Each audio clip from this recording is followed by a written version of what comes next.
Epstein, as well as potential his power just getting a little less. Dr. James, would you like to comment? Yes, cognitive dissonance. We discussed this in the procrastinati house yesterday. And essentially, what we were discussing then was, for those folks who sort of lifted up Trump during the elections, who were part of either the QAnon thing or kind of more fringe MAGA kind of conspiracies, how to not further alienate, but how to connect and maybe just help guide someone along to kind of a growing awareness of, what is the dissonance, and helping them reflect, or just kind of letting them go through the process to see sort of how this works. My cynical view is that for those people who are really sort of anchored into this thing, they're just going to hop to some other rationalization. But, it seemed like in a normal, non-desirable world, this would have been a big deal. And I think it is, because I've been seeing random people posting on YouTube and stuff, all these clips of folks who were more on kind of that side of things, who seem to be really concerned, because the big thing, remember, was Save the Children back in the pandemic and stuff, and they had all these memes about child trafficking and how the Epstein files were going to uncover everything. We all know the truth, and then their man isn't here, and he's trying to bury the truth. It's like, how do they reconcile that? What I also find fascinating is that it was a couple of months ago where Pam Bondi, by the way, was the Attorney General of Florida for 8 years, is now the United States Attorney General under Trump. A couple of months ago, she essentially said, I've got the Epstein files on my desk. And then she just came out, a couple of days ago or whatnot, I don't have those clips available, and said, the Epstein files don't exist. Well, you can't have it both ways. Sorry, Pam. Violet, do you have any thoughts that you'd wish to contribute on this issue? Violet? No, not really. I'm not all that up to date, but I do know that, the democracy, kind of, semi-democracy, are a tight group usually. Those high power, high money individuals. There's a lot of networks going on there. Thank you, Violet. Let's go to Alfonso. Alfonso, would you like to contribute on this issue? Alfonso might be busy. And there we go. Hi. Yeah. No, thank you. Lynn, would you like to contribute on this issue? Not at this time, thanks. Cora, good morning. Welcome back to the show. Thank you for doing the heavy lifting. Have you started your first coffee yet? Normally you just say good morning and you contribute later. Yeah, that's the case. You got it. I won't even ask you if you want to contribute on this issue, because I know now you are working on that first cup of coffee. We'll come back to you. All right, so that's that. Let's say hello, Dave and Benjamin are new on stage. If you're in the audience and want to come up, please do. We're a friendly bunch. Let's say hello to Dave. Dave, good morning. It's a pleasure to see you back on the show, because the show is better with you or without you. What would you like to talk about? I would like to talk about the last hours. I'm not interested to talk about the current. You can talk about anything you want there, my friend. Yes, I would like to ask the moderator here, Dr. James, he talked about AI. I will go on mute, and as long as Dr. James is okay with it, you can engage with him. That's what the show is all about. Yeah, speak to Dr. James and then to Alfonso. So, Dr. James, you talk about AI in helping you to learn, and then you are very fascinated with the potential new development in AI. And I'm very curious in what way you are fascinated, and what is your hope? What is your expectation? And also, I think $200 per month, is it something too expensive? So I'm very curious about your view, Dr. James. Wow. So I wish I had David here, who's finance guy. He's usually really good at crunching numbers on the fly for me, because I bet you he could come up with a cost benefit of investing in my own machine or using cloud compute to develop projects. Right now, I'm sorry, I couldn't help myself. So instead of financial Dave, you have end of times Dave. Please continue. Yes. But he's quite kind, and I really appreciate being. Thanks for the question, Dave. And I'll try to be really brief, so I don't bore everybody else. So the projects I do, I usually do these days through the proprietary developer API backend, and so I have more freedom to build things out in a more personalized way and to work on projects and apps and things like that. But I don't know that I would spend $200 a month on the consumer product. I think I would rather just do more of a pay-as-you-go and find deals on the back end because I've developed my skills enough to be able to kind of work that way at this point. But having said that, I think it's pretty remarkable that the consumer products now have the ability to do very automated agentic work. Most of the major models are releasing some version of that. Anthropic has the model context protocol. OpenAI has the operator, the codex or something like that. And a lot of them are giving them access to your local file system and working with your terminal. You can give these things root access if you were so brave. So I don't know if that answers your question. But you asked about my hopes. What I hope will happen? Yeah, That's a really it looks like at end of the year something very exciting. I'm very curious. And also based on the what you say, I get an idea. You actually program. You talk about agent, the AI. It's pretty up to date. Very fascinating. Yeah, well, I don't know. I'm kind of both terrified and enamored. It's almost like when people talk about some emotion of a duty or something. I mean, there must be some element of terror in your awe for it to truly be awe. Some element of respect of the unknown in a very, very unexplainable kind of way. And I just think there's so much potential for good. And already I'm watching the layoffs happen, jobs are getting automated. I've been reading about different companies, even in the public sector, are mandating mandatory training on AI starting in 2026. I think Amazon is now getting promotions to having ability to admins working in AI and building AI product or for development at Amazon or whatever it is. And also, with the layoffs happening due to the robotic automation happening within Amazon manufacturing, upper leveling is for building AI and robotic skill oversight into their employees to essentially manage robots is what's happening. So, it's basically the future that we all dreamed about is happening, but the downside is we're all going to be out of work. That's really scary. It seems like there's... Yeah, let's go back to what Uncle Steve favorite topics are. Why not we now go straight to the society on Star Trek where you are not worried about the job. You focus on what really excites you. And that is a society I think we are approaching that if we want to, if we are determined. But at the same time, our president is gutting Medicaid, gutting all the social supports that we have in place so that when this transition happens, it could go more smoothly. And he's gutting our ability to feel secure in an very insecure environment. Not to get too political, I think I'll end with my politics right there. I'm just saying that I am both. I think there's an existential question here. I think this is a very difficult question to ask these days. So I really appreciate. Then why don't you next time create a room something like that? I could join you, and there are so many layers I would like to explore with you. He has like a very I just you want to say something if I go to Alfonso?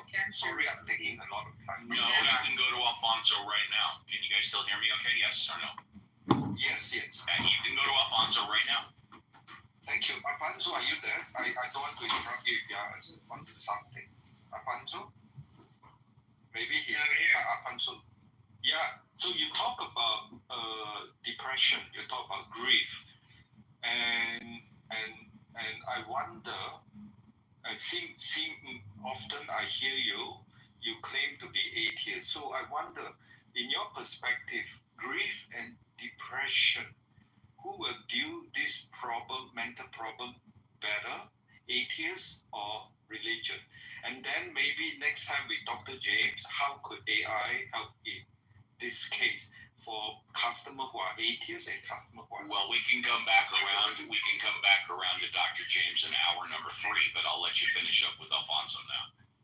Sorry, Alfonso, too many questions. I think we can't generalize. There's too many other factors that come into play with mental illness. A big one is genetics, and a very big one is how our brain is conditioned, how our brain is trained to function, and what patterns are embedded into it. People who are dealt with in an aggressive manner, abused, it's kind of a given that they will have more mental illness issues. So I don't think we can generalize and say atheists deal better with depression or are less depressed. There are tools within spirituality, not necessarily theism, that help with mental illnesses or mental states.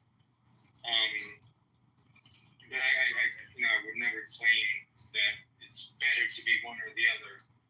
I think science is the key.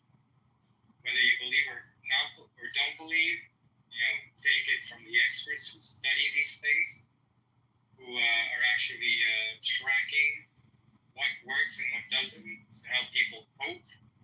The other thing is, I think we need to embrace suffering, embrace the highs and the lows as much as we can until it gets pathological. Then we better off seeking a good professional who can medicate us or give us therapy and the treatments required.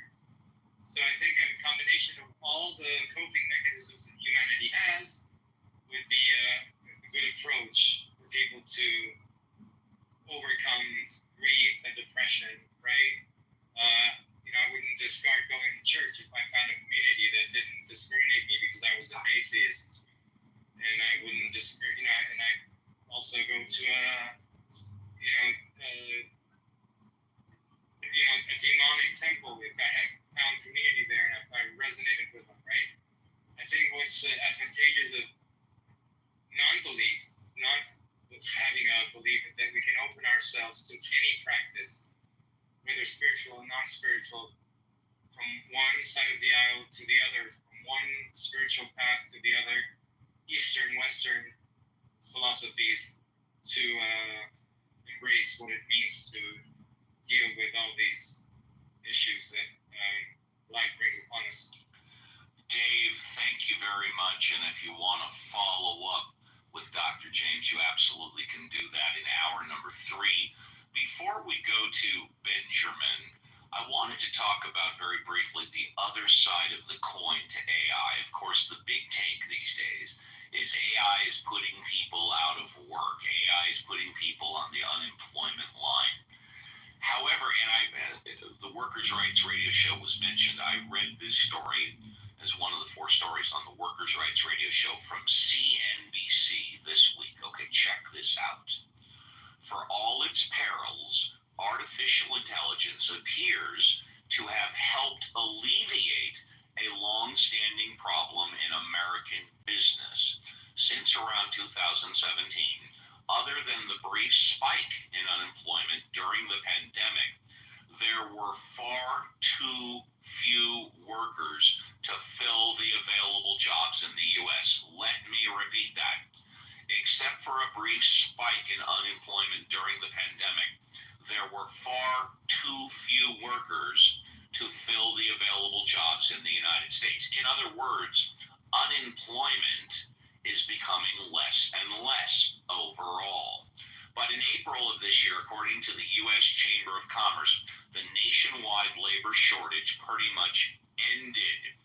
Thanks to the combination of a cooling job market, people finally returning to work following the pandemic, and AI taking over an increasing number of human tasks, the skills gap has largely closed.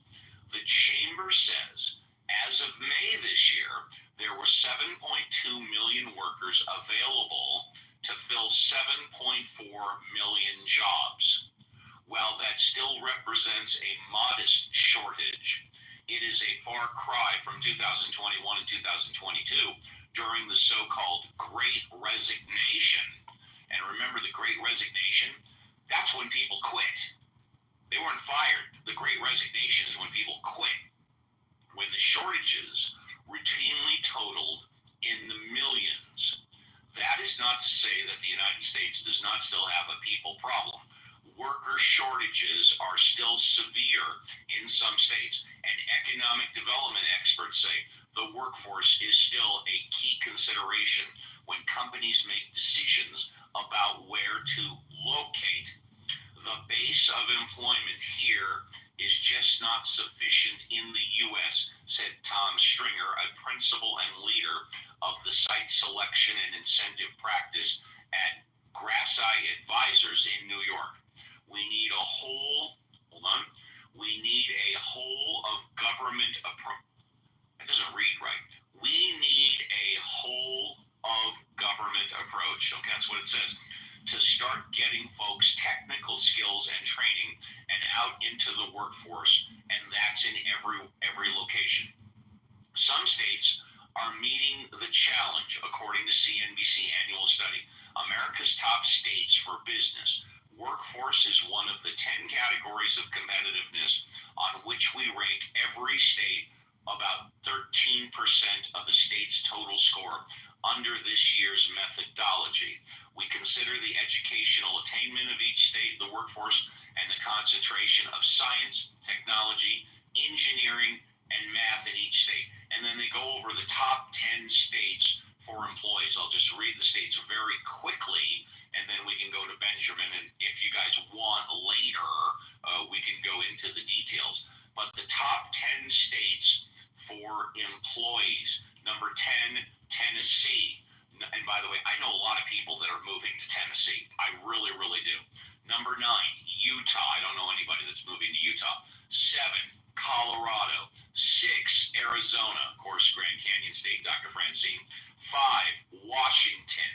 4, North Carolina. 3, Georgia. I would never want to live in Georgia. 2, Florida. A lot of people live in Florida. And number 1, of course, what else? Texas. The top 10 places where employees have the best opportunity for a good job. Okay, and again, that's from CNBC, and that is entitled "These 10 States Are America's Best for Workers in 2025." Let's go to Ben. If you're in the audience and want to come up, just raise your hand. Let's go to Benjamin. Benjamin, good morning. Welcome back to the show. What would you like to talk about? Good morning. Hi. How are you? How are you feeling? Do you care? I do. Well, I'll tell you, I'm a little trouble today. My Clubhouse technology is screwing up on me, and my eyesight is acting up on me. So it's a challenging morning. I feel you. I feel you on the eyesight. Well, for those of you that don't know, I have a degenerative eye condition called retinitis pigmentosa. Fortunately, I can still see, but my eyesight is not as good as most of yours. Yeah, please continue. Yeah. It's been a riveting show. I learned what a union is. I figured you already knew that. Yeah. Obviously, I was wrong. Every single person on the planet knew that, but what I learned is that there's a guy in Mexico who's never heard of it. And he's a teacher. That's a lot to take in. Hey, we get calls from all over the world on this show. Yeah, go ahead. Can I read something about me for 60 seconds? Absolutely, you can read anything for up to 60 seconds. Shabbat.org. This is the good book. This is the holy book. This is your religion. Before you start, just want to make sure you can hear me. Can you hear me? I can hear you. Okay, yes, go ahead. Read anything you want for 60 seconds. I want to read from the book of your religion. Deuteronomy chapter 13. You're familiar with your religion, right? everything I command you that you should be careful to do it. You shall neither add to it nor subtract from it. If there will arise among you a prophet or a dreamer of dreams, and he gives you a sign or a wonder, and that sign or that wonder of which he spoke to you happens, and he says, let us go after other gods which you have not known, and let us worship them. You shall not heed the words of that prophet or that dreamer of dreams. The Lord your God is testing you to know whether you really love the Lord your God with all your heart and with all your soul. You shall follow the Lord your God. Fear him. Fear him. Fear him. Keep his commandments. Heed his voice. Worship him. And cleave to him. Well, fortunately for you, you are at least keeping his commandments and heeding his voice. And that prophet or that dreamer of dreams shall be put to death because they spoke falsely about the Lord your God who brought you out of the land of Egypt. So there's a command here that you put the dreamer of dreams to death if he encourages you to leave your God.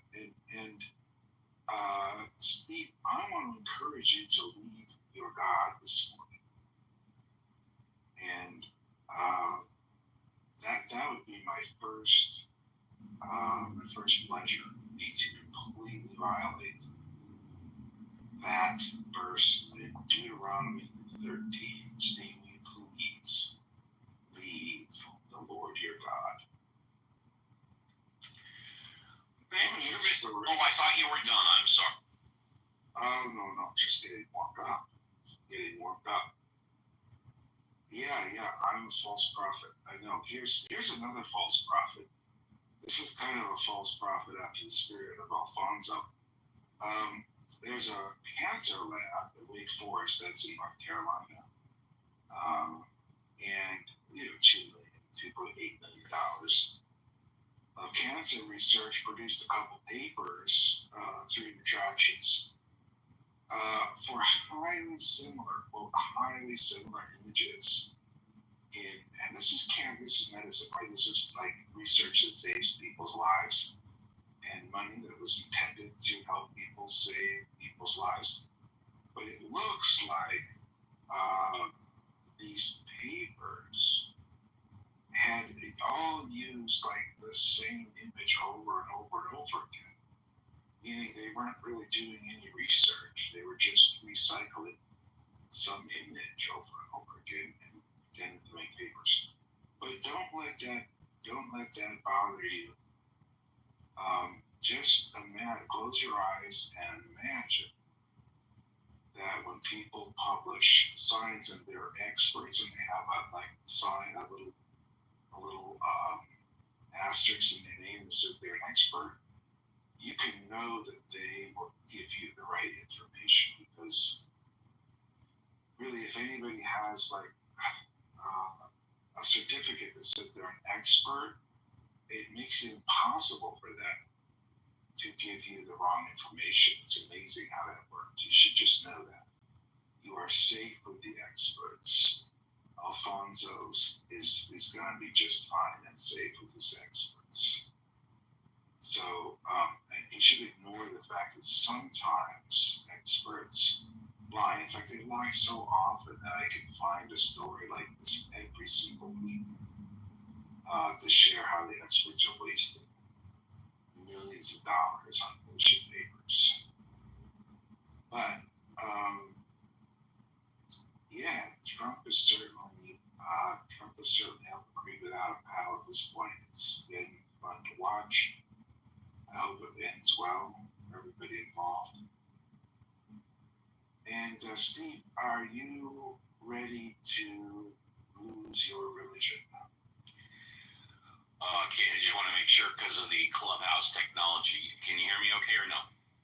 Yeah. Are you okay? Great. I'm glad you can hear me. Are you finished? Just want to make sure. Are you finished with your religion? I will address all of your issues when you are finished. I see. And you've got about 90 seconds. I purposely have gone on mute when you've been speaking. Well, I thought I could ask you a question. Well, you didn't say at first, Uncle Steve, I'd like to engage with you. You asked if you could read, and then you started going on your, for lack of better words, a soapbox. So now you have 60 seconds left. All right. Well, I can get you into a fresh new ideology that does not involve killing dreamers of dreams. So I wondered if I could entice you into a more modern, clean, sleek, red-painted ideology today.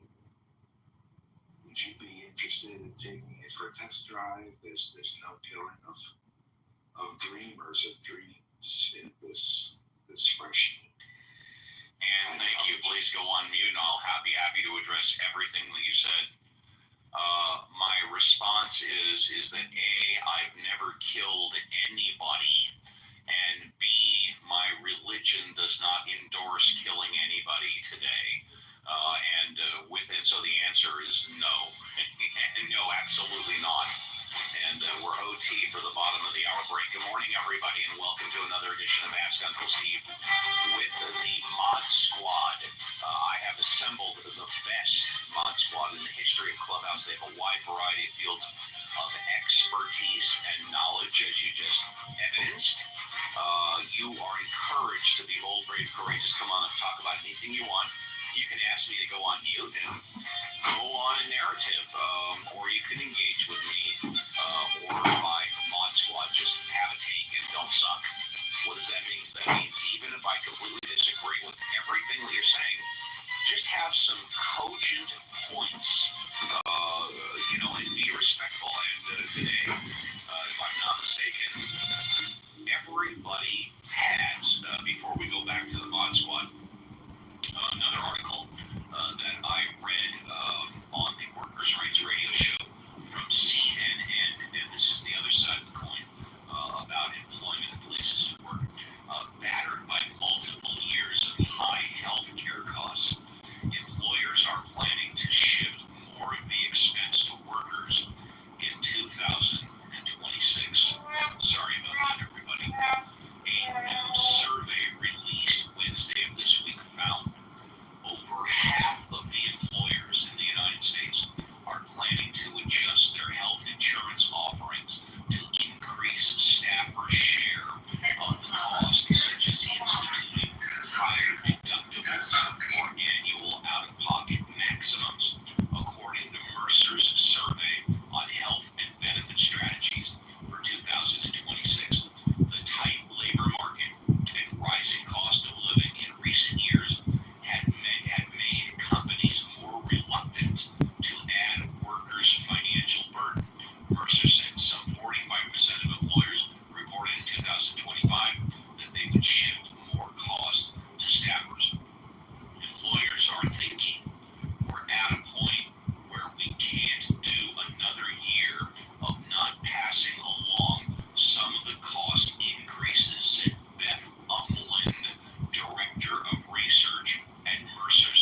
I just do, I will be listening in the background in case I'm needed. Fair enough. That's great. I'm happy to. Okay, let's fill everybody in. The cat's out of the bag now. No, it's okay. It's no problem, Dr. James. I value your presence here. For some of you that are regular listeners to the show, Reverend Scott is not here. I sent Dr. James a text asking if he would essentially like to fill in for me and or Reverend Scott for about 15, 20 minutes, an hour, number two. I was hoping, so it's okay, it's not a problem, to get a simple yes or no. Yes. And thank you, and I will be in the background if needed. Trust me, no problem. Thank you, Dr. James. I appreciate that. Continuing on with the article about over 50% of employers are expecting to pass on more costs of healthcare to employees next year. Very popular, but very quick. Nearly 2/3 of companies with 20,000 or more workers provided such coverage in 2024, while 44% of employers with 500 or more workers did. The pace of employers adding such coverage is likely to slow in 2026, Umland said. Companies may be reluctant to stop providing the benefit, but may narrow eligibility or require more documentation, making it more difficult for workers to access it. I'll stop right there again. That's from CNN. So over 50% of American employers are expected to pass on higher health care costs to their workers next year. Let's go to Dr. James. Dr. James, any thoughts on this, what I just read? No comment right now. Thank you very much. Let's go to Violet. Violet, any thoughts on what I just read? Not at the moment, Steve. Alfonso, any thoughts?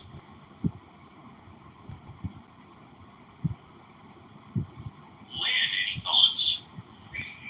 Yeah, it just sounds like another way to like screw their employees, and employees are gonna get really unhappy with that kind of stuff, I think. Exactly. Cora, you probably started sipping on your coffee. You probably don't have any thoughts yet, but I know we're going to hear from you in hour number 3. And we'll just leave it right there. Dave. Oh, no, actually, you know what? We'll pass on Dave and Benjamin. Let's say hello to Christian. Christian, good morning. It's a pleasure to see you back on Ask Uncle Steve with the Mod Squad. What would you like to talk about? I don't really have anything to talk about today, but I just want to ask how your day's going and all that. My day is going great, although technologically my clubhouse is screwing up and my eyesight is giving me some challenging issues. So I'm fighting through it, but I'm doing okay. By the way, and you may have heard me mention this to JCC, have you heard of a YouTuber named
put your religion where your mouth is. That's what I'm saying. I'm challenging. Put your religion where your mouth is. My goodness. Okay. Well, in response to that, let's hear. So what I mean is, why don't you put up a shut up, right? If you're gonna do the biblical thing, do the biblical thing. Well, when was the last time I did the biblical thing on this show? Never. Never. I never do the biblical thing on this show. No. The only one that's constantly doing stuff like this is you. I come up, I talk about one, two, or three current and relevant news stories that are in the national consciousness, and then I talk about whatever everybody else wants to talk about. I don't come on this show and preach my religion. What Kool-Aid are you drinking, and what are you smoking? I don't come on the show and proselytize about my religion. I never have. Okay, fantastic. I'd like to talk a little bit more right now about Stephen Colbert. Actually, I'd like to listen. This is someone's take. I don't even know who this person is, but I previewed this before the show. It sounded legitimate to me. Let's have a listen. Already his own fans and multiple celebrities are upset about all of this. However, many critics of Colbert are welcoming the cancellation in open arms, now including Bill Maher, who recently called out Stephen Colbert over his cancellation. Maher delivered the following. Look, I want to be clear with my audience. I don't wish failure upon anyone, but Stephen had it coming. He had to see this coming. When you begin to fall into partisan territory, all you do is spew out propaganda. As instructed by your CBS producers, it's no wonder why they decided to cancel this thing. Now look. Your membership is more than just a card. It's your gateway to extraordinary experiences. Commercial.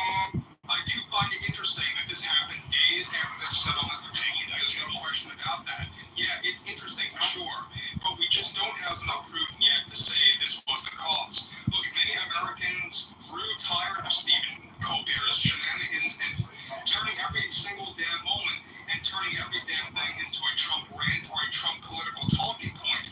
He was a one-trick pony, and people got tired of it. I have been a comedian for a very long time. I get it.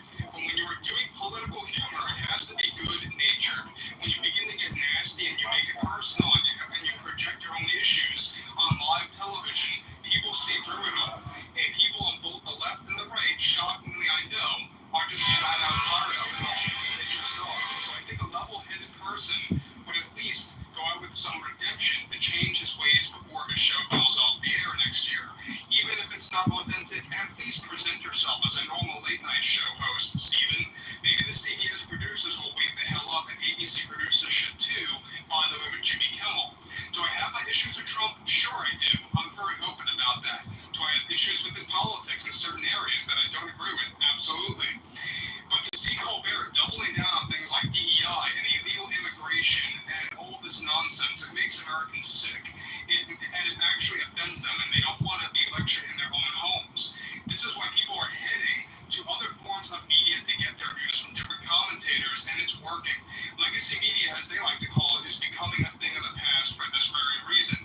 So this is all on you, Colbert. This is all you're doing, but not just you. Blame CBS. Blame your producers and the writers behind your show. And, well, I'll tell you, I don't know how you can blame him, blame the writers, blame the producers when they are number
Squad. What would you like to talk about?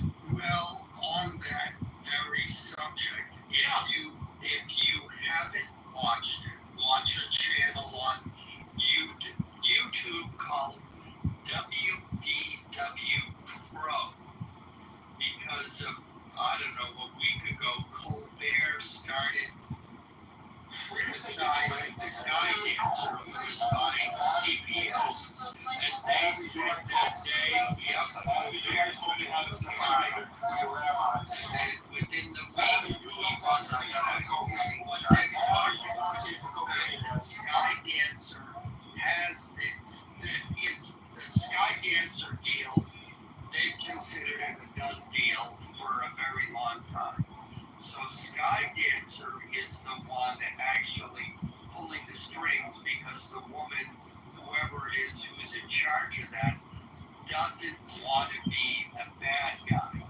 So what she's doing is she's saying, fire this guy, fire that guy, tell CBS, tell 60 Minutes this, etc., having Paramount clean house so that when she walks in, everything is already, all the house cleaning is done, the apartment is clean, it's got new walls, freshly painted walls, and then she can walk into an essentially,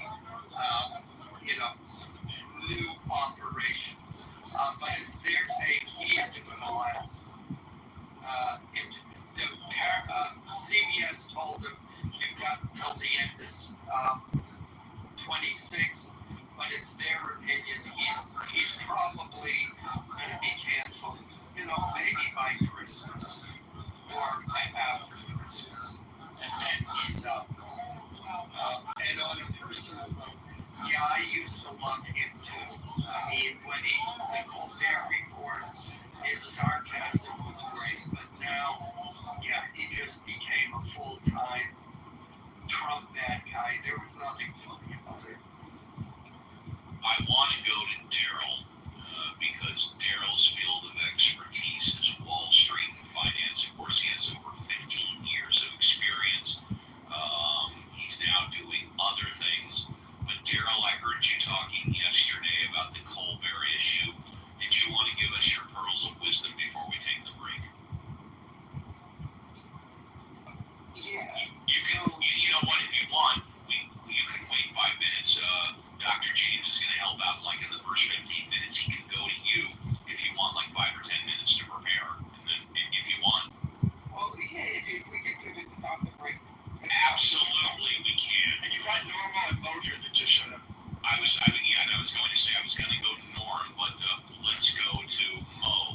Mo, hi, welcome back to the show. It's a pleasure to see you. What would you like to talk about? Hi. Hi. I just wanted to make a comment about the Stephen Colbert thing. So, I know Daryl yesterday was talking about, mostly the purely financial aspect, and that, makes a lot of sense for sure. But the two things that really struck out to me were one, him, criticizing the company that pays him. And I just think, like, when I heard that day, I was like, You mean like David Letterman used to do all the time when he was host of The Late Show? Oh, see, now I never watched. When the Late Show started, yes. Okay. Because in my mind, I'm thinking, like, you don't bite the hand that feeds you, I mean, you're asking for trouble, I think, sometimes that happens, but that was just one of the thoughts. I'm sorry to interrupt, and I won't do it again, I promise. One late night show, David Letterman was interviewing Howard Stern when Howard Stern had just taken over NBC Radio, and Howard Stern was ragging like you could not bang on NBC, and David Letterman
until he got the Quran from some like other prison fever.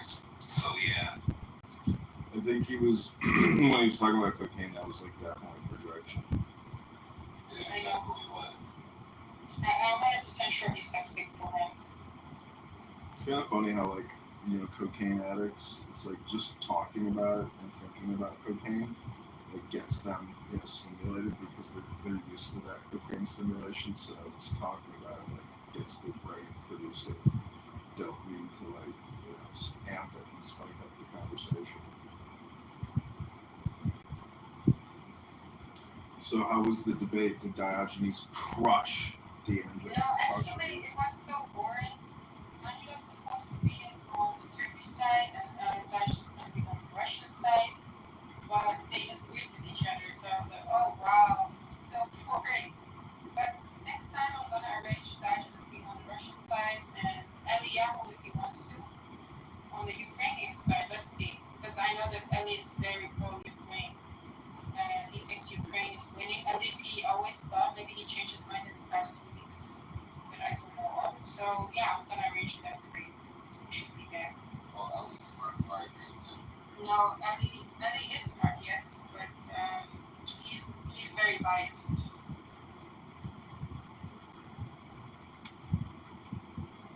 Oh no, and then your listeners are recording us. Okay, that shit one is definitely pussy. Which one? This shit one. How do you know that? The poop one, because he always uses the poop motion. Yeah, there's so many people who do that. Is that like reflective? That means true. Julian, what makes you not pussy? Why? What makes you as a gay man not pussy? Well, one, I'm not gay. Second, I'm not a fat 4-year-old Mexican. Wait, why is Gigi going against him? Is that his father or what? Yeah, it is. Why are you guys doing that? I mean, I'm not doing that. Hey, you're not gay? That picture, but I never really used it. Okay, you didn't. But why is Gigi doing that? That's what I need to ask. I don't even know. Probably he's running around. You have to put your dog on the leash.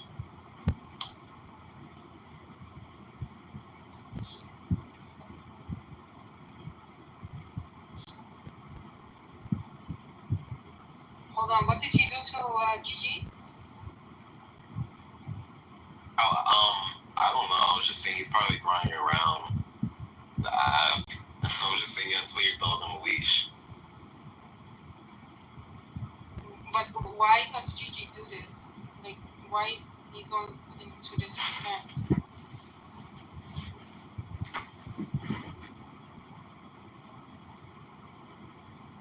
Well, I mean, I don't know. I thought he was chill with pussy because he was just in the room with him the other day, so no clue. I mean, yeah, like bringing people's like parents into it is pretty. I don't know. Well, this is such a boring conversation. I feel like I should read you some wisdom.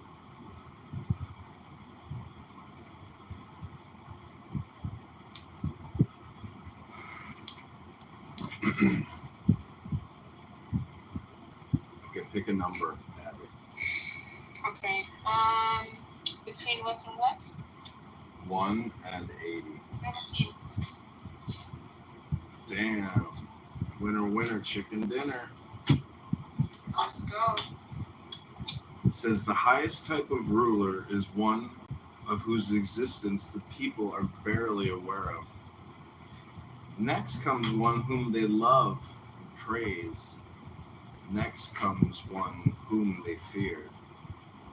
Next comes one whom they despise and defy. When you are lacking in faith, others will be unfaithful to you. The sage is self-effacing and scanty of words. When his task is accomplished and things have been completed, all the people say, "We ourselves have achieved it."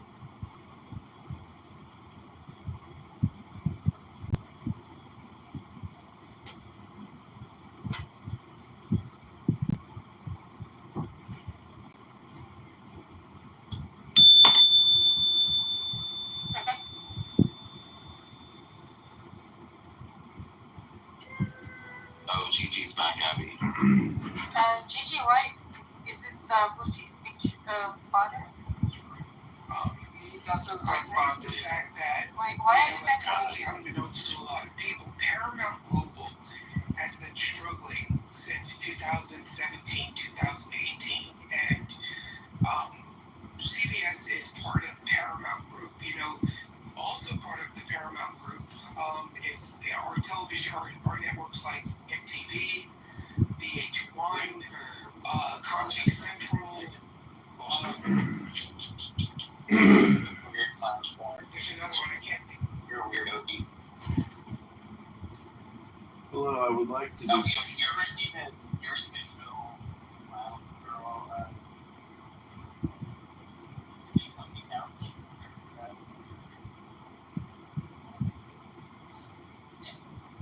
Hello, I would like to discuss on the Jews and their lives.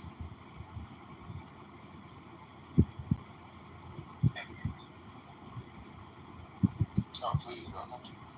So, there's these things called people, and they have sometimes a similar language, similar interests, generally known as books. But to say that Jews are all lying is so stupid. It's such a waste of a beautiful Saturday. You can't come up with a less gaslighting, triggering, and obnoxiously stupid title. You've got to be that person, that Yeah, bigoted, low IQ jerk. yeah, no. The person that you criticize is the person you become. Hence, you are here right now, making fun of yourself. A self-roast. So I posted the name of the post that I didn't hear anything that I said. That was it. And he said your title was bad and funny. That's right. Oh, you don't like my own title?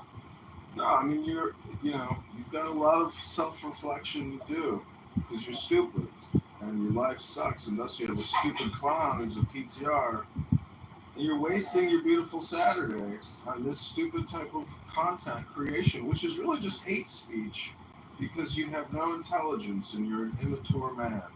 Probably, that's my opinion. Thank you for your valuable opinion. It will be taken into considerations. You are welcome, brother. I hope that things go well for you. They've been working, the Skydance guys have been working very closely with Tom Cruise for a number of years, and they work very closely with Paramount. So it actually makes sense that Skydance wants to come in and say, hey, we'll take Paramount Global. They're probably still going to try to sell off a lot of these other assets. MTV has not been very, very profitable since its heyday when it switched from, I guess, focused programming to just doing reality shows. You had shows like Teen Mom, all these other shows that MTV started doing. They kind of lost their core audience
Oh, you're a little matrixed out.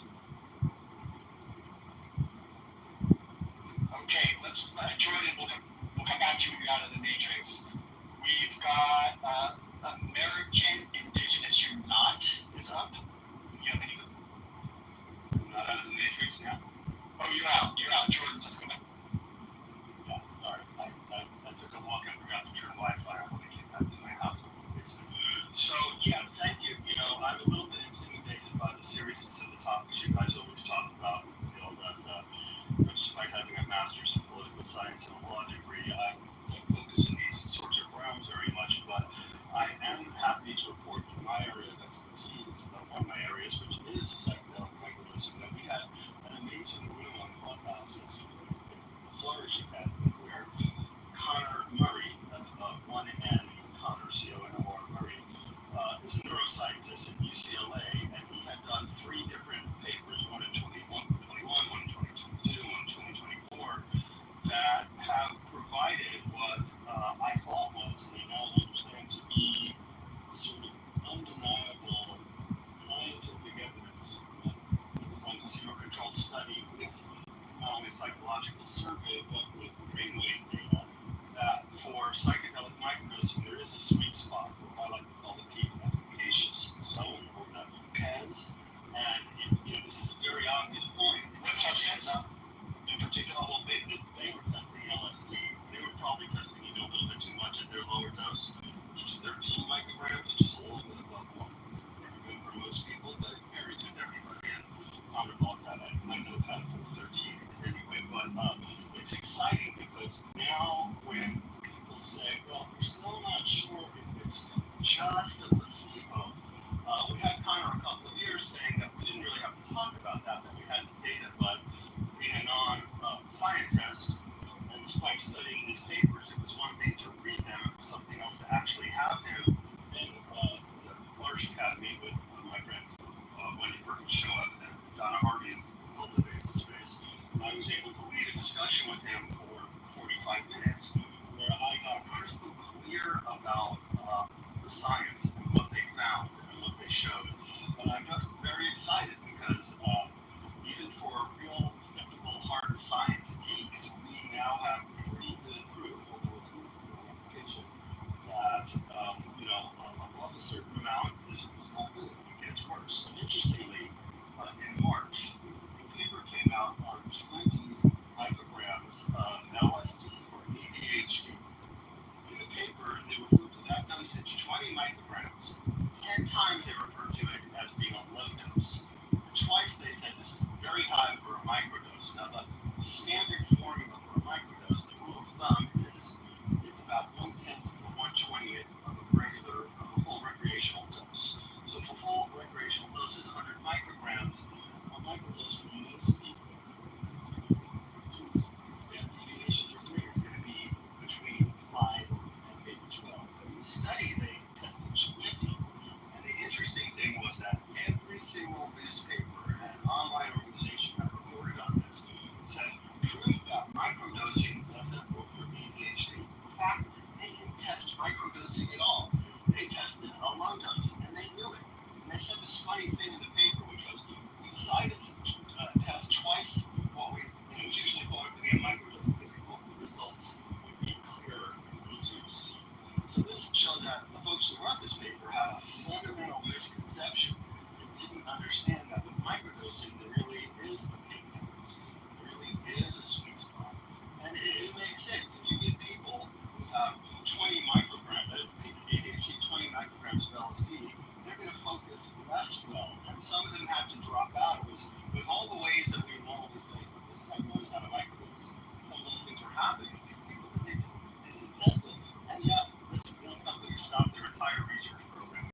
Never actually tested a microdose. And even though there were some famous, well-known psychedelic scientists in their cohort, they just didn't test the microdose at all. They tested the low dose. So dosage really matters. People need to understand that if you take 20 micrograms, it's an overdose. In fact, most of the psychedelic doses that most people in the West have taken since the 40s really amount to a kind of an overdose. It's physiologically challenging, it's very stressful, different physiological numbers go up and down in strange ways. Perhaps distracting even if you're taking something that is beyond subperceptual. I would imagine for ADHD that would be counter. Well, it is. When my friend James was talking, I said, "Hey, what's your son said?" Immediately he kind of calmed his head and said, "Of course they're going to focus us well." So it was just the funniest thing. So I'm just very excited. I felt like it was a real triumph yesterday that this room came off without a hitch. That all the hours I put in before the room so that I could, in the end, say Connor. So my understanding, in summary, Josh, is that correct? He said yes. Maybe this is a little bit of my legal background coming in and building a case. But we know for sure now that it's not a microdose. We know for sure that there is a zone above which it's going to be worse. There are going to be no benefits. The thing is, this is so antithetical to the West, where we want more, we want bigger, we want to maximize. In fact, I'm going to pitch another book with the same agent company, hopefully. I'm going to call it Microdosing Maximized. Should that on my forward my book, and I'll be able to be a little bit more direct about what I found. So I was just excited that I was able to bring this guy, facilitate him coming to the room, and really ask questions that, despite all my studying of these scientific papers, which are terribly written, mostly scientific papers, are hard to understand. And even now I'm learning that there are nuances of experimental science study and having people come in. And so, I know I don't really know the area, and so that's why it was just so wonderful to be able to go to the horse's mouth and understand and have this conversation with a fellow who I think has pushed the science on microdosing farther than anybody else has.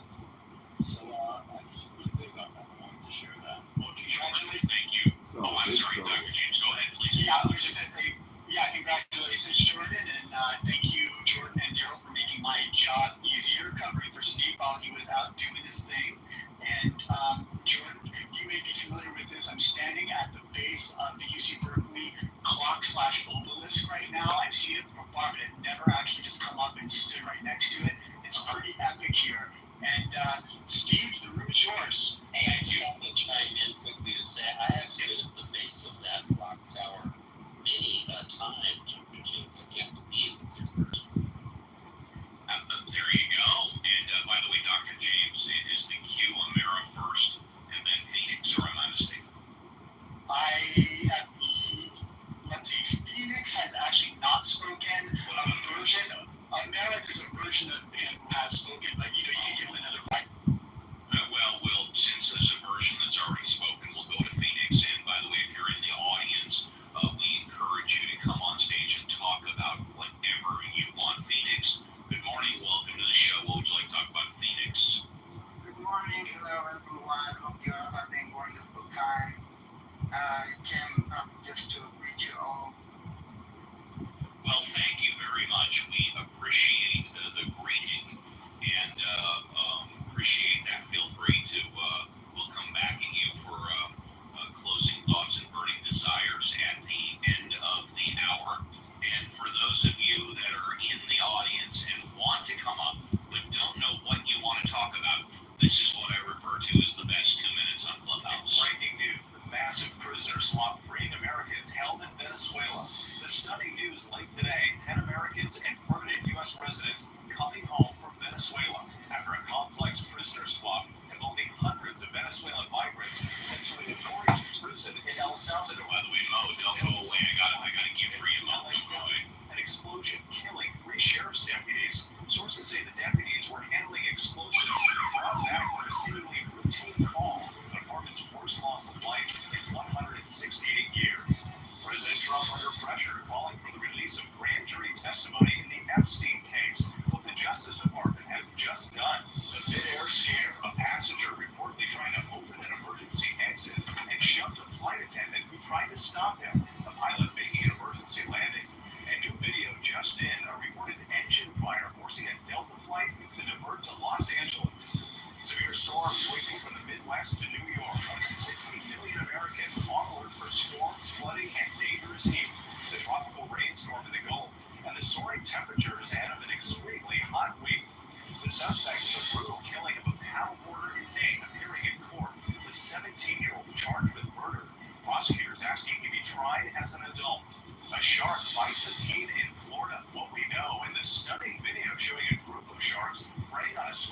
Ranch, just off of popular New York Beach.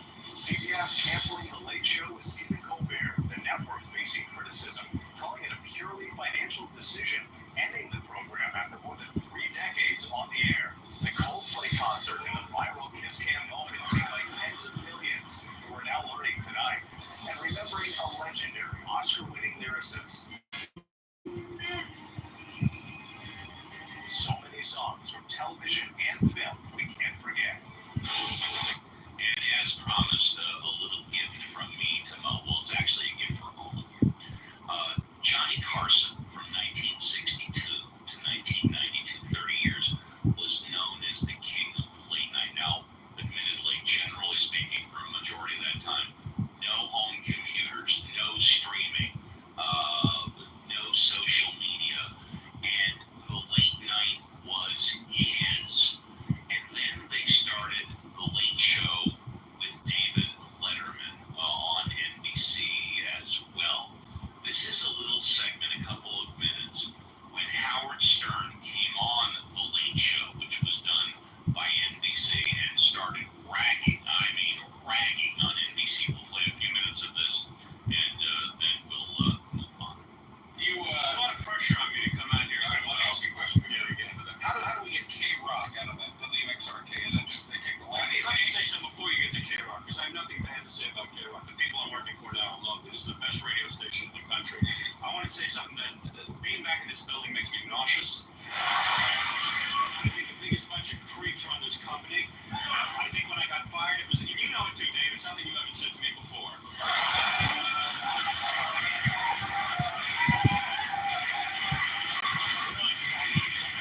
And they know it. The people who fired me, though, are suffering now unbelievably. How so? Well, let's face it, all the ratings. I used to work for NBC Radio. The only NBC afternoons? Yeah, and I used to think the station was happening. When they fired me, I was upset. I thought the station was happening.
like you were into like a cinema trials right now, like you had no access to outside information. And so we're seeing 50% of what it's like around the state too.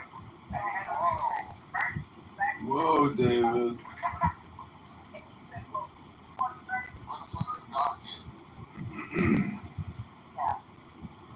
So apparently racism in America is no more than white people live here where we live in England, right? It's ridiculous. well, I didn't say that. But... Well, you did. You kind of insinuated that the racism is justified based on Anecdotally, of course. magical things like the water table in California is a desert. Remember? With all due respect, David. With all due respect, David, you're being accused of being racist right now. No, not really, because he's not even white. So He's not white. no, he's Mexican. I mean, not Mexican. I don't want to say the real thing. What are you, David? For the good, do not consent to being recorded for the show.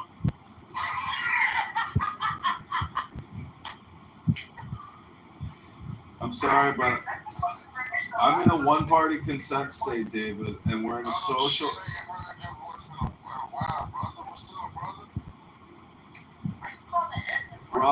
Brother, I'm here to discuss the topic of the room.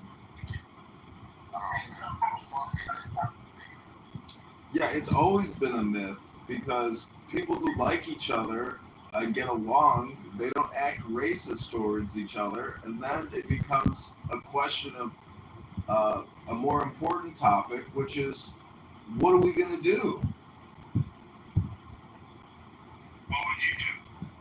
I would just meditate and get people to stop being so meta.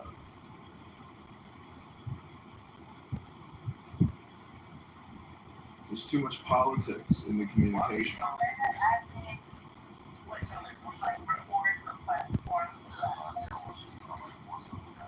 No, voiceover guy is retarded.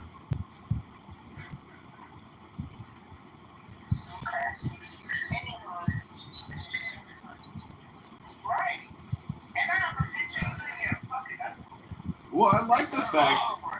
I like that you keep a picture of me in my undies in your cell. Like that to me, it means that I'm doing something right. I'm getting my message out.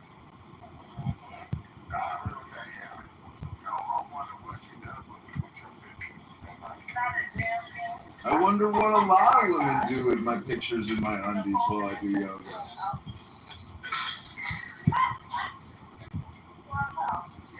You just got to remember, everybody here has the same basic problem, which is physical biomechanics. If you don't do yoga, what are you doing? I do yoga down there. I'm doing yoga right now. I have yoga help your stomach go down. Let me get in my underpants and get my camera set up so I can record this and do yoga in my underpants. I'll be right back.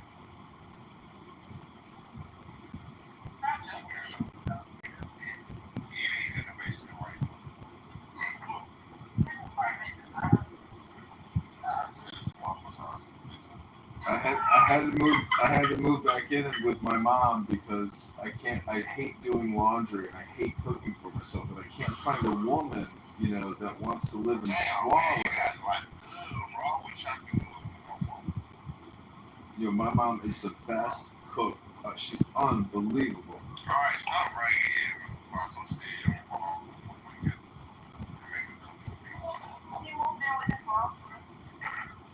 You just have to get used to the loud, screechy voice that causes brain aneurysms.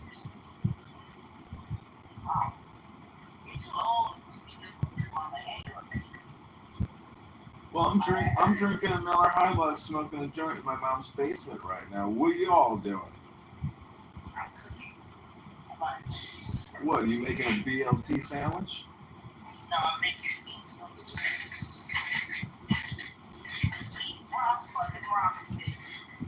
Well, are you going to go to the gym afterwards? How are you going to poop all that out? I'm going to sit on the toilet, put it in a bag, and ship it to your house, set it on fire. Who's got the bigger waist size, you or Lil Hayes? You.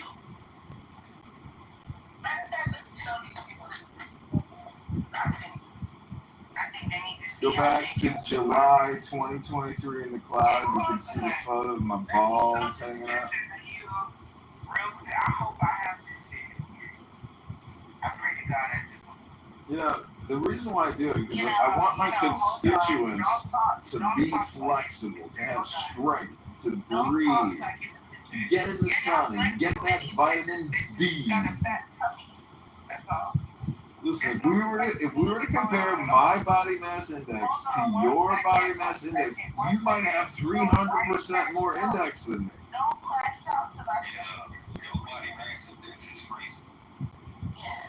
There's just a little love handles on there. I'm working on it. The problem is she's no.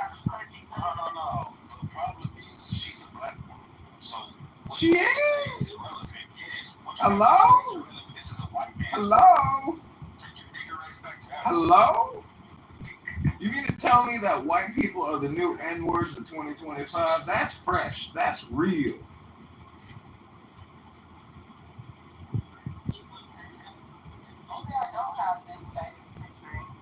Oh my God, it was all a great myth. It's all just a myth that my balls were hanging out and I was doing yoga in the sun while live streaming your rooms while you create racist hate content. Alright, drop that myth thing. Get him out of here. Hello? I am complete. Why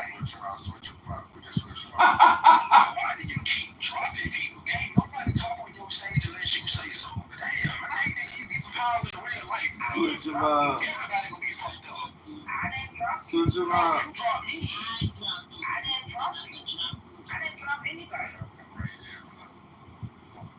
No, we didn't. Leave them in the room. Switch them in, switch them up. No. This is racist behavior, Jazzy. I'm reporting you to the International Racist Association Committee. Bye. Oh, the picture of X is on my other fucking phone. Let me get my other phone. That's where it's at. Hold on. I'm gonna have to come in here.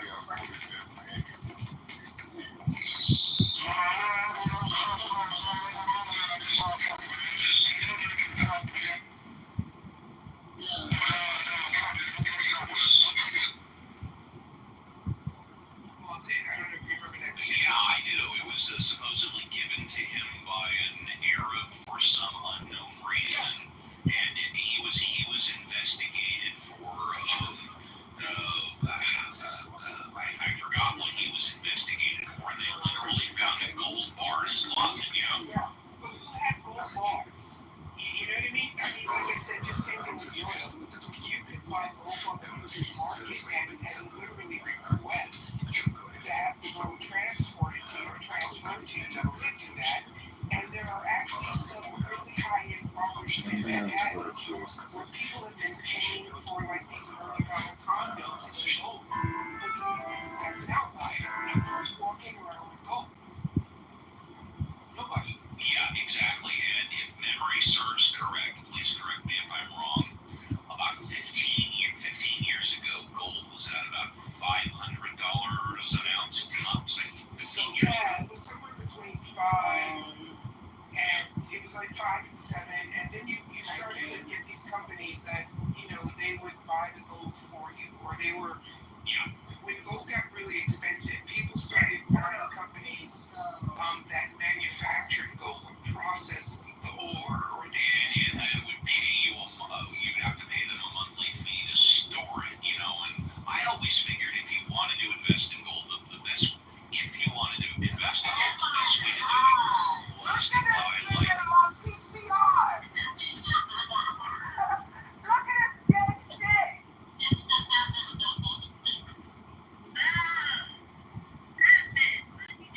Man, that is so fucking great. Look at the hashtags. I love that fucking screenshot. Therapist psychology. I was killing it. Look at that content. That's gold. It's fucking gold content. Yeah, I know. Listen, we gotta expose this shit. We can't let people just communicate this stupidity and get away with it. We have to make fun of it. We have to expose these myths.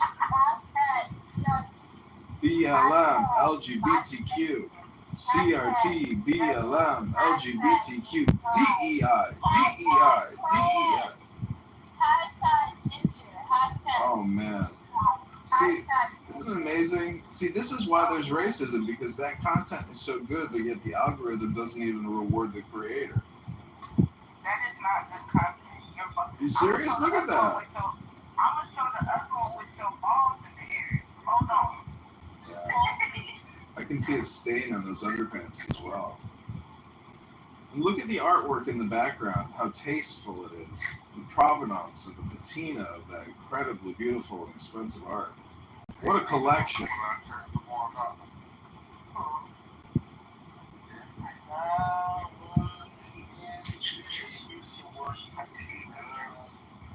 Yes, patina and provenance.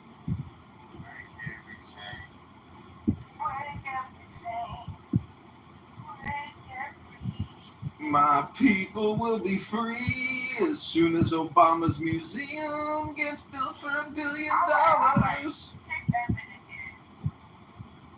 This is a classic form of racism. You use white people. Racism? This has nothing to do with your race. You're annoying. Now hold on. Let me show the one with your balls. Use and abuse. Here we go. All right, everybody, PTR. Look at this shit. Look at this. PTR.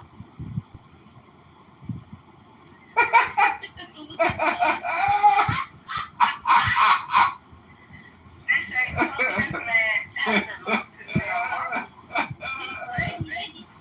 He's ready. I'm talking about eating. I'm talking about in it. Lululemon. Shift to the left. It's part of a 5,000-year tradition. Shift to the left. Yeah, but the fact he got his balls out with it. He could have put his balls up when he did it, Alex. It just speaks to how corrupted we are in Western culture. We are. I ain't gonna lie. And I thank God for the West every day. Taking us away from that faggotry. Hey!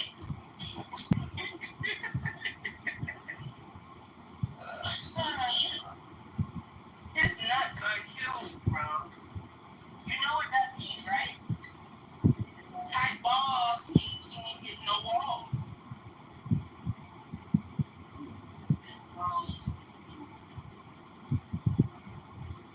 And I mean, I wouldn't go to you wasn't always trying to call me back. You got the body of a god, right? You got the body of a goddess. Got the body of a goddess. Got a stomach like you just gave birth yesterday to a girl. Your stomach's really big, admit. You got the lucky I can't find the one where your stomach's poking out. You be really bad, man.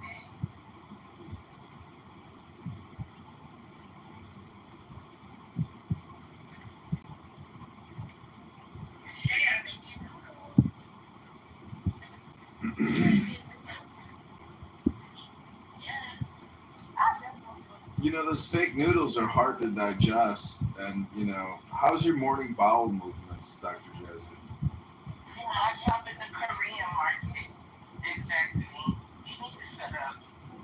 I'm just saying, when I think about you or little Haiti at 8 a.m., when you take the Cosby kids to the beach at 8 a.m. and you move a 6-pound bowel movement, do you have to flush twice, 3 times? How much toilet paper do you use? And do you use baby wipes to clean up afterwards?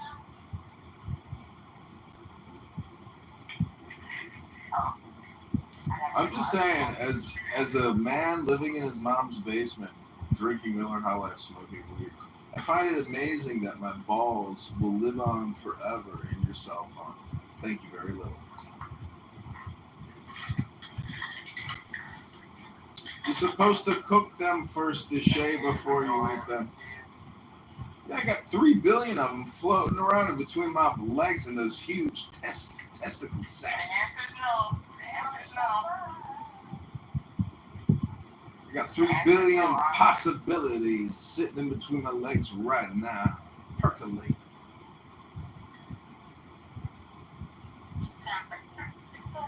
It's time for the percolate. It's time for the percolator. It's time for the percolator. So, Alan, what are you going to do about it? About what? About the situation. What situation? The situation. After, like, what the fuck are you talking about, bro? Yeah, I'm unclear about what dispute there is. I'm just making a joke. He doesn't know. I mean, you could, on this app, there's a couple situations which seem to, capture the mind's eye for people. One is a 3-letter word. Now, I'm not going to say what that 3-letter word is. I'll let you be the judge of what that 3-letter word is.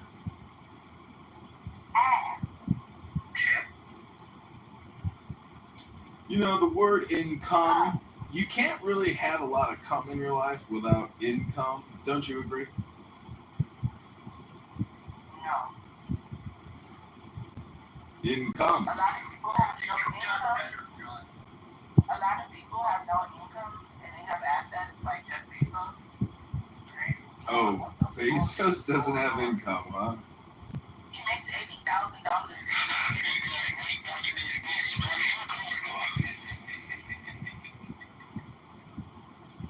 Yeah, so once again, Edmund, tell me you don't understand money without telling me you don't understand money. I don't understand money. Your name's not Edmund. It used to be. What happened? I changed it. Because you blacks started coming around and shit. No, I don't like it, darkies. Listen, there's no such thing as racism. There's just angry people. That's what it's all about. No. I don't like darkies. I don't give a fuck who know or who listen. I don't like dark. No, I'm not. Stop telling me I'm black. Damn it, it's an insult. I'm not a minority. Your skin dark. No, the fuck? You've never seen my skin, man. How can Yeah, you say that? you're labeling him. You're framing him. You're boxing him. What do you believe in? Stop the racial identity. And they say it is me. So I guess by law, that makes it me, right? Get your stupid ass out my motherfucking ear. That's you. So if I post a picture, you can tell everybody that you. Is it you? Yeah. Get your dumb ass out of here. For somebody who's so smart, you be sounding so dumb. Damn. The way you be talking, you be trying to sound. Just pack her up. You be trying to Just sound pack her up. intelligent and sound like an intellectual, but it comes across as a dumbass. Damn. And what you come across as? As somebody who's not a darky like you.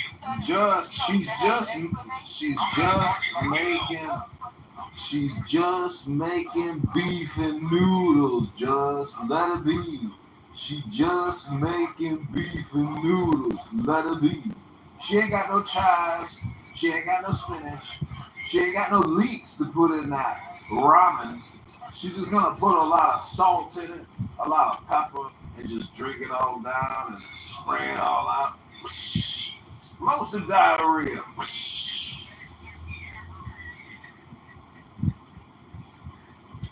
You ever have a glass of Hennessy and Courvoisier?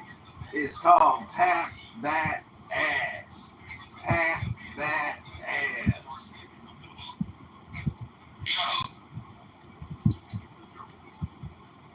Your mother sound nigga. Shut up, you goddamn dude. Listen, Alan is an honorary Jewish Serbian. That song, you know, that dude sounds black too, but he's white. That dude sounds black, but he's white. That dude that made that song, I can't forget. That dude sounds black, but he's white. People didn't even know that. Damn. So sounds can be deceiving. Sounds can be deceiving. That dude that made that song, I can't forget. Milli Vanilli. Milli Vanilli.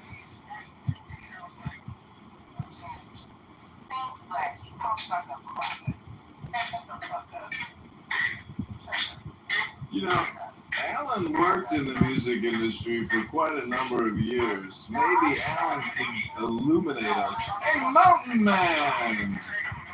Did you come for your Jewish consultation, Mountain Man?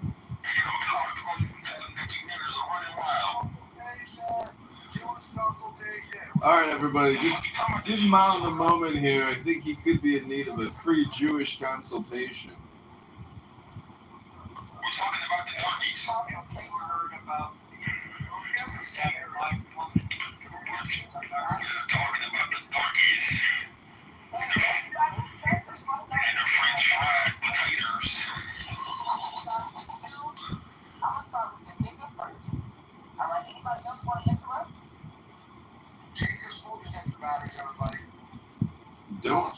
Do not interrupt a 300-pound angry black woman while she's cooking meat and noodles.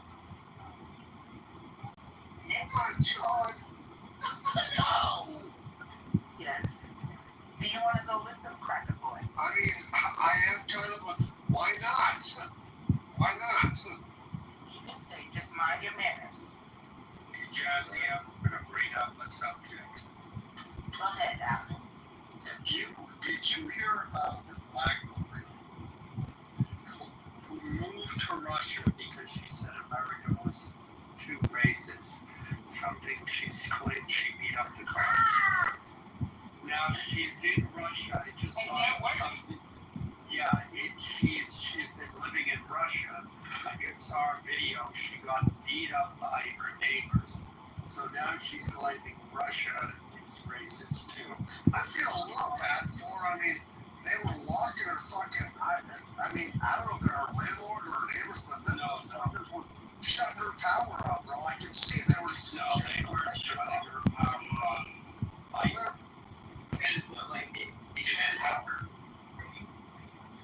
I hate to interrupt, but you know your room title, your life, it's just pathetic. I mean, can't you do any better?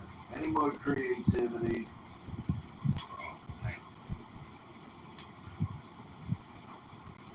Based on everything. What have you done for the community? Because, like, a lot of people, I'll say, well, not, I'll just want to offer you a sample before you respond to it. I did ask you a question. I just want to kind of say why I asked. I like to say you're good at writing grants, right? She partnered with a local Boys and Girls Club or some like local school or institution. And so like you have, and I do that, I'm a landlord, so I do that with my tenants. There's always a paper trail. There's no sex in all process. People universally go towards music, so whoever designed us might be an incredibly musical, artistic being, and maybe that person sang things into existence. And it's kind of a fascinating idea. You make good sense. There's always some game with it. It's not hard. It's game out.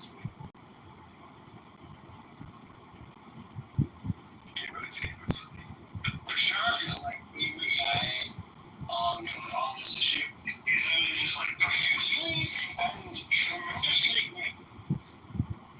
Yeah, he has his Elton John.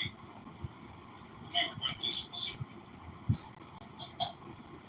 What is this, like a Timothy Rabbit Club or something in here? I regret it already. Alright. Hey, John. I don't know what Timothy Rabbit is. So what kind of Christians are you all? Do you love Jesus Christ? Yeah. Are you from Oklahoma? No, I'm not. Oh, yeah, I was thinking it's right here. So, yeah.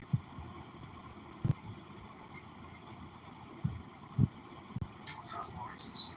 But from Christian, is that a good sign? I am racist against Oklahomans. So what do you think about Calvinists? We're Calvinists.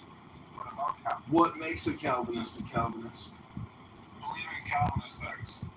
What is Calvinist things? Total depravity, unconditional election, social truth. There's like a bunch of various doctrines that like go hand in foot with it. Was America America founded on Calvinist principles? I don't care. Who was Dr. Calvin? There's John Calvin, like the French theologian guy.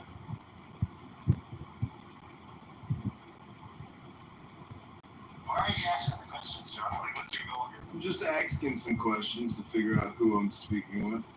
If you're speaking to Calvinists, you're speaking to some Calvinist Christian. Are you like an Arminian Christian or something? Armenians? Arminian, yeah. It's okay. Are you familiar with like the believing any of these concepts or something? Well, you mumbled a lot of things about the Calvinist principles. I couldn't clearly understand what your response was to the question that I asked.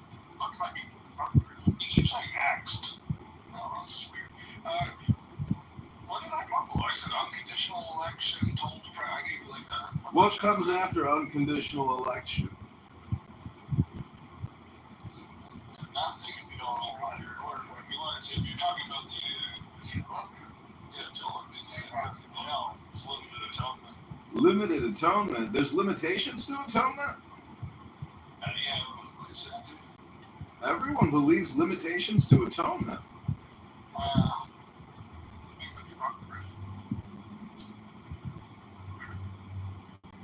What's more important, the United States Constitution or the Bible?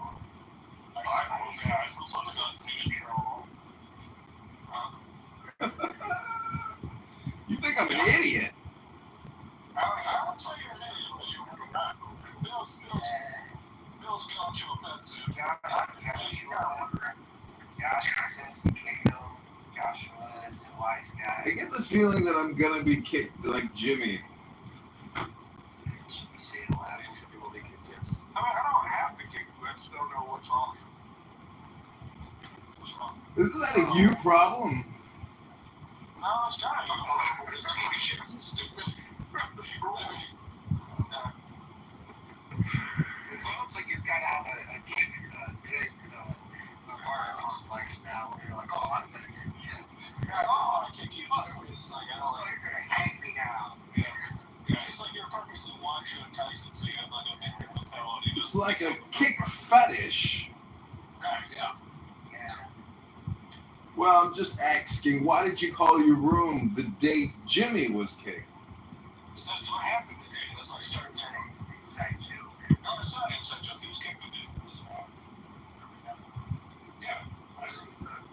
It was all day in a row. He didn't even say anything.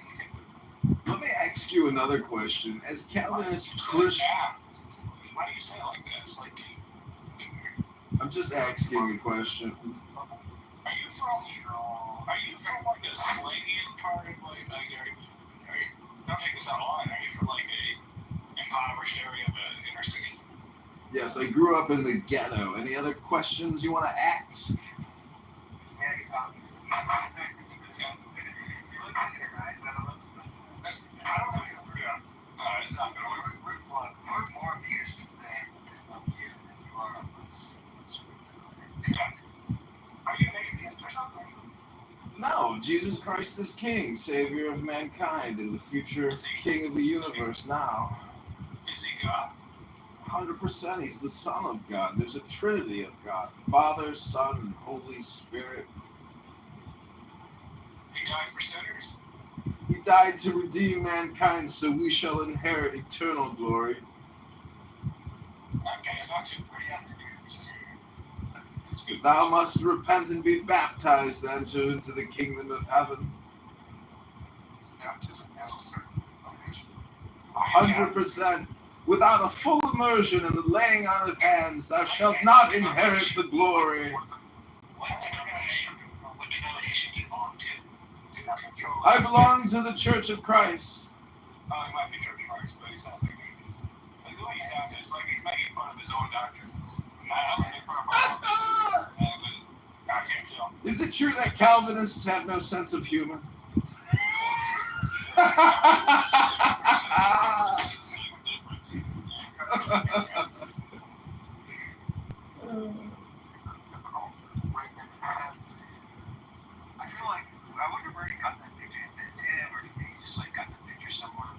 Yeah, That's me. That's me, John Kitover, candidate, Congressman, 16th District, State of Illinois. You ran for office? I'm currently running for office. We start gathering signatures at the end of the month. Oh my God. He reminds me of Rex Mondo from The Blind Dynamite. I don't know him. I don't know. He's also a guy. You know who I'm talking about? I've seen that movie, but I can't remember that character. He was also like, he's like, oh, the Starlit Night. Forget about it. He's also in Office Space and the Drew Carey Show. That guy. Oh yeah, I know who you're talking about. Okay, give me your arm. Your other arm. Your left arm. No, I mean I got baptized. I got baptized by a black man in a pool at the YMCA when I was a senior in high school. That's good, man. And so he sounds like that guy if you were trying to be like maybe like a baseball broadcaster. Where it's like, Are you really Church of God? No, Church of God. So not Church of Christ, there's some cult named Church of God? Yeah, I didn't know it, but it was a cult. Are you talking about currently, or are we calling it a cult like it's past tense? No, I don't go to the church. I don't participate in the church anymore. well, I asked you what denomination. It's called Church of God by Garner Ted Armstrong or Herbert Armstrong. That's what you belong to. No, that's when I got baptized. The organization. What do you belong? What denomination do you belong to today? Right now, I don't go to any actual churches, nor do I participate in anything other than Clown House Calvinist rooms. Why not? I don't know. I found that just reading books is the best way to stay relevant and topical and informed. Scripture, Holy Scripture. So was the thief baptized? Was the what beef passed? What? The thief. Was he baptized? The beef? The thief on the cross. He just said, the thief ran on the cross. Barabbas? Oh my. It's not very bright. Well, why do you... Atheism troll. It's not an atheism troll. Why do you think that the thief on the cross was baptized? What was his name again? I'm saying he wasn't baptized. That's what John. What was the thief on the cross's name again? I can't... Is it the Barabbas? I don't know. What was the other guy's name? That's the guy that like This is what I'm telling you, he's a troll. Oh, yeah. Barabbas got let go. My bad. Correct. So what was the name of the thief? I can't remember. Hey, John, did Daniel did Daniel succeed in killing Goliath? Daniel? Yeah. I think you're talking about King David. Okay, just checking. I mean, I don't think he's a troll. I think he just didn't know. I think he's just confused. The thing is, John never is given a name, from my understanding. This is my question, John. If you read the Bible, why don't you follow its command to go to be like part of a local congregation?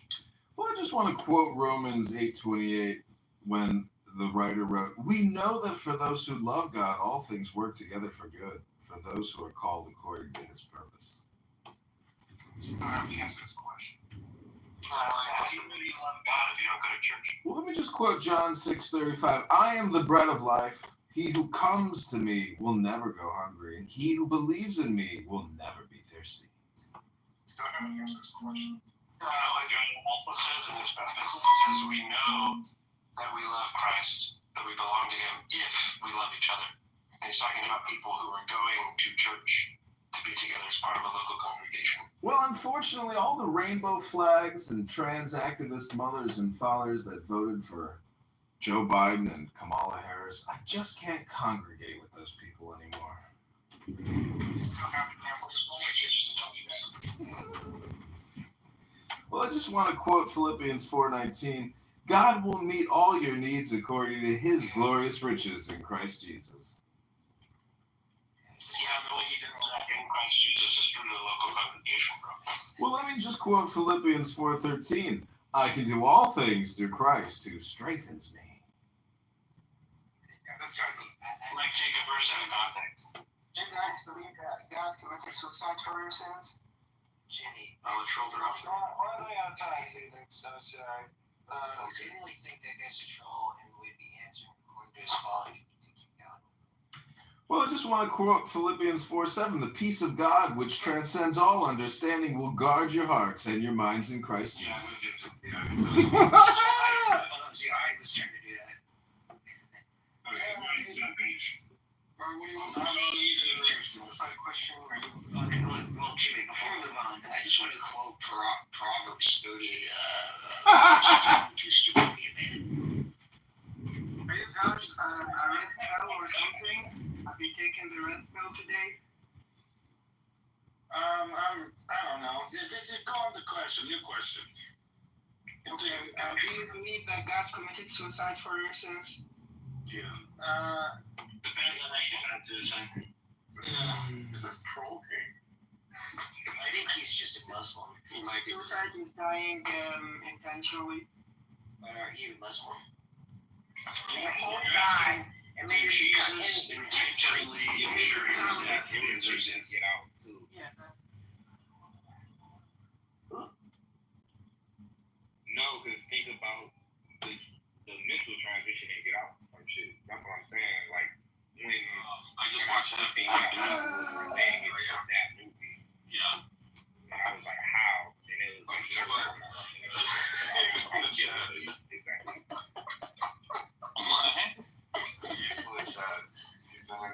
Wait. Hang on again. That's a great title. It's one of the funniest titles I've ever read. It's true.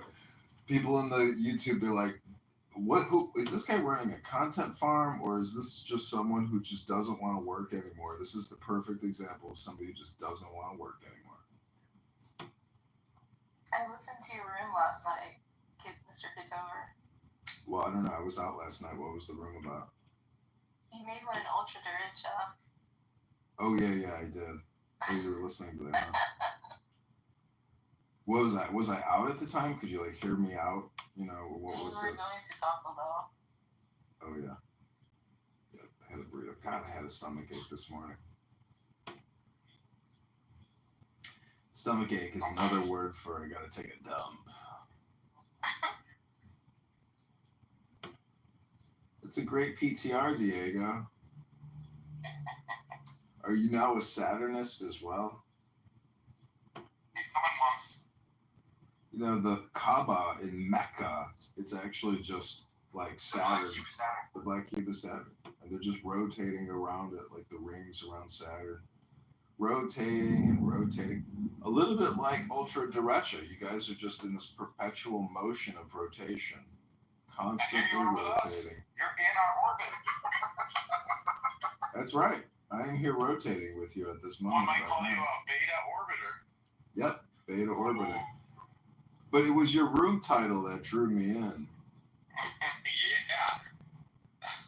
Hey, you want to share any tips? I mean, I just got into this. Yeah, I mean, I think reading books is like the best form of meditation. It's meta, you know? So if you want, if you want to read a book out loud, that can put you into a deep state of meditation or trance. And you could say om, om, om. That's one way to like stop your mind from constantly generating thoughts and words. Well, I bought this vibration plate that you can tune to any frequency. You know what I'm talking about? It's electric. No, I've never seen it. Oh yeah. So it's basically, it does the same thing as the tuning forks, but I can tune it exactly to the exact vibration that I want. You know, literally the frequency that I want, and it'll make the sound, and it'll just keep the sound going for as long as I want it to go. You know. That's cool. I mean, the whole thing is positive vibrations. You know. Well, I get those from women. When I sleep with women, I get good vibrations. You know. You know, I think there is something in terms of health and sex where if you've heard about people who have like a lot of sex 3 times a day, like it's a huge boost to the immune system because the body is just producing tons of hormones. I don't know if you've ever experienced the glow of sex. Yeah, I would say like Peter North. He's in his He's almost 60 now. He looks great. And Hartley looks great.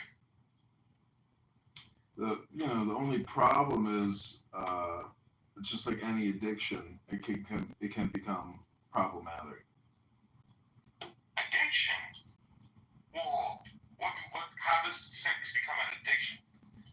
Because it's like a heroin release. An orgasm is the same thing as doing heroin, cocaine, any other type of drug that intoxicates the body. It is. What do you think an orgasm is? It's the exact same physiological. Those are the artificial substances that enter your body. Orgasm is something natural that is meant to happen in your body.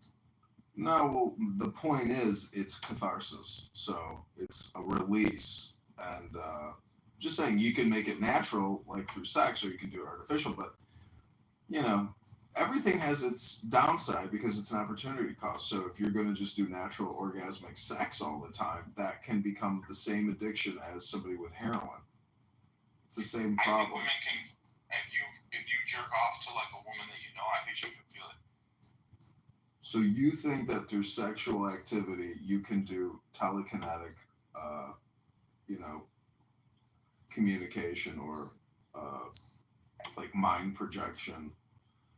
I don't know. It's all in your mind's eye, though. And see, that's the same thing as saying that there's some type of unseen force in the world or in the universe. Or I buy into that because sometimes only thinking of a girl can DM me on Instagram like an hour later. Yeah. Yeah, but see, that's all just hindsight bias or your brain doing like predictive analytics. It's just not really what you think it is. It's like all hindsight bias. I don't know. Confirmation You gotta bias. admit that when you're horny for a particular woman Mhm. and you're thinking about her a lot, doesn't your brain go into some wave state? Probably. Okay. But that's just like determining what your desire or goal is and then making that your primary algorithm. So. There you go. But to think that like there's some type of invisible connection of communication is delusional. It's delusions of grandeur. Yeah. It's stupid. Yeah. Right. There's no such thing as a hypnotic state. No, there's hypnotic state. Communication or anything like that. Well, movie theater state is like, I think, what do they call it? Alpha brainwave state. So your brain gets into that frequency as soon as you sit down in the movie theater or open your Gmail or turn on your phone or get on Clown House. It's the same dopamine and brainwave state creation. The trick is to be productive in what you're doing. If you're just getting into the brainwave state but not creating anything, then you're, the product as opposed to the distributor. So, okay, well then, shit, you're at the highest level. I can take it. You're the greatest creator I know. No one creates more content than you. Exactly. You're just my Even product.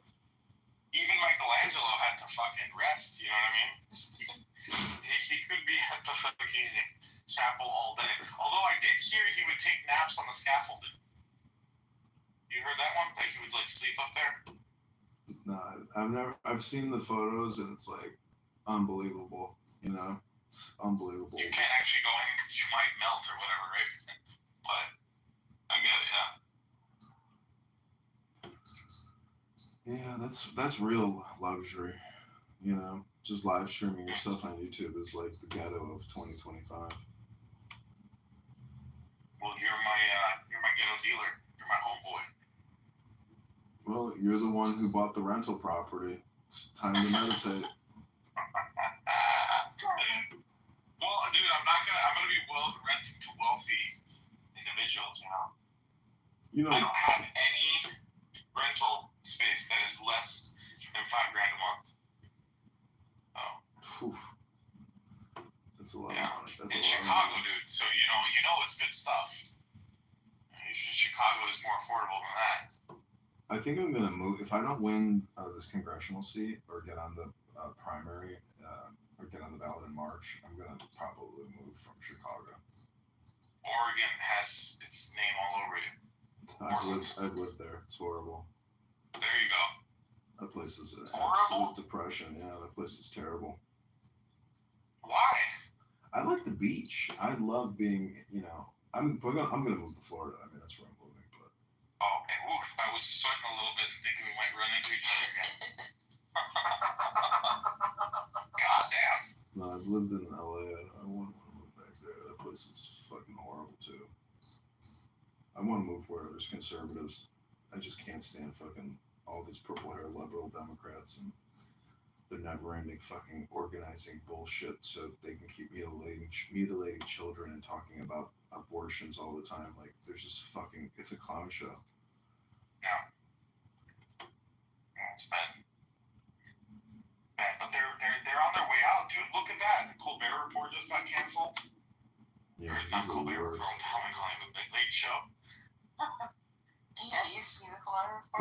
He's such an ungrateful piece of shit. He's like talking bad about his own employer, and he's that's what kicked the can on him is him talking shit. Yeah, he was talking shit about the Paramount merger and making fun of. On his show or just like in private or something? I'd have to Google it to see where he was bad mouthing. I think it was on the show. Wow. At that point, he's probably like, fuck it, I don't even want to do this anymore because he's worth like, fucking hundreds of millions of dollars at this point. Yeah. Yeah. It's a lot of energy to do that show. A lot of time. Do you think like performers have their energy sucked from them by the audience? Nothing. I think it's created by the environment, It's probably a very high, and that's why people that's why Jay Leno couldn't give it up. That's why nobody wants to give it up because you get so high doing the show. That makes sense. You could, could be. It could be. I mean, it could be as good. But then the thing is, like, if you get so high on the show, then you're like, oh, I want really good sex. To match that high. Procreated. Who, Leno? Leno has no kids. Really? I thought maybe he had like 2 kids or something. I think he replaced the fucking with the show and the money, dude. And the cars, yeah. Maybe his wife couldn't have kids or something, but he's married, right? How's that? Yeah, but she's demented now because she didn't have kids. But she has like dementia. Really? Oh no, that's terrible. Yeah. Maybe. Aging sucks. All the money in the world can't solve that. But they're not that old, man. I mean, they're the age of our parents. Well, it's over. It's over. How many kids do you have? Just 2? Two that you're responsible for, and then some bastard children all around on the side. Yeah. Well, I might have a kid in the San Diego hills of what's that part called? Mission Hills? Del Mar? No, where did I do that kayaking in the caves? What's that area called? La Jolla? La Jolla. I might have a kid in the hills of La Jolla after that vacation with the Persian woman. You dropped a little load? I did. I dropped a load in a mansion.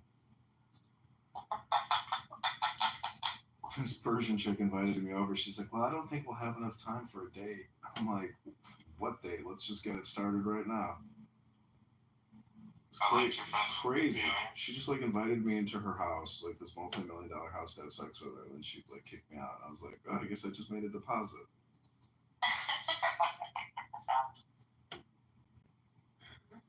That's you could single-handedly repair the Iranian and Israeli relationship there. Dude, that shit's not going away. But the Iranians in California are Jewish. Probably, yeah. There's a lot of Muslim Iranians in California. You're so tacky, They all act Jewish. They really do. They really, really do. Did you read about Bill Paxton and the guy that killed him? What? I thought he just died of like some kind of health-related issues. Oh no, I read about it the other day. It was a Persian doctor that killed him. and the family sued Cedars-Sinai and got a huge settlement, and it was totally incompetent foreign doctor who killed him with an unnecessary procedure. Wow. I mean, the guy was healthy as a horse. No, he had some kind of pre-existing condition, so he did like this, Either way, anytime you open up your chest and somebody starts tweaking your heart, like, good luck living. Good luck. Yeah. Like, if I had prostate cancer after watching my uncle die of prostate cancer, like, I'm just gonna die naturally. I'm not gonna go to some fucking surgeon and just, I'm like, that's the fucked up thing about cancer, like of the prostate and other things. Like, if it's internal and they're doing these, chemical testing to get certain percentage levels to find out how cancerous you are, it's like, and then you're gonna get on chemo and you're gonna do surgery. It's like, that's what's gonna kill you faster than what you got going on. You need to de-stress. A lot of these people that have cancer, it's stress related. Yeah. I wonder what would non-spreading lymphoma under her eye. Super hot, or she was super hot. I mean, she's a little older now. She got kids. She has one kid. And I wonder, like, what's stressing her the fuck out when she's married to a guy with money. It's just, this is like the whole thing about meditation, where it's like a brain hack, because most people can't naturally de-stress. You have to run a program through you to get to a state of de-stress. Exercise helps, books help, What about sex? Sex helps, music helps. But then the thing is, you have to do it, maybe twice a day to have long-term benefits. You can't just it's got to become part of your schedule. It's got to become a ritual, a practice. You have to make it into a ceremony. I was watching F1 last night, mm-hmm. And it's the wealthiest people in the world. These teams are worth $500 million to $1 billion. These cars are retardedly expensive. They don't even get into how much the cars are worth, but it's just a rich man's sport, right? That would be a fun trip to go to Monaco Grand Prix. Well, dude, I mean, they have them all over the place. Even the Vegas one looked good, at least in the movie. Yeah, well, the Miami one, I've heard the track is no fun to really watch it out. But. Yeah. Well, why was I mentioning that? Oh, because they have all these rituals to de-stress from the race. Mm-hmm. Getting in ice baths and doing this therapy. There's a whole. I can't even imagine what kind of flow state, brainwave state they get into when they're doing 72 laps at 200 miles an hour. What kind of input? What's going on in the brain? Well, dude, have you ever been on a long road trip and suddenly there's a semi in your rearview mirror and you just don't even know how it got there? Yeah, I've driven across country trying to do good time, and right at the end getting to California and literally seeing ghosts on the road and stuff. Yeah. Well, look at the one where, the Bohemian Grove, they have the care ritual. So that's a good example of how to essentially mind hack or brain hack yourself. That care ritual would be a good example of people going clear, but it all has to do with getting you into the now. Is that why they say clear and clairvoyance and these type of things? No. That's why they have these names. Care. It's a care, C-A-R-E, meaning that stop caring about things outside, go within, and stop thinking about all these environmental situations. Be in the now, frolic, be happy, stop caring about all these things outside. You're in a safe space here. You don't have to think about those things anymore. That's why you need guides for doing drugs and stuff like that. You need someone to reassure you that it's okay. No, I think you just need good books. If you're gonna do a psychedelic experience, the Tao Te Ching, Marcus Aurelius, and 100 other good books could be a much better guide than some shamanistic pupa. loser who's wasting your time. I mean, just go with the masters, not some fucking person with body odor and a nose piercing. People are annoying. Books are not annoying. Yeah. But are books the only way to tell stories? I mean, no, they can't be. You have to read the book and run the script. Like, people don't do it. I've been reading books on this app for years, and I just know that when I meet people in the real world, I'm just like, God, everybody's so fucked. Is that what you thought when you saw me? You didn't get out of your car to shake my hand. You're a lazy fatty. You got problems. You're a greaser and you got dandruff, and your kids and your wife. Nobody looks happy. This whole time, I thought you all were face to face outside. I didn't know he was in the car the whole time. Yeah, he's just sitting there lounging, like. I was waiting for him to invite me to do something. Some toxic lazy Nazi, like, what's up, dude? Shut up. Some Jew hating Nazi who for years creates Jew hate content. He's like, what's up, dude? What? I'm a content creator now. Why must you defame Mr. Kitover? What else do I got? Life is boring unless I'm here roasting people. Roasting is fun. Why do you think they crucified Jesus? It was a roast. Wow. It was a burnt offering. It was the first Holocaust. There you go. You see? So really, let me ask Rico this. Rico, do you know anything about World War II history? I'd like to think so. All right. Can you tell me the two most destroyed, or maybe the three most destroyed places in World War III? World War II. World War II. Big fire bombings.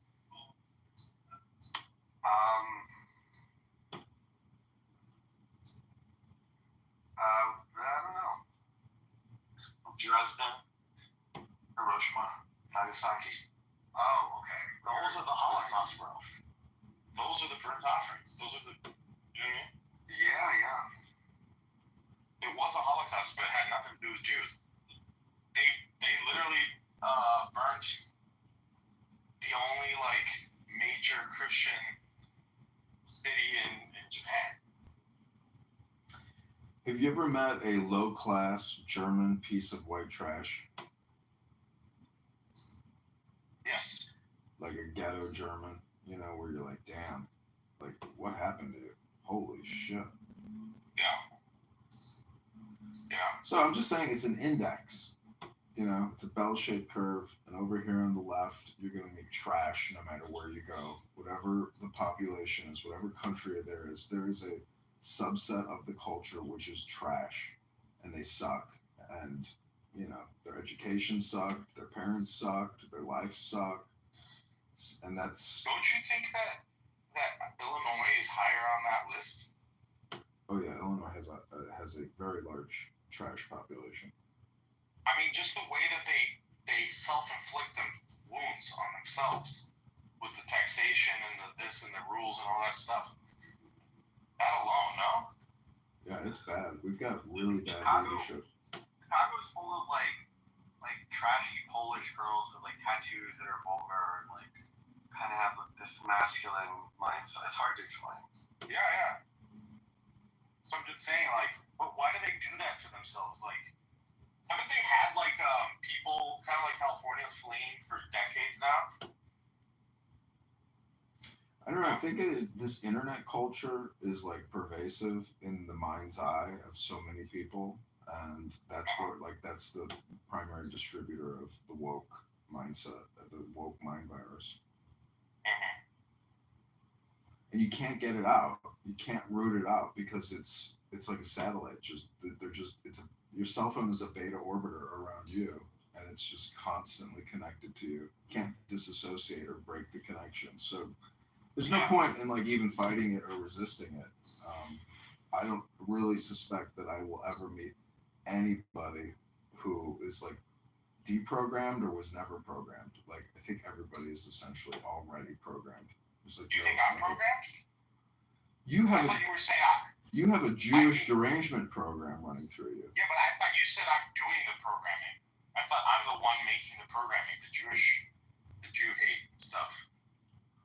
Yeah, you are a creator of that content, which is the worst part is it's like, you know, you've wasted an inordinate amount of time on this app. An unbelievable amount of time. That's from your Jewish perspective. I mean, that's not.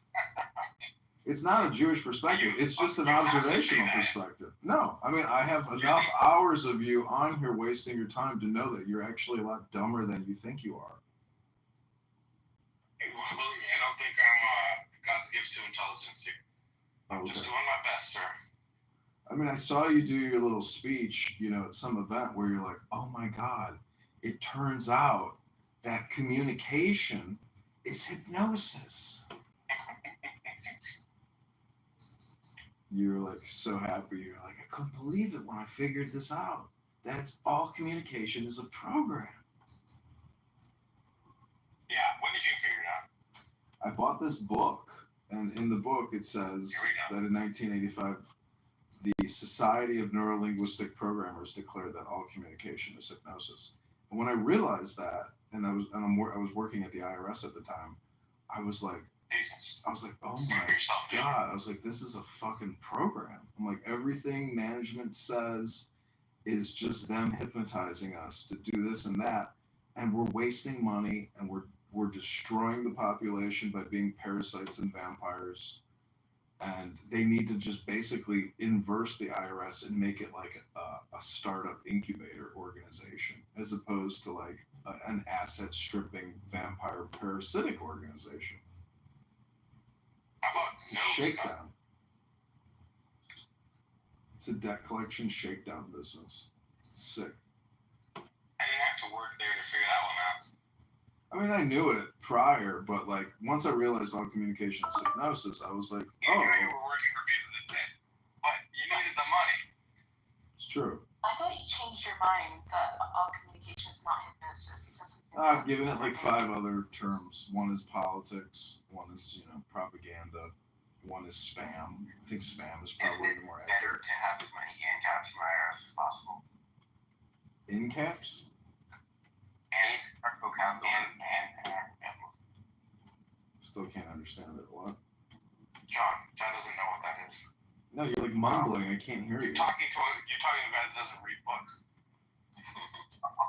Try pronunciating your words instead of mumbling through the word.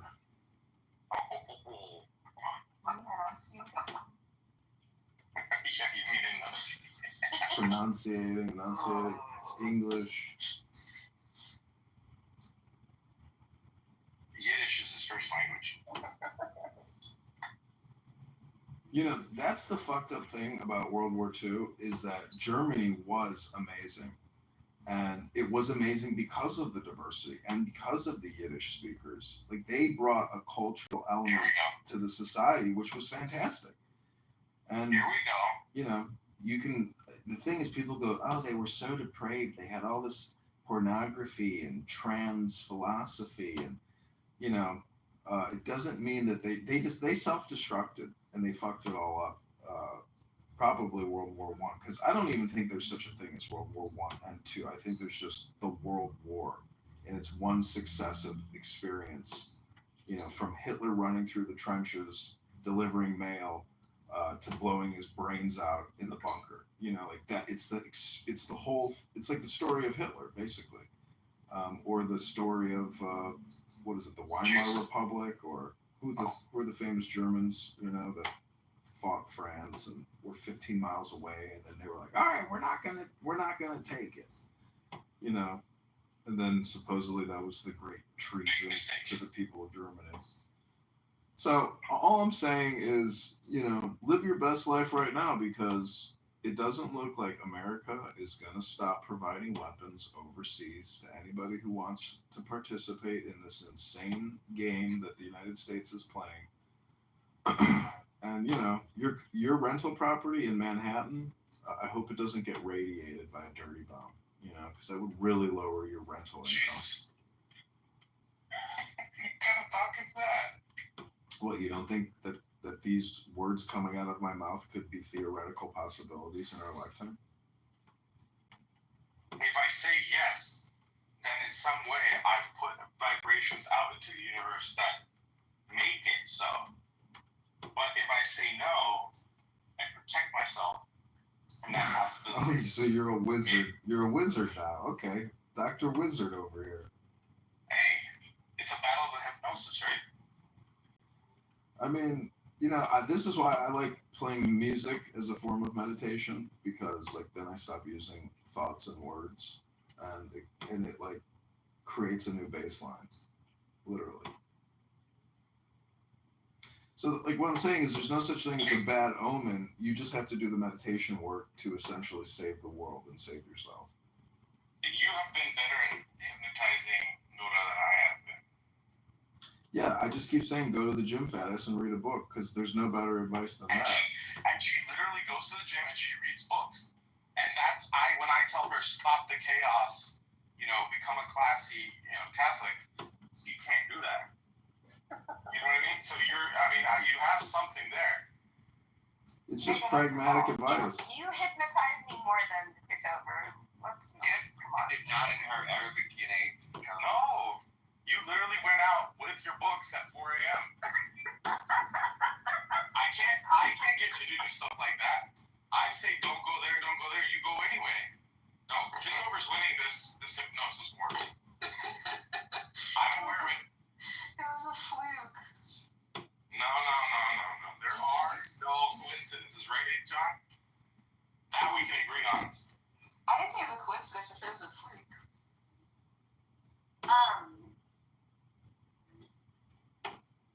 What was I gonna say? You told me not to listen to country music. I don't listen to country music. What? It's almost. You told me not to listen to country music anymore, so I haven't listened to country music. For literally 24 hours. That's not a. That doesn't count. Hey, when you went to New York, you were baptized for like how much? Like for a month? When I went to New York, I got baptized in March after. Well, you got baptized after by then.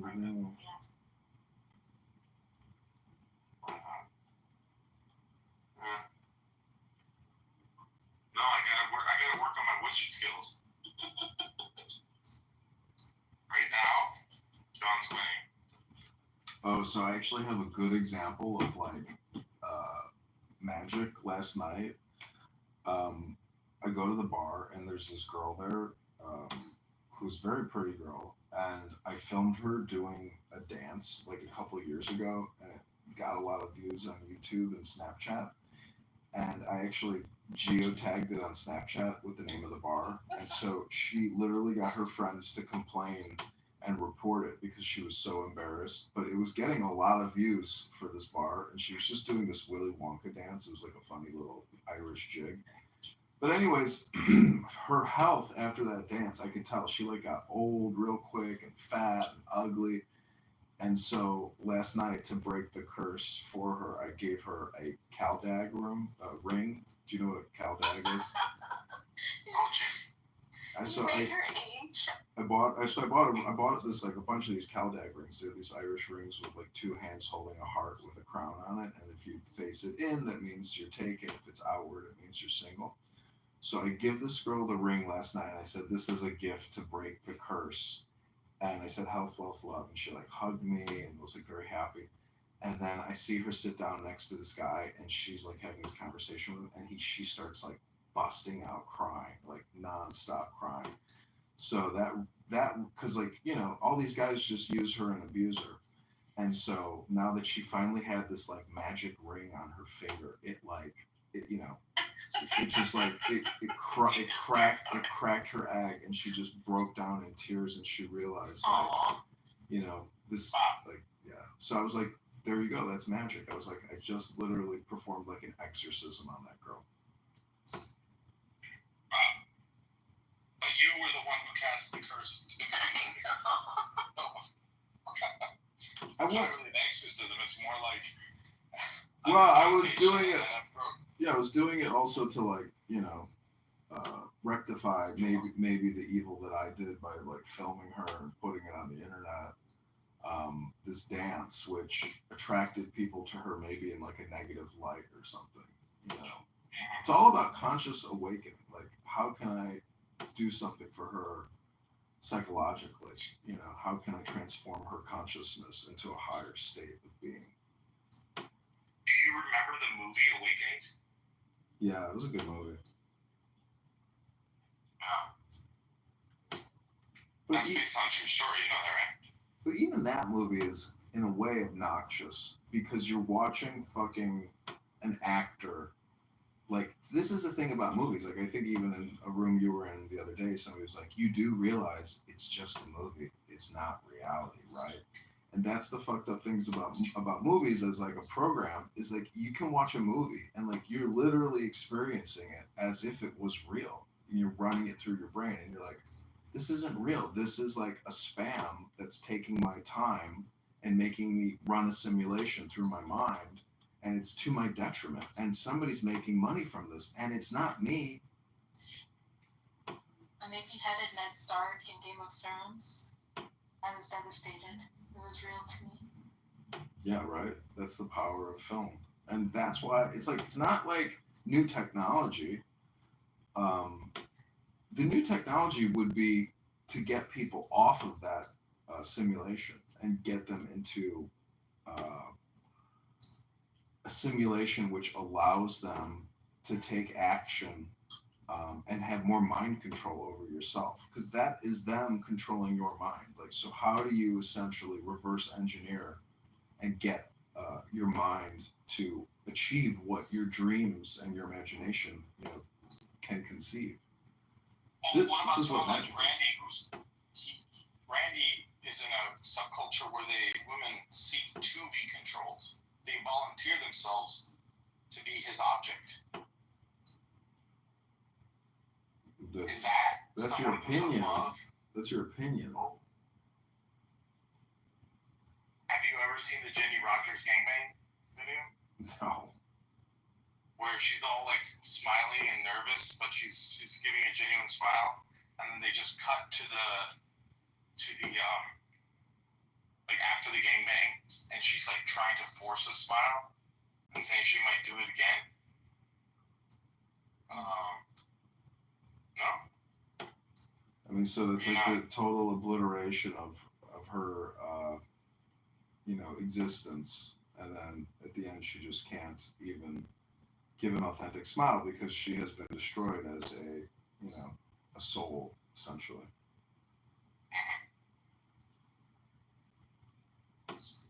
Just saying.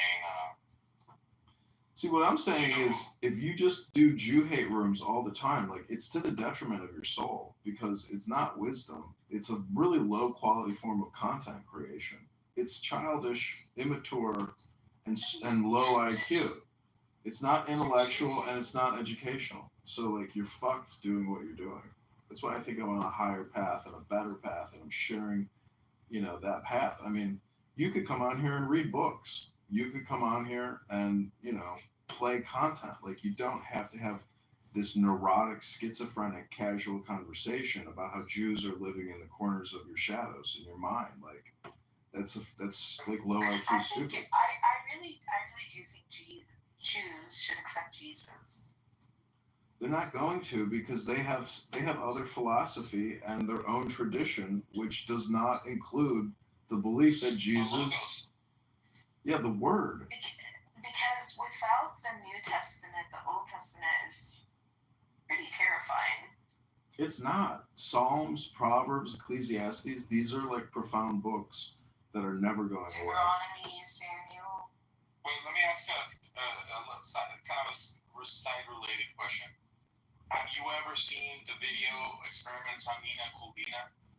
No. Experiments on Nina Kulina? Nina Kulina. So the Russians wanted to see if there was mind control, and they actually filmed a woman who could move objects with her mind. And then that project moved to Montauk. Are you familiar with No. what I'm talking about? No? You never heard of it, Kale term? I've heard of it, yeah. Project Artichoke. Project Brussels sprouts and broccoli. Have you heard of those? No, it's usually within the Nina tractor. This was not. You should see it where she moves the objects. She's a pretty nasty looking woman. But yeah, in Montauk there was this Project Montauk. There's like this big antenna, and they were trying to do like in the 1980s. They were trying to see if they could remote control the brains of people all over the country with this giant antenna. No. Well, did you hear about Area 51? Yeah, that's a classic, but that's not about mine. No, I read a news article today that all of these soldiers that work there, they've all died of cancer, and they've had like countless miscarriages. Their spouses have died of cancer, and guess what? Well, guess what they did at Area 51 prior to building Area 51? Nuclear aliens. Yeah, nuclear detonations. Can you believe that place is fucking radiated and poisonous? And they're fucking working on it? Like, it's the same shit with those Solomon Islands, where they have this reparations fund for all these people in the Atoll Islands or whatever, because they were doing nuclear testing. And everybody there just dies of cancer prematurely. So it's like, how stupid could we be to fucking put all these soldiers and just, like, kill them? You know? It's crazy. Well, one of my favorite movies is about this subject. It's called Mulholland Falls. It's a very good movie. That's how you didn't believe in nukes, Diego? No, but I'm just saying that that's yours. I don't actually think like atomic weapons exist. Are you serious? You don't think that uranium and all the names for all those different types of like rare earth minerals that create these detonations are real? Like, have you ever Googled how a nuclear bomb detonates? Yeah. As a matter of fact, so what don't you understand? I just don't believe that in 1940 they were able to split an atom using a bullet. No, I just don't buy that. It does not sound. So what do you think they dropped on Japan? It's a very large bomb. Up to a 30,000-pound bomb. Like Trump just dropped on Iraq. Got it. Okay. That's plausible. I mean, I know that like nuclear detonations can all be described in TNT tonnage. Like, what's the equivalency? So to me, it's just but you know that large TNT bombs also create mushroom clouds, right? You know that. Yeah, sure. Okay, so if you wanted to make people think that you had a weapon that's a doomsday scenario, you could drop a large bomb and say, "Look at that mushroom cloud." It's but nuclear. Haven't you seen the video footage of like the top 10 nuclear detonations of all time? Yes, I have. So like you do agree though that those are atomic detonations, right? No, I think that they're just very large bombs. Even Tsar Bomba, I mean that thing is like insanely huge. It's like one of the biggest detonations in human history. Yeah, I mean, because I've seen credible nuclear scientists deny the existence of these things. Wait a minute. Are we just doing another word argument game again? Here we go. Logos versus craziness. Must be exhausting to be married to. Words, yes. Powerful. Maybe the most powerful. Like, when you ask your wife to cook you dinner for you and the kids, like, do you guys argue over the word, like, dinner and cooking? Like, how often do you argue about words? We don't argue. She just does what I tell her to do. Do you regret marrying a Ukrainian?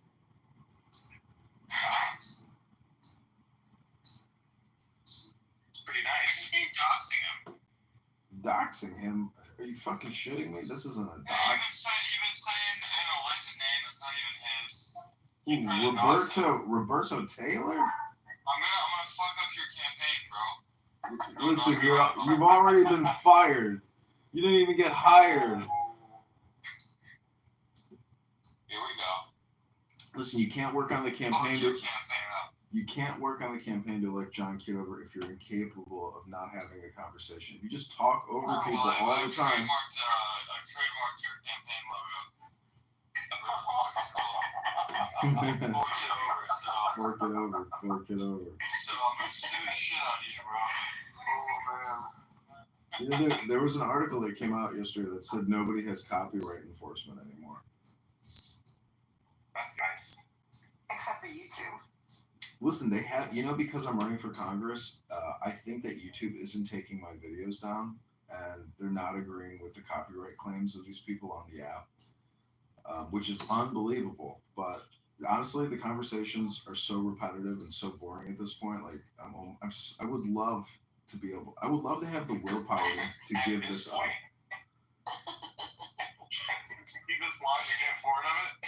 I am creating good content, like, and it's a lot of content. It's a shame that like I don't have thousands of subscribers and I can't monetize, because that would make it a lot of fun and exciting. We need to monetize. I have to have the required number of subscribers and watch hours. Are you trying to monetize on Twitter?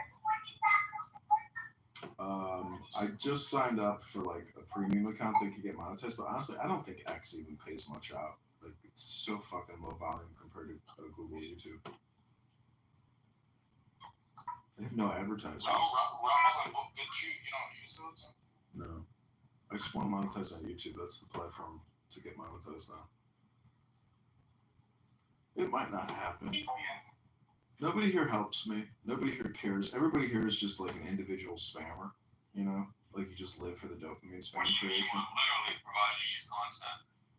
I know, but my critique is you have to be insane or very low IQ if you just keep coming here to have casual conversations, but never to like capture it, to monetize it. Like, you must be the definition of stupidity. No, we want to monetize. Like you. Yeah, but like, you don't share your YouTube link, you don't share your X account. Like, you guys don't create anything. You guys just come here to chill. If I put mine up there, my account instantly gets banned. Is that true? Yeah, it's for everybody, Diego. If you were to put your Twitter account because you lost your previous account, you would lose your account. Oh, wow. Because I did it too when I first got banned on Clubhouse. I tried to link my Twitter, it was from my Instagram, and it banned me right away. So I understand, just put it in your fucking profile. Oh, so if you professionally can put it in your profile, it's fine. You can't. You know what's interesting? I can't think outside of John of a single dude that's ever gotten banned off the app. Is he new? Yeah, somebody like hasn't even been banned. Yeah, he hasn't in New York. Alex, New York. Hey, yeah, but he is douche, but it's like an exception. Like, I'm not gonna. I don't know. Yeah, but he's like a special case because he's like a dedicated agent of chaos. He's like a male version of Manura. Yeah. But I don't act like that on Clubhouse, just in New York. Not when you're around me. Yeah, that's true. But you hypnotized me. You were saying Kitover was the one that hypnotized me. Yeah, but my hypnosis ends when I'm not around. I'm like Jafar. It only works when I have the snap in your eyes. Or in your face. The snap between my legs, that is. Oh, gosh. That is so true. I'm surprised there's no Anon in here. Maybe we blocked that. Oh, you figured it out. You know, yeah. Do you know who Stephen Bader is? Yeah. Diego, did you keep it out of the house or did you block it? What do you mean? I don't even know. How would I get rid of an anon? Remember I sent you the links of the anonymous accounts? I haven't even looked at it. Look at the... No, yesterday, no, I didn't send you the link. I told you in the chat yesterday. Remember? I was strapped. Q test. Now you can view him as the bad guy in good time, but Vladimir Putin right now is our Chancellor Palpatine, but soon he's gonna reorganize it into an empire. Good luck with that. I don't think it's gonna happen. You think Donald Trump's gonna stop him? No, I don't think that your analysis of Putin is accurate. What's your analysis? I think he's probably pretty passive aggressive, and he's not going to do what you suggest he's going to do. Oh, well, yeah. Why would he do what I suggest he's going to do? I don't know the nigga. Well, there you go. You're the N-word you're talking about. I am that nigga? Yeah, anybody who uses that term is the N-word that they're talking about. Base, bro. It's a slip up.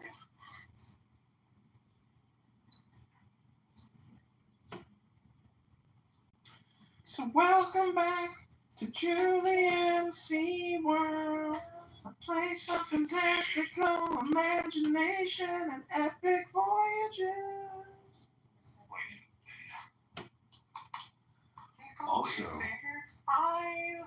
Also, Julian is not gay. Abby, do you have your computer near you? No, by why? Oh, I was gonna say, look up the presidents of Turkey. Like, 4 of these people have no pictures of them.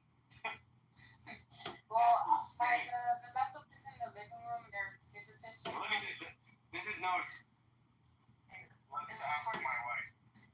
Would you accept 2 crosses from Syria? If a Arab man came up to you and gave you 2 crosses, he doesn't even speak your language. And broken English, he just was from Syria, cross. You can say no. If you don't take that. You see what spiritual intelligence is all about? Somebody in the YouTube wrote, "Free Palestine, Netanyahu is Chancellor Palpatine." Nora accepted it. Didn't think anything of it. This is what I'm talking about, Nora. Literally, this is like the single conversation you and I have when we're alone in the room. It's about how the lack of common sense is dangerous to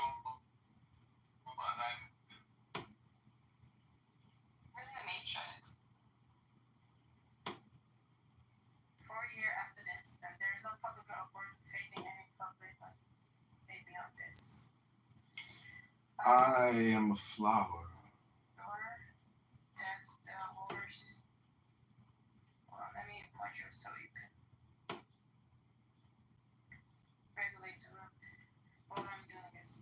Are you sure Doing that this or doing that? Hey, why are we waiting time on this horse thing?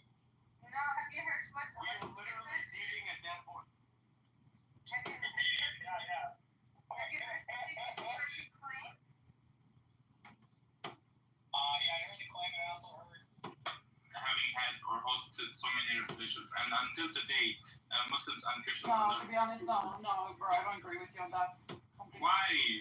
Because I've seen a lot of Christians are being persecuted. First of all, Israel didn't bomb the church. That's a lie. It's fake news. It's propaganda. There was some shrapnel that happened to strike the church, but they didn't bomb the church.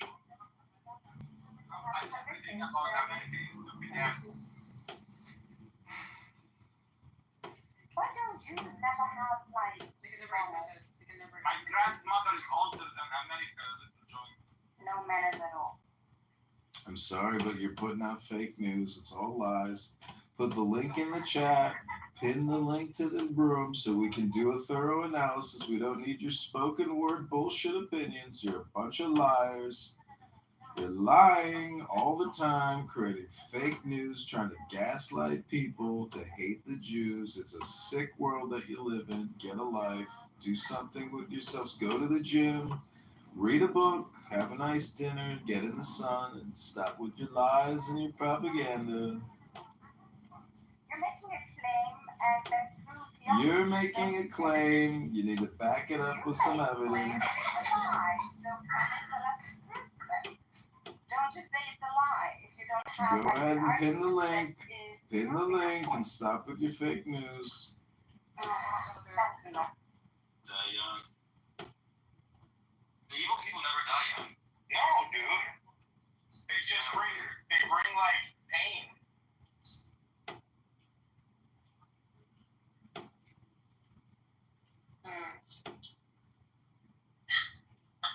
Well, I still have some time to die, so it could be still young because 40 is still young. Y'all aren't being very mean right now. You're gonna die next week. Oh, you're so nice. Oh, wow. What a compliment. You're going to have to go get baptized again to break that hex, Princess, yeah. That was me.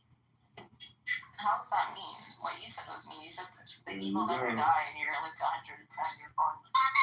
I said those in two separate sentences. You connected the two, no, man. Here we go.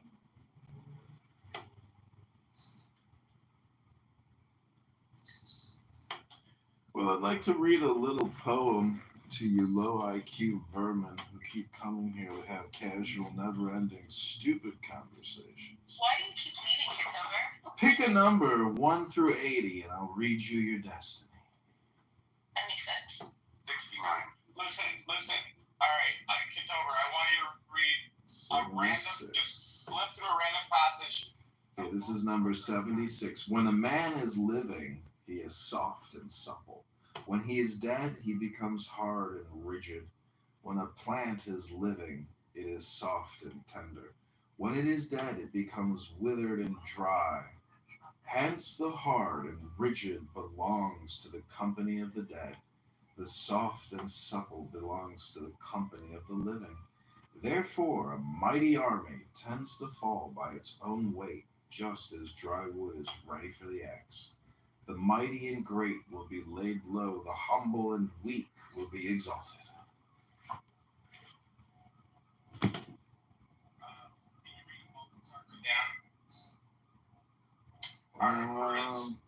Passage. I have Maxims by Balthasar Graziano. It's a good You don't book. have the Art of Prudence? No, I just have his maxims and aphorisms. Alright. Choose a random one.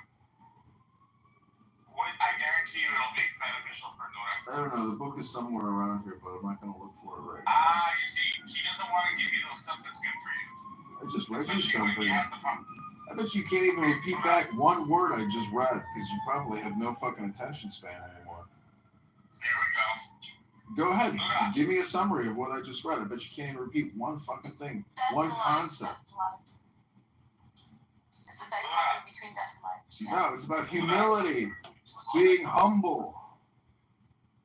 Open a random page of Balthasar Graziano's Art of Prudence. A random maxim or statement from that book. Why don't you do it, Diego? I've never heard you read a book in my life. You claim you got this incredible book library, depository. Yeah, I don't have a library in my car as I'm driving. Okay, let's see.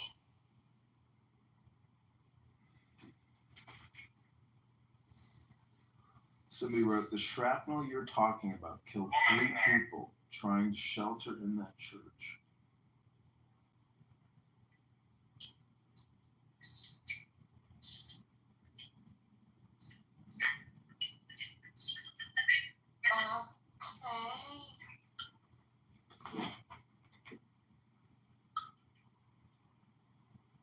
All victories breed hate, and that over your superior is foolish or fatal.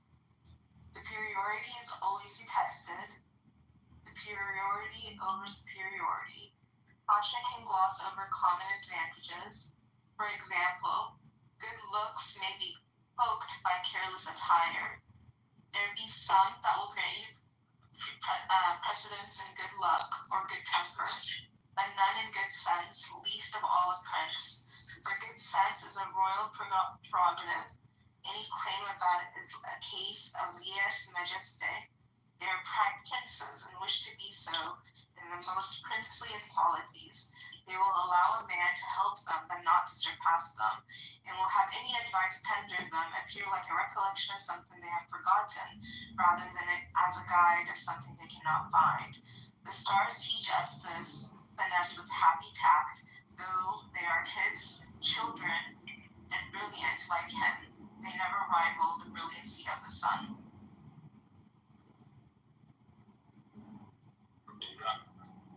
Oh, let me read this one. This one's I like this. To be without passion. It is a privilege of the highest order of mind. Their very eminence relieves them from being affected by transient and low impulses. There is no higher rule than that over oneself, over one's impulses. There is the triumph of free will. While passion lives the character, no aiming at high office, the less the higher. It is the only refined way of avoiding scandals. Nay, 'tis the shortest way back to good repute. That is not passion.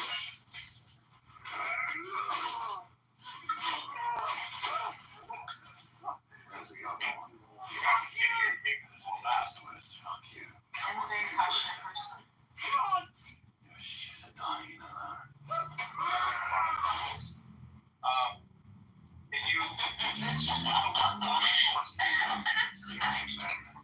Can you put the word woman in Russian?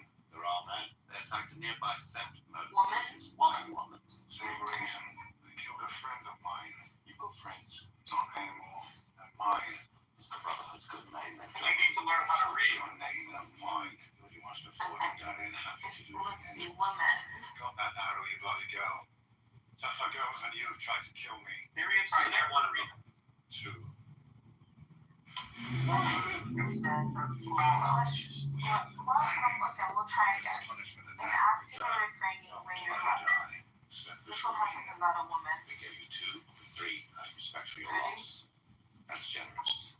Bunch of nonsense. More depends on that than on noticing your temperament. If he is a fool, what 40 applies to Hippocrates for health, still more is he one who then applies.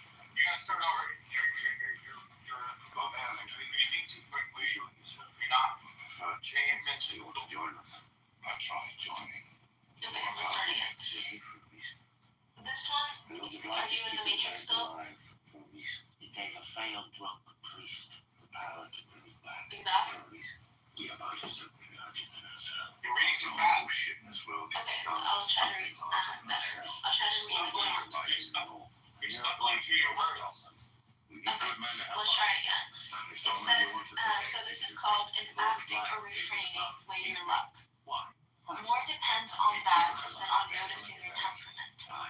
If he is a fool who at 40 applies to Hippocrates for health, still more is he one who then first applies to Seneca for wisdom. It is a great piece of skill to know how to guide your luck even while waiting for it. For something is to be done with it by waiting at its views as proper moments and has periods and offers opportunities, though one cannot calculate its path, its steps are so irregular. When you find fortune favorable, ride boldly forward, for she favors the bold, and being a woman, the young. But if you have bad luck, keep retired so as not to redouble the influence of your own lucky star. That was that one about women. It's run terribly.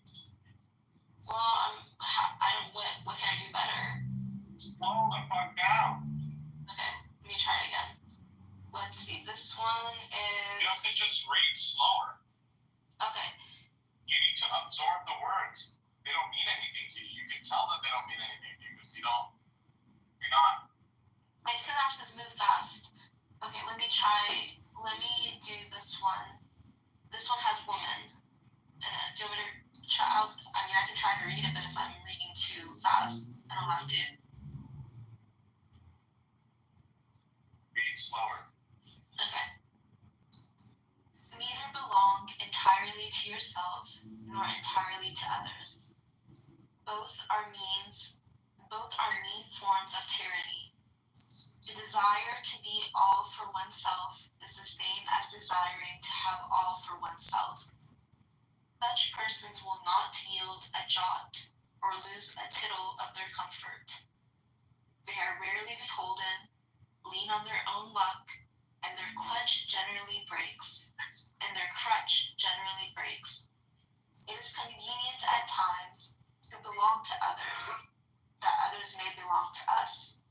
And he that holds public office is no more nor less than a public slave. or let a man give up both birth and birthing, as the old woman said to Adrian. On the other hand, others are all for others, which is folly, but always flies to extremes, in this case in a most unfortunate manner. No day, no hour is their own, but they have so much too much of others, that they may be called the slaves of all. This applies even to knowledge, where a man may know everything for others and nothing for himself. Every hour of life has its own A moment of shrewd truth. man knows that others, Who better when they to call seek us him, attention do not than the man seek who him, parted the Red Sea? but their advantage in them and by them. Can I read that letter? When I got here tonight, I wasn't certain what to expect. I don't mind. A great party for the cousin, the first lady, on a first name basis. What did you? It's a great idea, just like the old You still days. stumbled over words. Actually, at the Screen Actors Guild, it wasn't Dutch, it was Ron. Yeah, I reread it. I saw it. I thought it was a clutch. It was a crutch. We were in the middle of a tough strike, and we were appointed to the negotiating team. Yeah, I remember coming home very late one night after a long session. This is why 4 a.m. you think it's when he probably woke up. painful, like you I mean, I think said, it's fast and you even we got the wonder. Yeah, you could say that. I you ran beautiful thing from right there. Okay, let's read from the Bible. Gavin Newsom, he's the governor of California. Gavin Newsom, he's the governor of California. Let's read from the Bible about women. Newsom, like him. Okay. Nice. London hasn't been used to that. They're getting Okay, used to there's another one. Let's see. Okay, this one. This book, The Art of Worldly Wisdom. Customize content shirts. Would have done you well if you had been in another part of the world. the kids. I mean, my kids.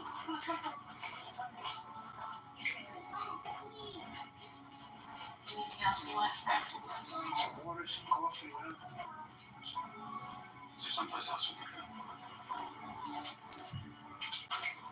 Right, Daddy? We're going down to the beach. We'll be back in a while. Make sure they don't go into the water unless somebody's watching. Okay, this one's about what the heck women. Make sure they put their shoes on, they'll burn their feet. We're getting their shoes. All right, come on. Let's go. So what do you want to talk to me about? The government's about to deport you for certain activities. I'm in this country since I'm 2 months old. Does that make me Italian? I'm Actually, American. you want to do that?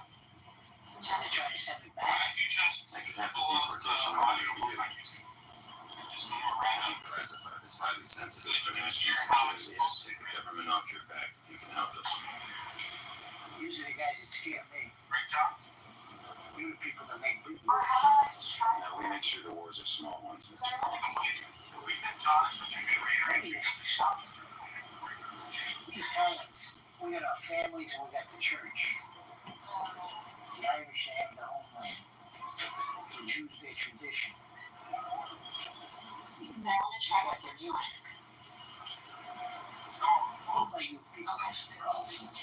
What are you like? The United States of America. The rest of you are just visiting. The units here from it. I read the one. The president wants the noise level on the operation turned down. How many men are involved? Sarcasm, dominance, and being like we call this. He's Cameron on Spanish. Yeah, I just think it's translated. You said things like Stanika. How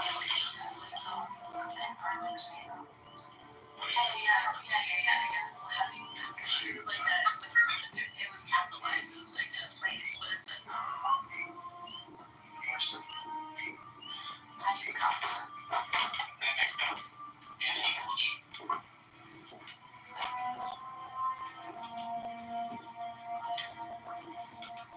Maxims for life, classic literature. Did you hear what we were talking about? No, I didn't hear anything. This is 3 hours and 33 minutes. There's something And else then you here. put an excerpt. It has to stay in this room. Oh, I know that, Father. Here's number 98. There's like shorts about it.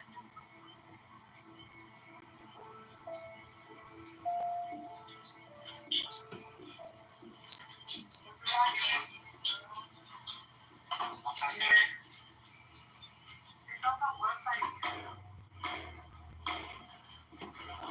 Oh, We were taught on Reverend Christensen will offer grace. Thank you, Lord, for bringing us safely here to be with our brothers and loved ones again.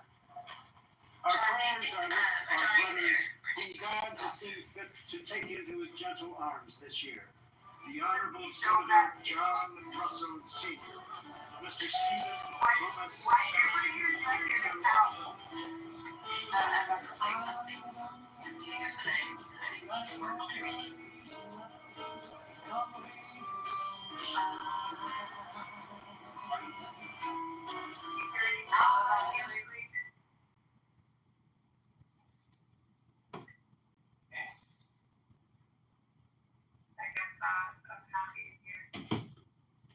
passions are the gates of the soul. The most practical knowledge consists in disguising them. He that plays with that's not very computerized, Diego. Is that Diego, what's a bigger threat to your security, the Jews or the Skull and Bones? I think that the second one already killed me. What's the difference? I mean, one is an Ivy League fraternity, the Alright, check other this out. I is just a tried world my religion. task. More like murder your pussy, Danny. No, but I did. I'm not going to get into that, but you can read my mind if you want to find out my connection. And if you're convicted, then you can go ahead and try liberal democracy for as long as you like. And then when your daughters are becoming your son, and your sons are becoming your daughters, and pornography and degeneracy are rampant, then you go ahead and decide, you know what, maybe I do want to try nature and nature's hierarchies and allow them to have greater influence in governance. By the way, Ryan, if you want a globalist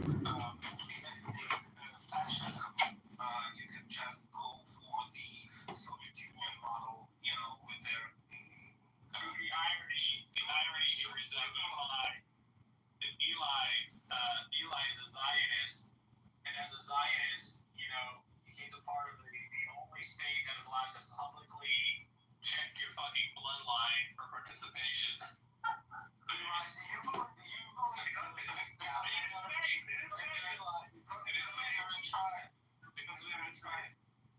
Yeah, I'm a trying to motherfucker. We're white. They're gonna push you back out.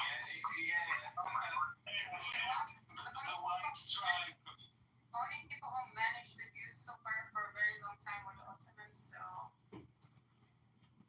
Well, how about you get back to that, please? How much are you willing to pay me? Oh, is that what it's about? It's about money. So you are a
have sixes? Okay. Let me get both the blue ones. You need the green one. I don't have a green one.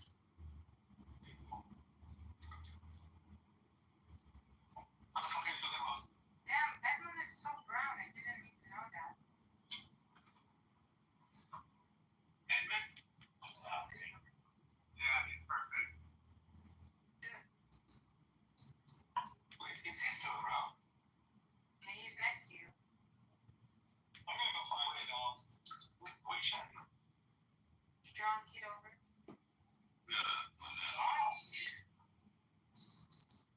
Actually, if it was a real Julian, his name would have been John Kittle. Not Kitover. What are you gonna get? McDonald's. What's going on with you lately? I'm a new man. I'm an American, damn it, I'm white. Wow. Donald Trump wannabe. I guess, yeah. Are you gonna vote with Donald Trump next? Hell no, I'm gonna vote for Gavin Newsom. You know what? I'm voting for Gavin Newsom on the Republican ticket. Leave it. And if you registered as a Republican? Me? Yeah. What's the highest power level that is? Depends on who's manufacturing. I think 9 is the highest one that's in base. We got a 6. That's weak. Well, 6 is pretty good. Is it weak? I don't know. I do a 3 and I'm like, oh boy. So I can't even do a whole one. I gotta take it out. Oh, that's cute. Isn't it? I'm a cute guy. So it's weak when I do it. It's cute when he does it. That's amazing. No, for you it's not cute. You don't even do it. Yeah, you don't even do it. Women are extremely sensitive, okay? Regardless of what pornography has shown you, women experience orgasms when you develop a very sensual, slow, and delicate approach that's increasingly frames on it. Nothing. Has everything to do with what a cute little boy I am, faggot. I like to get the slowly through that. Brian, back off, bitch. If he makes one more sexual innuendo directed at me, he's getting Yeah, that was direct. I'm getting jealous. And I went up My jealousy. Well, be careful. Well, guys, one good thing. Nora told on my ass to Diego and he kicked me out of the house. So I'll never see the shirt. Just she did a good favor for me. In the room, and no presidential.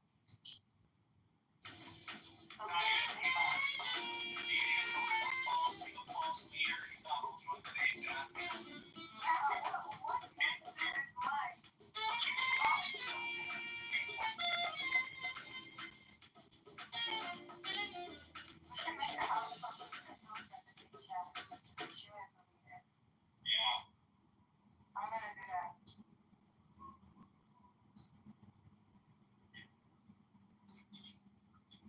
I'm gonna make exact the same picture. That is what you get. Play with me. That's a level of jealousy, you know?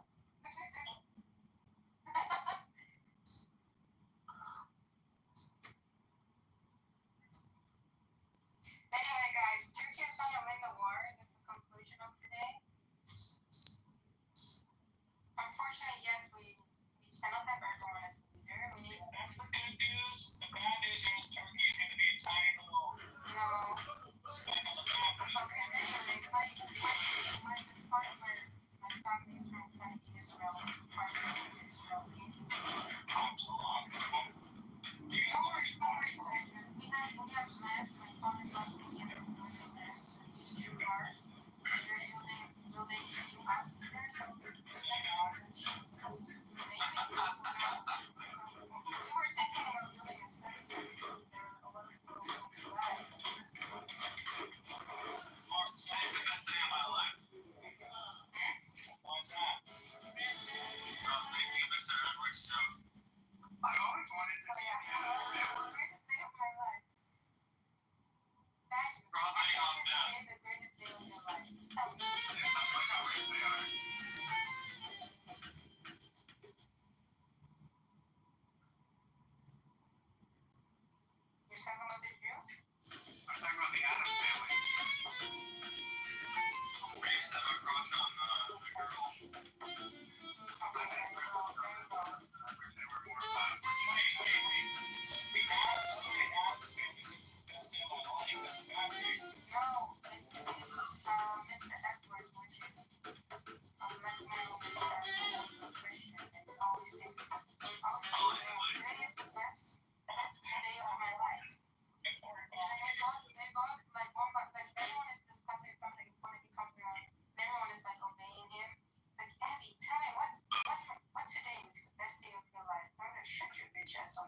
Speaking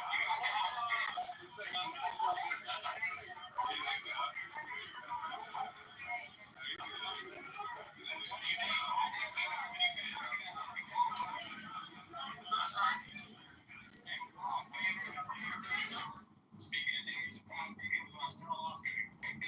Nigga. I can't believe your dad said the N-words. What do you mean you can't believe it? Come on. You got What if this. he calls me the N-words?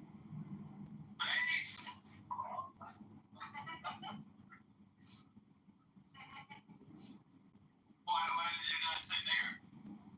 Because he's from the South. He's a geology boy. I wonder, what did you say about the American flag?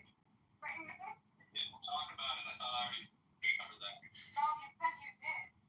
And I said that I immediately told you I said that to get to the next part where he said bigger. Oh, okay. See how far McDonald's can be. If you're gonna get McDonald's, I'm gonna get McDonald's. No, I'm joking. I don't want to eat McDonald's. It's disgusting.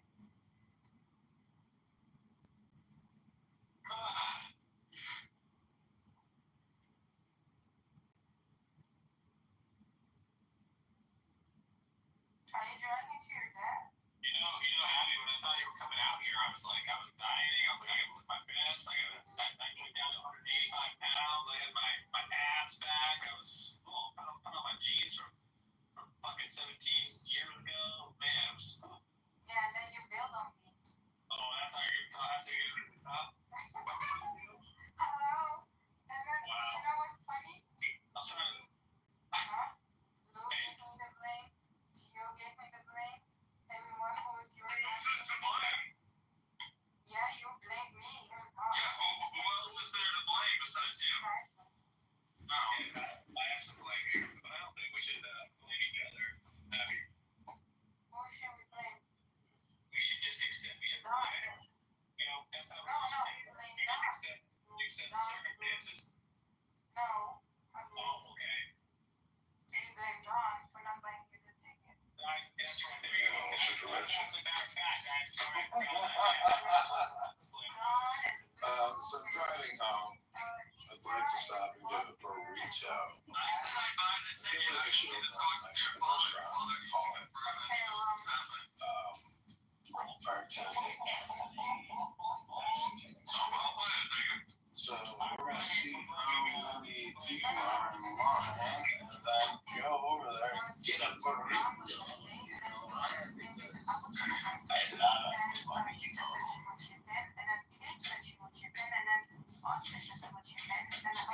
we're the places.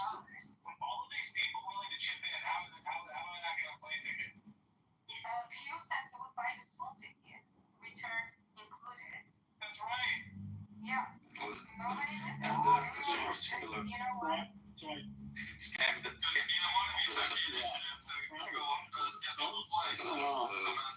Finish this and do the work and go back to the apartment because I have really interested in it. So good work. That's fine. No, not today. Just look to see guys. I know it's 11 o'clock for you. Well, good, man. I'm glad you got off. Me too. Okay, I'm gonna get on it next week. This marketing and before the baby comes, and I take over. Me too. Me too. It's just, I just wanted to let you know. Not be. Yeah, no, I got it. I agree. It just has to say 4 pictures in each one of those photos. That's all he's got to do. Next week I'm on it and I take over the passwords now. I do it if I have to. Okay, Figure it we'll out. figure it out. Okay. Yeah. Talk to you. Thanks. All right, bye. You never managed to get me on phone. How am I supposed to? You talking to me? You talking to Luke? What are you talking You, about? right? Okay. Right this morning. Meg, What am I missing? Mom, do you You never have managed to want to talk? You gotta raise your hand, otherwise I'm but you gonna don't get about that. probably close the room. I don't know what there's to get. Who is blocking it? Oh, you can I get here? Blocking it. There it is. Yeah, I got it. Okay. You know exactly what I'm talking about.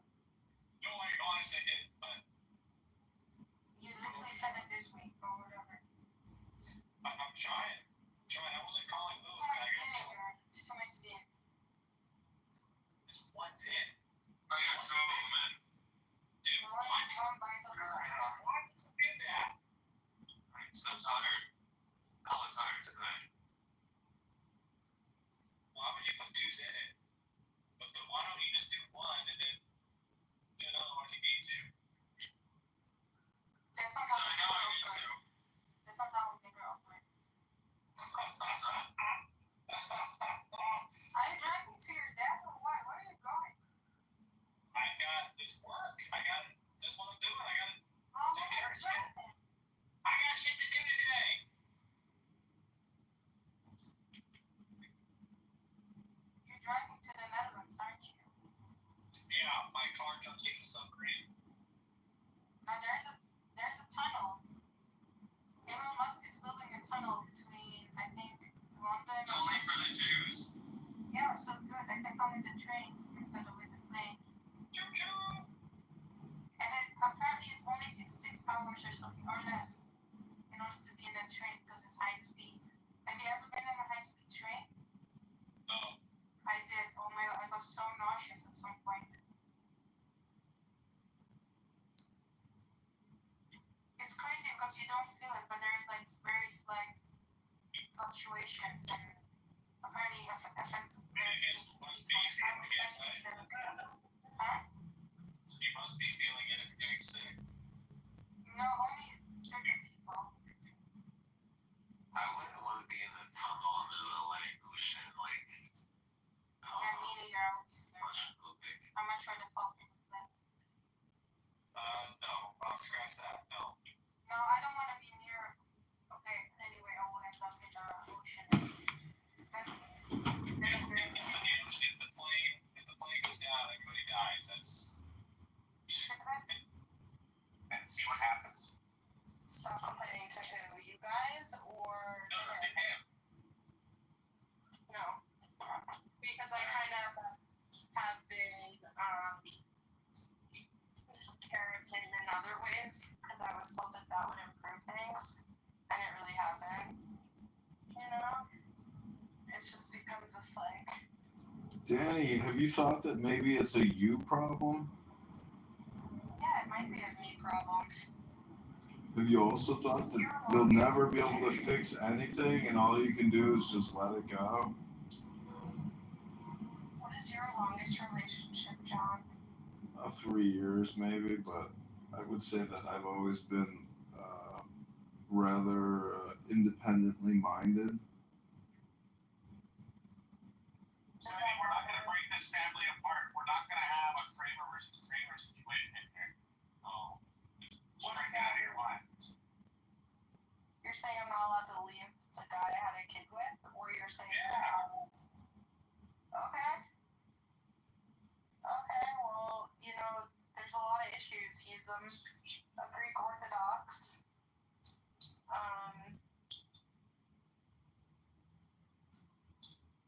And I'm a Jewish woman, and he makes fun of my culture because when we were singing Shabbat Shalom, he was adding hey ho to it, like it was Christmas. Okay.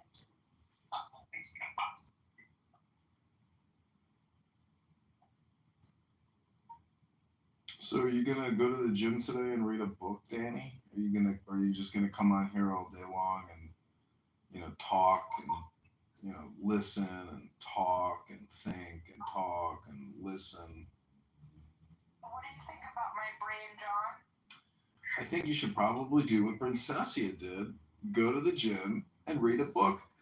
Have you ever read a book? Tell me what he thinks about your brain. He wants a bucket.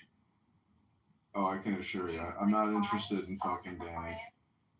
No, he doesn't find me sexually attractive, which is fine. I'm a fat, lazy fuck.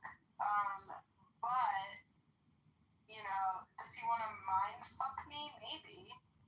No, I'm just asking a question. Are you gonna go to the gym? Are you gonna go to the Yeah, he gym? just wants to mind fuck me. Are you gonna read a book? I mean, I created a room yesterday called Reading a Book for Danny. and you didn't even show up. I didn't even see it. What do you think is so unattractive about me? Knowledge Nothing. and courage are the elements of greatness. They give immortality because they are immortal. Each is as much as he knows, and the wise can do anything. A man without knowledge, a world without light. Wisdom and strength, eyes and hands. Knowledge without courage is sterile. 5. Hey, you don't like being out-victimized, do you? She had to one up the situation. I don't want to be a victim. Mine is humorous. Like, you all are making fun of me over it. Anyways, Danny, nothing gets better unless maybe you like put some new information in your brain, like run a script, go to the gym, do it every day, and you can be the light in this relationship, and then encourage your fat husband to also go to the gym with you and read a book. Is he fat? Oh, he's a big fatty. Jesus, a sweaty, greaseball, spring guy? Oh, Kind of like are you projecting right now? I'm not sweaty. Really? I didn't. Does your car have AC? Not that one. As a matter of fact, I gotta fix it. Good luck. It'll never get fixed. So the Corby Solomon is the part you were drinking last night. Yeah. Yeah.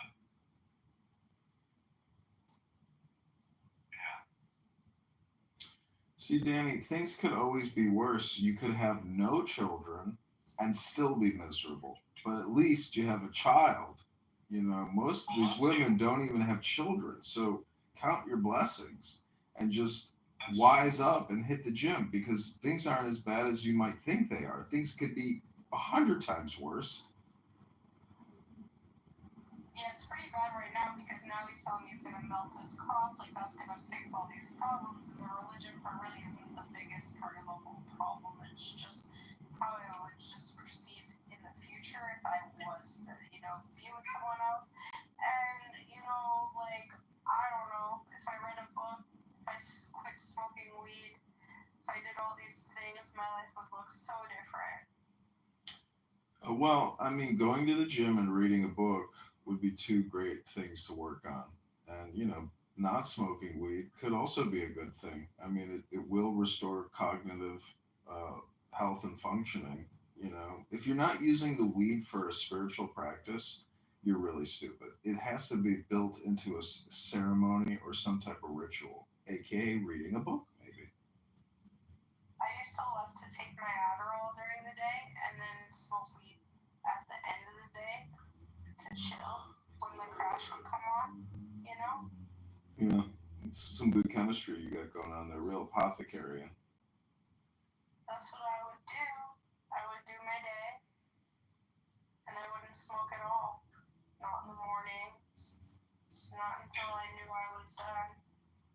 Danny, prior to this guy, so this guy never proposed, right? Don't propose or anything like that. Oh, he just didn't get on his knees. Okay, like, have you ever been proposed to before? No. Okay, alright. Not everybody has. Do you think you ever got close to it? Like maybe 10 years ago, or? Well, I didn't have that much time, I'm only 36, and this was like 20. I don't know. I met him in 2014, but that didn't mean I met him in 2010, but we weren't dating. But, in 2010, I was 22. Who were you dating at 22? This handyman guy, that was Irish German guy. And I just felt like he wasn't.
Illinois homeowners.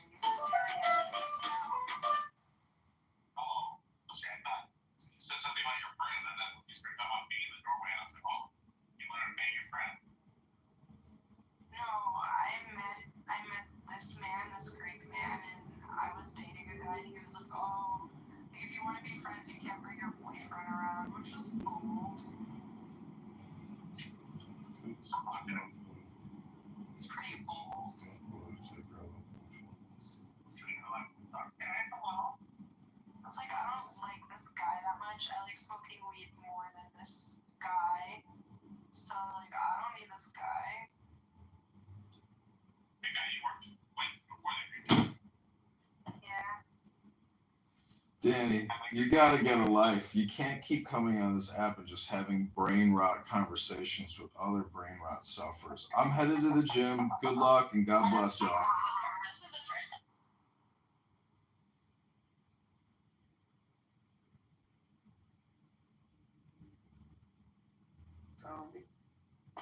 Always in a cage. I remember one time my friend was. Why am I the only person not modded in this room? Because you just came in. What time is it there, Abby? 8:43. You haven't gone to sleep, have you? 8:43 is fucking early evening. Have you gone to the gym in the past 3 years? Yes. Have you read a book in the past 3 years? Yes. Last night. What did you read? It's called. It's actually something secret. I don't want to say it, but I did read it. You're reading a secret book? Mhm. And you can't talk about it? No. What are you reading? The Book of the Law? No, I read the Quran. Did you have to burn a copy? I read the Quran, yeah. Did you burn it after you read it? No, I need to finish it and then learn it, right? The Book of the Law. Have you read the Quran? Have you read the Book of the Law? Book of the Law? I did. You're supposed to burn it after reading it. Okay, well. You're never supposed to talk about it either. You talk about the Zohar? No, the Book of the Law.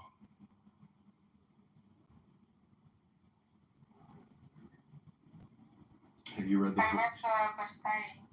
Have you read the Book of Lies? And I also have Alice in Wonderland, which I read yesterday. Have you read the Book of Lies? The Book of Lies? Don't be anti-Semitic. Yeah. What is the Book of Lies about? It's about the Book of the Law. Lies as in the animals? Insects? Do you know what the word lies means? Yeah, lies are little insects that. Lies. No, lies are untruths, falsities, misinformation, and fake news. So Diogenes, what do you think about the border control crisis? Crossings are down 99%. I don't know, maybe, like, give him some time. I think he's away from his phone. I was getting fat at McDonald's eating a fucking Oh Whopper. my god, how did you know that? He seems like the kind of guy who'd go to McDonald's for a satisfying, satiating meal. Why would you say that? Because I've seen his pictures in his FBI dossier. FBI dossier? He's pre-diabetic and extremely fat. I assumed he's No, a he's McDonald's sufferer. You got the wrong diagnosis. Oh no, that was your picture next to his. My bad. That's a good one. Thanks. I aim to please. That's what they call me. Okay, when was the last time you went to McDonald's? Be honest. I don't know. Maybe like 2 weeks ago. Got a coffee. Yeah. Oh no, actually, my bad. I actually did go over there and get like a Heath bar, like Blizzard or whatever they call it, you know, like a Freezy or whatever. I was like, it was actually surprisingly good, but I was like, damn. I was like, this is just like eating a cup of sugar. Like, what am I doing? What is that? It's a sundae. No, it's just an ice cream sundae. Oh no, I don't like. I don't like that. The other day I crashed and I got like cookie dough and Snickers and I was just like, Oh no, I don't like these type of things. yeah, sugar is the problem and then alcohol is the problem. Why can't you get yourself something else? I don't know. Fucking regrets, right? Life is all about regrets. I mean, yeah, it happens when we crash. That's life. That's life. No ifs or buts about it. Shot down in May.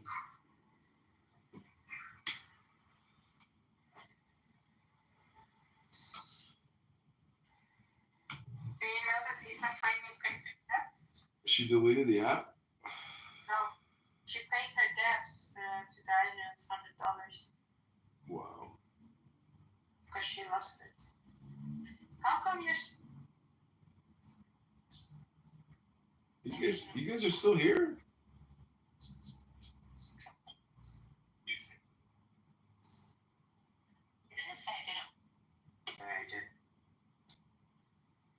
Let me see.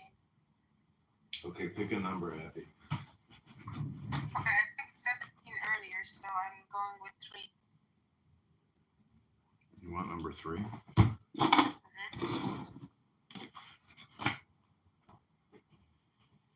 Okay, this is number 3. By not exalting the talented, you will cause the people to cease from rivalry and contention. By not prizing goods hard to get, you will cause the people to cease from robbing and stealing. By not displaying what is desirable, you will cause the people's hearts to remain undisturbed. Therefore, the sage's way of governing begins by emptying the heart of desires, filling the belly with food. You know that one. Weakening the ambitions, toughening the bones. That one you need to work on.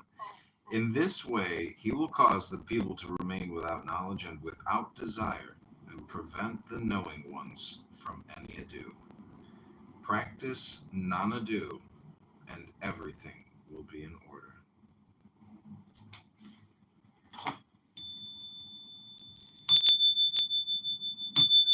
Okay, let's go pick a number now. Okay, Lou, what's your magic number? 14. 1488. Look at it, but you cannot see it. Its name is formless. Listen to it, but you cannot hear it. Its name is soundless. Grasp it, but you cannot get it. Its name is incorporeal. These 3 attributes, formless, soundless, incorporeal, are unfathomable. Therefore, they fuse into one. Its upper side is not bright, its underside not dim. Continually, the unnameable moves on until it returns beyond the realm of things. We call it the formless form, the imageless image. We call it the indefinable and unimaginable.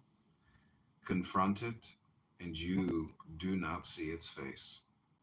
Follow it, and you do not see its back. Yet, equipped with this timeless Tao, you can harness present realities. To know the origins is initiation into the Tao. Okay, Julian, this is the last number pick. What's your magic number? Julian.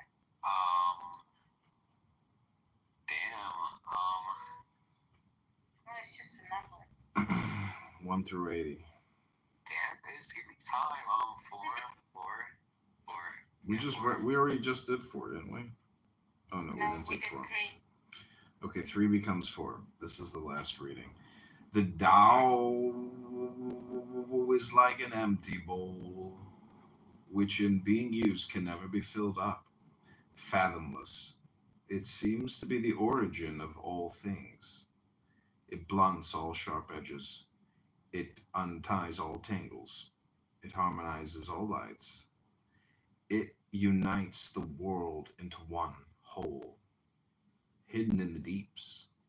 Yet it seems to exist forever. I do not know whose child it is. It seems to be the common ancestor of all, the father of things.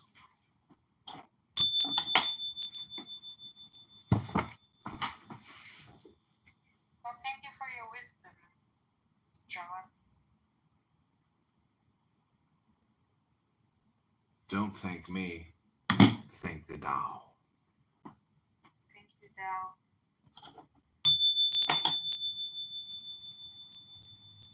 What do you think, Lucius Tickles? How does that compare to AI? Something so profound and nameless and unfathomable. It's Do you think AI would ever indescribable. become a Dal? See, this is what Lou thinks that that what AI is. He thinks it's the Tao, but the Tao created AI. The AI comes from Tao. It's not the other way around. That's why it's inferior to the Tao. What if AI ever becomes the Dal? It can't. Beyond Dal. AI came out of Tao, and it returns to Tao. We're AI. What do you think we are? We're just like biological walking computers. We're walking AI. Walking, talking, breathing AI. We are large language models.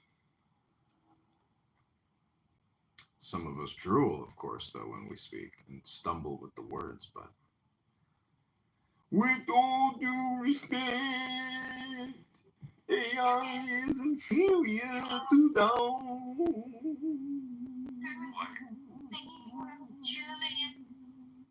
Welcome back to Julian's fantastic sequel, where anything is possible as long as you are willing to go full retard.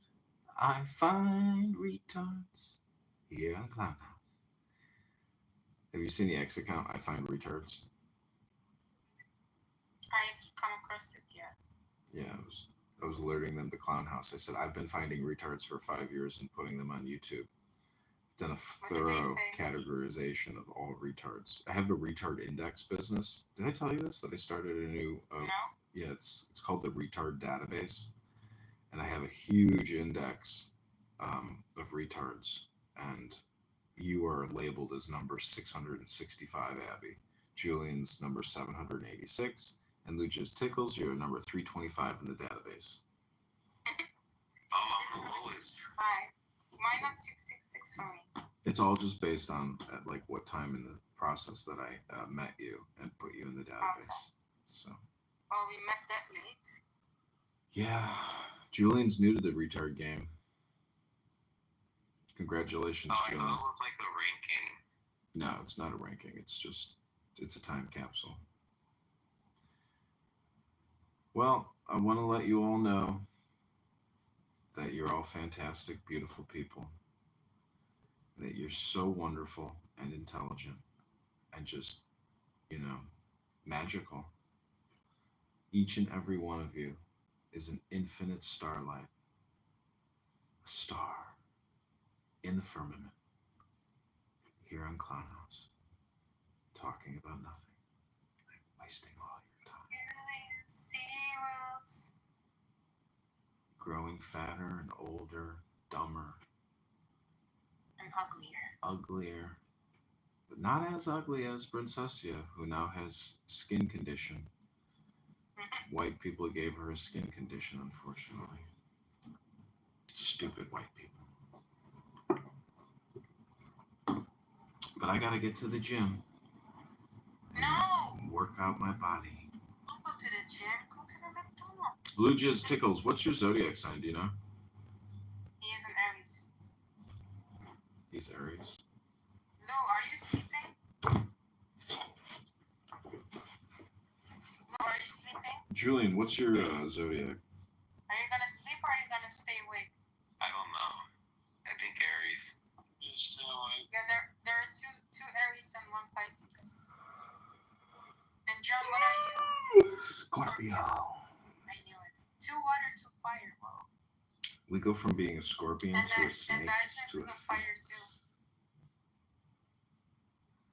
Oh no, John, we're getting overwhelmed by fire. Oh no. So do you know about the 4 worlds of Kabbalah? Or the tree of life? Super consciousness, which is the crown or Kether. And then we've got Kokma, wisdom. Bina, understanding. 4 is Chesed, mercy. 5, Gebura, severity. 6, beauty is Tifereth. Netzach, 7, victory. 8 is splendor. 9 is foundation. 10 is kingdom.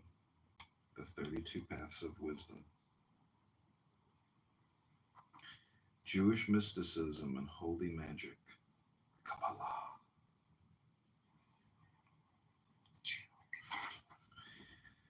Ein means no or no thing. Ein Suf is no limit. And Ein Suf hour is limitless light. The 4 worlds are archetypal ideas, or fire, which is an upward triangle. Downward water triangle is creative world or patterns. Upward triangle with a line in the middle is called air or formative world or processes. And then the last one is results, earth, physical world. So the 4 worlds of Kabbalah is ideas, patterns, processes, and results.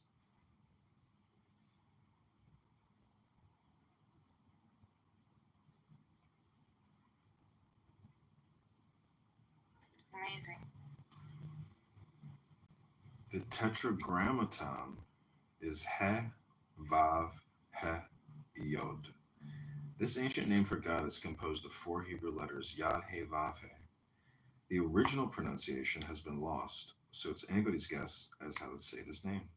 Some believe it was always meant to be pronounced as 4 letters. In esoteric science, tetragrammaton is understood to be a code for the 4 worlds of Kabbalah.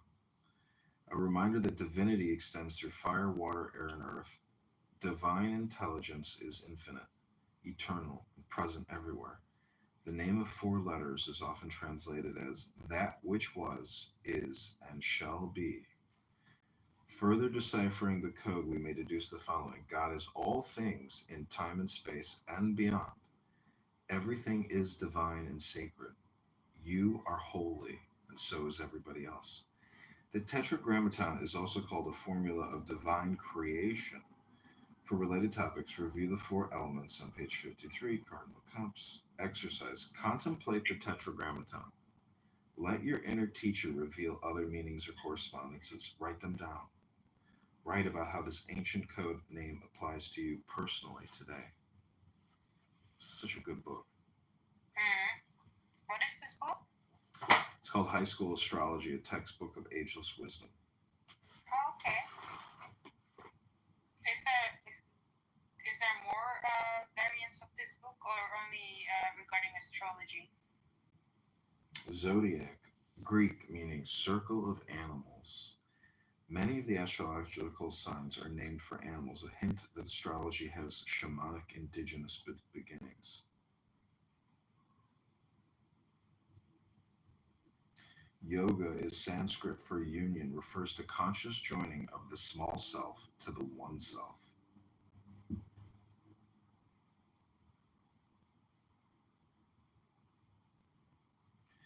Yang means assertive and outgoing, which is the masculine energy. Yin is the receptive, magnetic, feminine energy.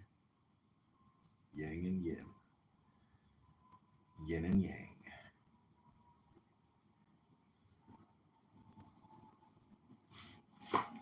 Okay, that's my Kabbalistic lesson for you all today. Yeah. May all you beautiful spammers and content-addicted talkers come to the realization of the Kabbalah. Almost addiction. Of the Kabbalah. Yeah, there's no Kabbalah in a cup of ice cream at McDonald's, just FYI. Oh my god, I love how quick you were.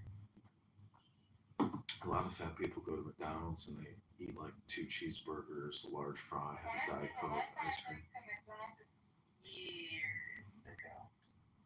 Well, when was the last time you ate like a fat pig? Actually, I use very little. Let me think.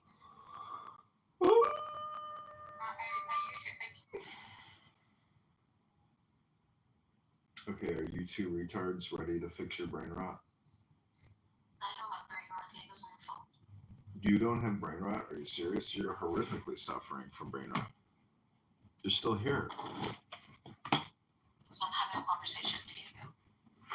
You think you're having a conversation with Diego. What is your zodiac? I don't believe in that stuff. What month or day were you born on? I don't believe in that stuff. Why does it matter? You don't believe in this stuff. You don't believe in words? No wonder why your reality's fucked up. No, my reality's effed up because I messed up my skin with laser hair removal and I messed up my beautiful legs. Oh, really? Yeah. Yeah, you got brain That's rot, what's girl. depressing me. You got bad brain rot. I Okay. ruined my skin, John. Okay, do you know what the name of the 4 letters are? No. Yad-He, Vav-He. It says that God is all things in time and space and beyond. So even your laser hair removal is God. Yes, the answer is yes.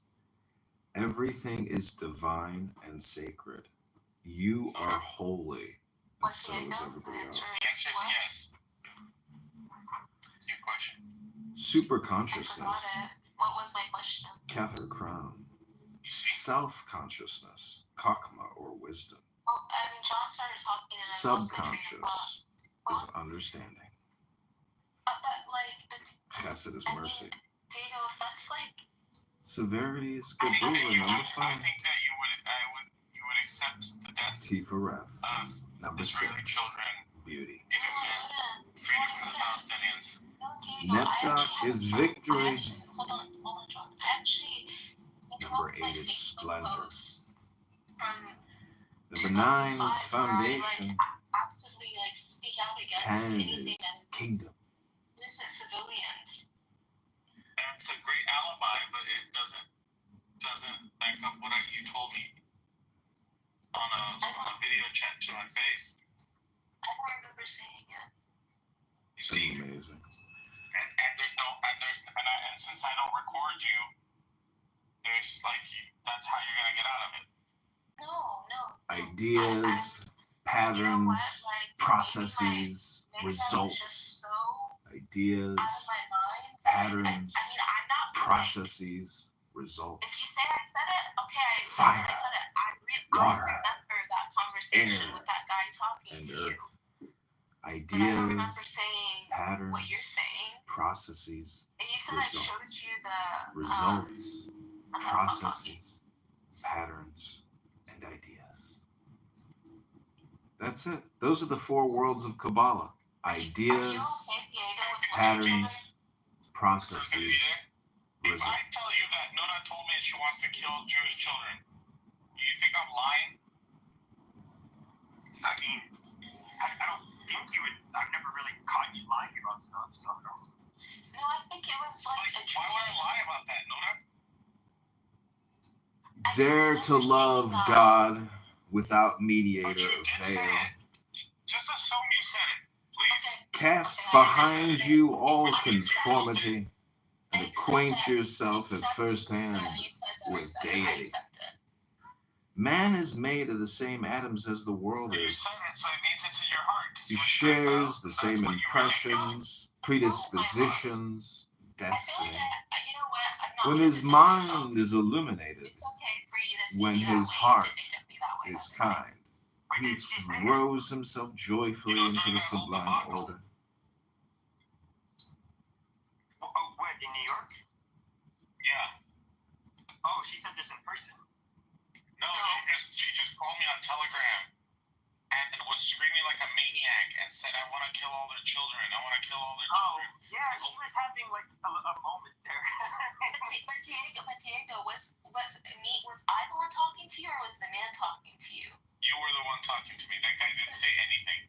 He didn't say, "Who are you?" to you. No. Obeisance to Diego, I her. remember specifically he was saying, Who is pure being, consciousness, bliss, power? Who exists in the form of time and space and all that is therein? And who is the radiant illuminatrix in all beings? This man was talking to you, and the reason I telegrammed video you is because I wanted you to see him in case I got kidnapped. There is no mother without a father.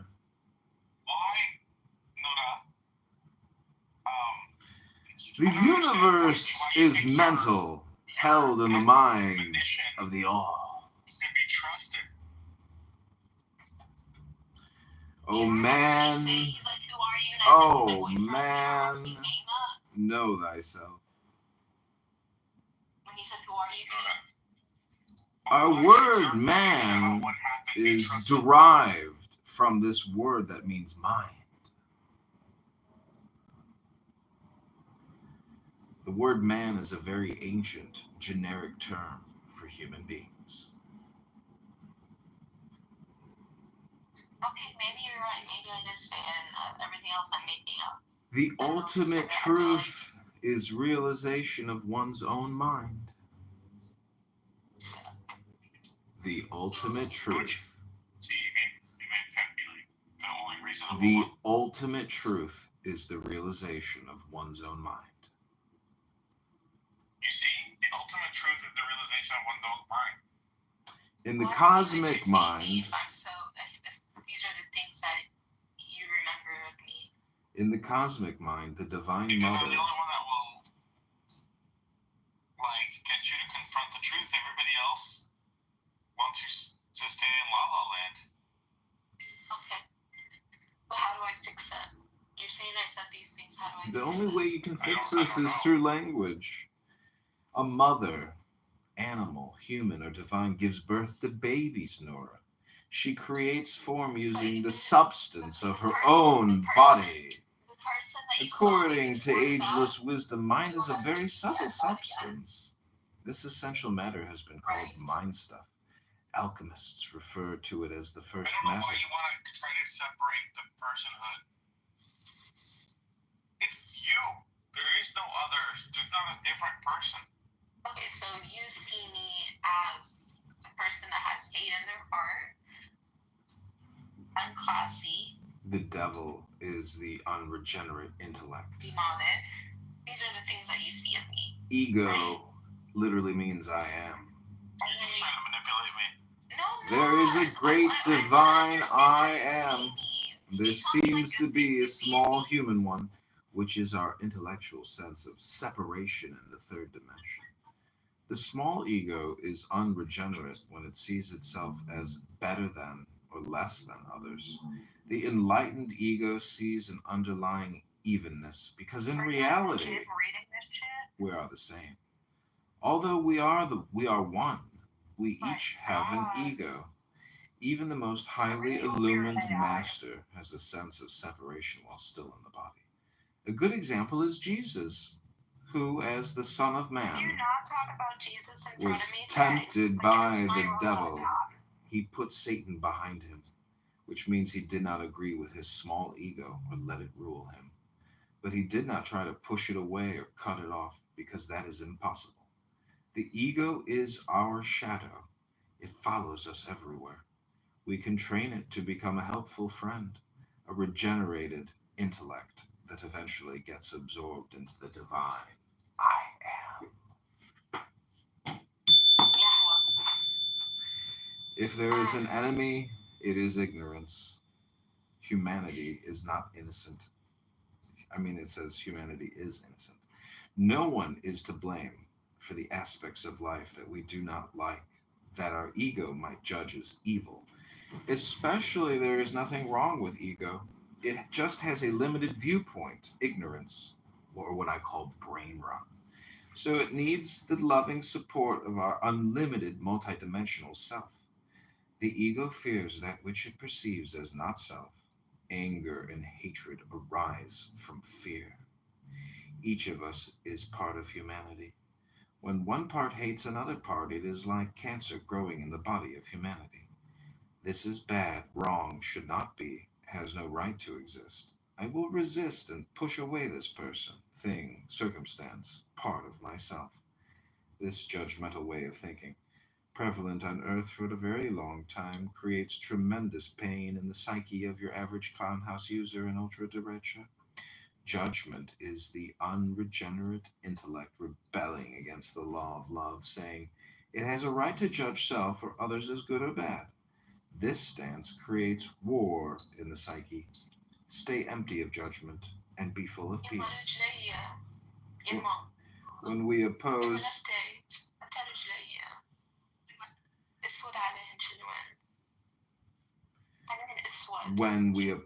any part of life, we are listening to the voice of fear and believing the lie of separation.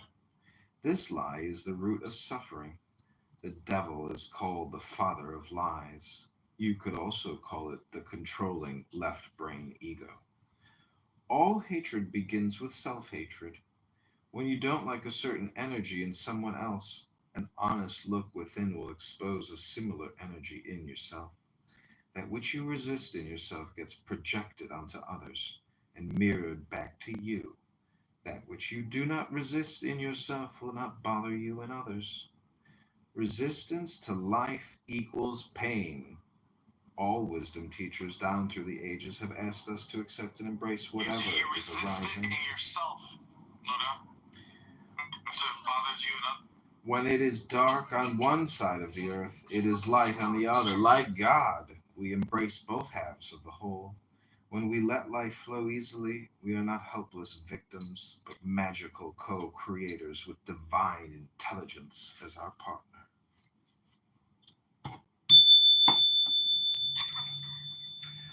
All these things I do, you can do them too, and more, said Jesus. In the preface he kindly wrote for this book, what did Jason mean by masters of life and nature? Having... Okay, thank you. He did get Panda Express. Having known him for 26 years... I saw it and I wanted it. I did tell. But, okay, Diego, I don't want you to think I'm, like, manipulating you. I'm just trying to take in what you're saying to me. I don't think you're trying to manipulate me any more than any, like, random woman. Okay, random woman, okay. I think that's just par for the course, like, women try to do that. You know? So you don't think that I have hate in my heart? You just told me I have hate in my heart. Masters have no ego attachments because they no longer see themselves as separate from life. God works through such people. For example, here's a statement by a nature genius talking about drawing on the inexhaustible source. Think higher of yourself than... There's no humility. No, I don't. I put myself down almost every day. I think I ruined my skin. What are you talking about? One can make a day of any size and regulate the rising and setting of his own sun and the brightness of its shining. The ancient masters were profound and subtle.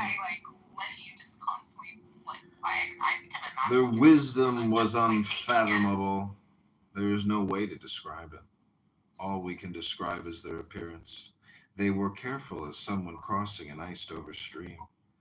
Alert as a warrior in enemy territory, courteous as a guest, fluid as melting ice, shapeable as a block of wood, receptive as a valley, clear as a glass of water.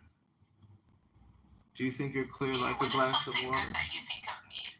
Nora, it's not important. You see, your ego needs it, doesn't it? It's not important what Diego thinks about you, Nora. What's important is what do you think about yourself? Heaven is where thou standest. Oy vey. Got a lot of work to do, Nora. Got to take that fat ass to the gym and read a book. So It's true. I mean, having a conversation with Diego for infinity would be like infinite brain rot. Spirit merges with matter to sanctify the universe. Matter transcends to return to spirit. The interchangeability of matter and spirit means the star-lit magic of the outermost life of our universe becomes the soul-light magic of the innermost life of ourself. The energy of the stars becomes us. We become the energy of the stars. Stardust and spirit unite and we begin one with the universe. Whole and holy from one source, endless creative energy, bursting forth.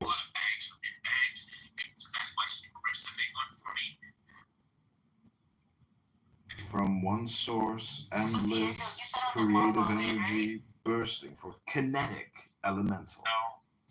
We, the earth, air, water, fire, source of nearly 15 billion years of cosmic spiraling.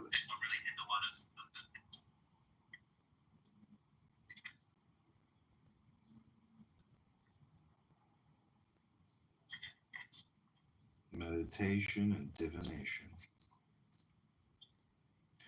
Rota means the wheel, tarot of tarot. Orat speaks, Torah, the law. Ator of nature. Ooh.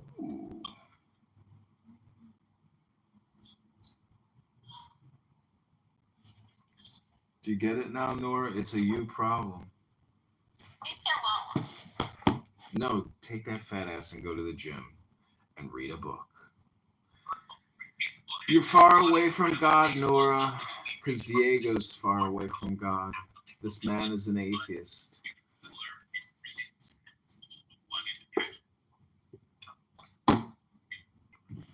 See, Princessia, if your emotional state of mind is dependent on having a conversation with Diego, you can expect to go no further. It has everything to do with nothing. Diego's just a schmuck on the internet that you're wasting your time talking to. Why don't you grow up, be a 40-year-old woman who takes care of herself? Hello? Hello? Hello? I mean, if Jazzy can cook meat and noodles and have an emotionally stable conversation, you can do it too. If Jazzy can do it, you can do it. Trust me. Do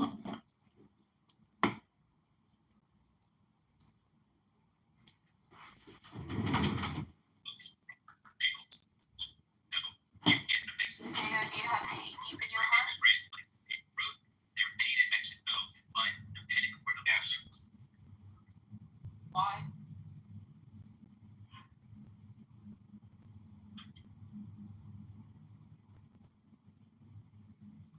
Because there's certain people that I don't want around my children. Because I'm very protective. And I have to think ahead.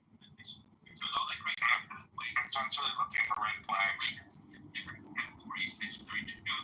And I don't want to be caught as a fool who's naive and gets involved in situations that you can't make sense of and say, and then I have to tap dance and say that's not the real meaning, you got it all wrong, and try to rewind something that may be irreversible. Because I only get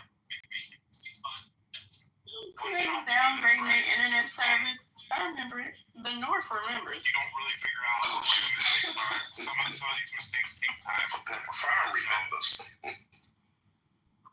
know, if your kid has a complex of some That's why I take it with a grain of salt, though. You know, I can hear the exaggeration. Okay, well, let's see how this shit work out. It doesn't always. But when you said they're saying these babies are not outside. A lot of these children are into like after school programs. They are huge into them now. And you know what's dope about that? The kids that are involved in after school programs, the parents are actually paying for the after school program. Right? So then when I hear that people are broke and poor, I'm like, I'm not sure where you live at, but either the baby plays sports or they don't, right?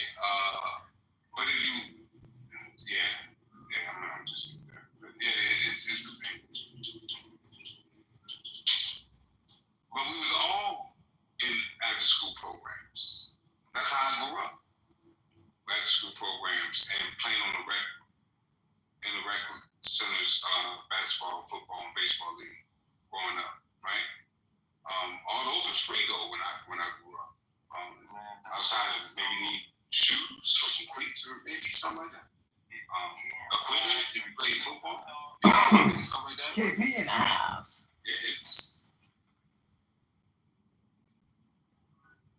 I just don't know how the boomers play. And the Gen X and the millennials, literally. And y'all don't realize that that's what y'all doing. Yeah, Dr. Adams, are you still at work? Can you talk? I want you to be a campaign manager for the campaign to elect John Kitover to Illinois 16. We're going to unseat and defeat Darren LaHood, the vaccinologist, rhinologist, and super deck creator. And I want you and your big back, sweaty back communication technology to create dopamine as a chief communicator on the campaign. But I see you're at work and you can't talk.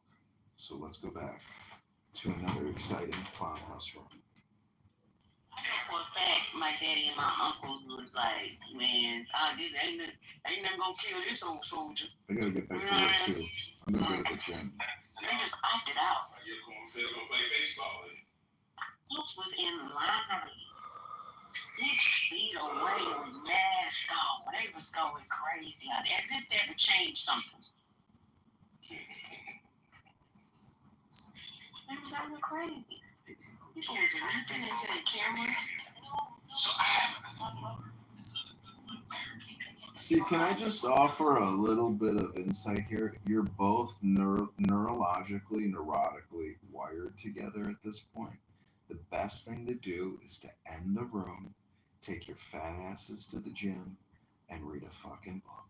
And then, after you've gone to the gym and read a book, then you take a hot bath and maybe you read a book again and you just go on with your lives as if nothing ever happened here because nothing ever happened here. And you just neurologically wasted your time talking to each other about nothing, creating dopamine addiction trails and wasting all your words on absolutely wasting your time. Congratulations. It's time to read a book. It's time to go to the gym and let it go. I think he's right in that. Welcome back. Welcome back to SeaWorld. It's Julian's fantastic, amazing voyage. And he's not gay. Here it is. Okay, Abuela, pick a number. Any number, 1 through 80. 17. No, I already picked 17 before. I'm 17. Who's Okay, then always 69. 17? Oh, you want I 69, already picked huh? 17 before. Okay, this is 69. Dark Moon. Are you doing the lottery? Is that what you're doing? No, I'm just going to page 69 in a book. It says Dark Moon, just self-directed, imaginative, spontaneous, intuitive, subjective. Waxing Crescent, assertive, confident, adventurous, inventive, productive. That's me. First quarter, strong-willed, active, creative, fearless, questioning. Waxing Gibbous, expressive, optimistic, gregarious, trusting, excited. Full moon, sharing, interacting, energetic, fulfilling, objective. Waning gibbous, wise, thoughtful, compassionate, assimilating, sharing. Last quarter, forceful, sensible, philosophical, transforming, mature. Waning crescent, mystical, sensitive, sacrificial, prophetic, path of destiny.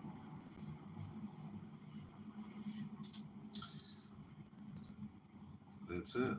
The 8 different types of moon. Day 13. Okay. Number 13. To feel love is to experience God. Whichever way you turn, there is the face of God. Whatever you do to the least of these, brothers and sisters of mine on Clown House, you do to me. The matrix of Buddhahood permeates all sentient beings. All beings are therefore Buddhas in themselves. God is common to all. Kindness is my true religion.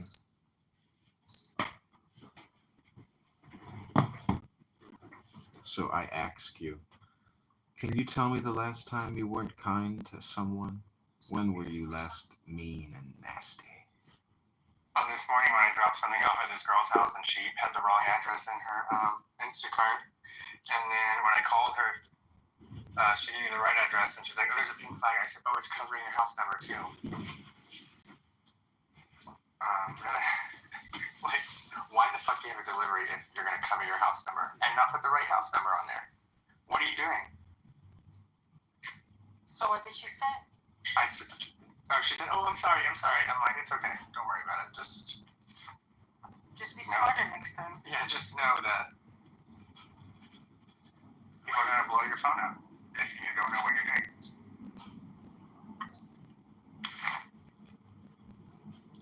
Oh, cute dog. It's like clouds.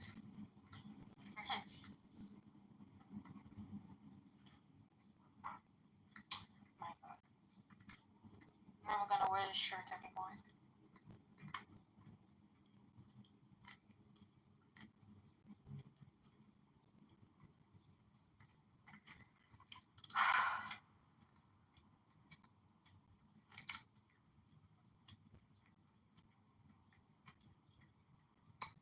What is your favorite flower?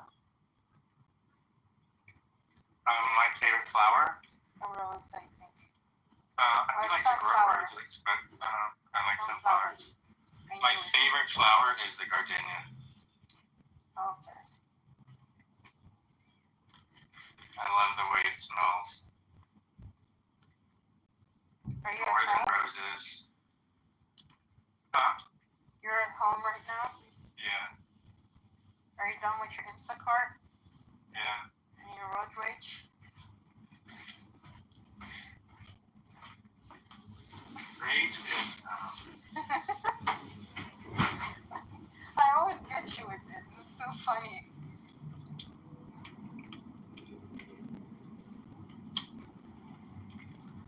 Rage is what? Holy. Yeah, you think so? I am holy then? Yeah.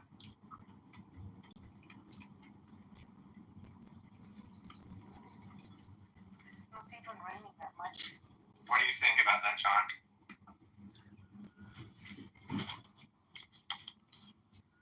Okay. I agree with that. Like, use this What app. do you? Read into your phone. You'll help unfuck your brain. I read George Bataille yesterday. Well, you didn't read it here, did you? The Story of the Eye.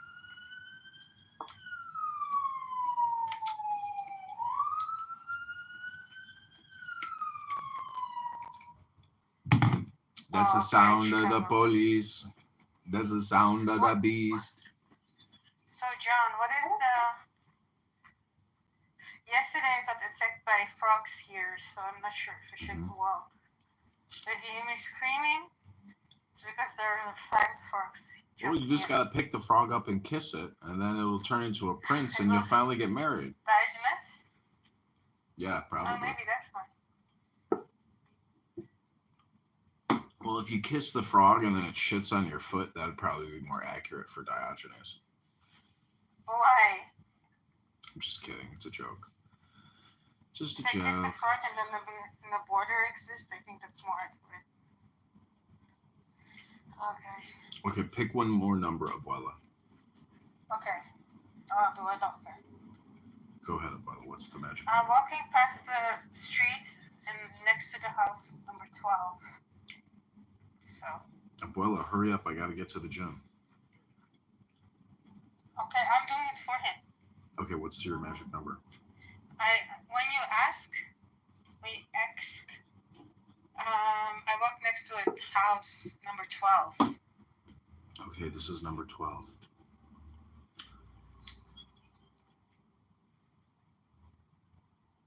Bringing light into darkness. Even in the strongest in-betweener, evil is never totally vanquished. Yet there are times, especially during the Shema and the Amidah, when you are completely surrendered to God, your intellect awash in sublime ecstasy, emptied in deep contemplation of the infinite spaciousness of the endless one. At such moments, evil is overcome and nullified. When the ecstasy passes, the selfish passions return. Yet everyone is born with the capacity to turn these passions Godward. As it is written, "Then I saw that wisdom surpasses folly on Clown House, as light surpasses darkness." As light effortlessly defeats darkness and yet cannot erase it, so the in-betweener defeats evil. Yet negative thoughts continue to arise. Do not dwell on such thoughts, but thrust them aside with both hands, countering the selfish with the selfless, refraining from anger, and offering kindness even to those who offend you. An in-betweener is not sometimes good and sometimes evil, but rather forever engaged in bringing selfish passions under the influence of selfless service. While this sounds like a life of inner struggle, the way itself is in fact effortless. Just as a burning candle doesn't struggle against the darkness, but effortlessly keeps it at bay, so you are not to fight your selfish nature, only to kindle the flame of kindness. Refraining from anger and offering kindness to everyone are how you live the way of the in-betweener.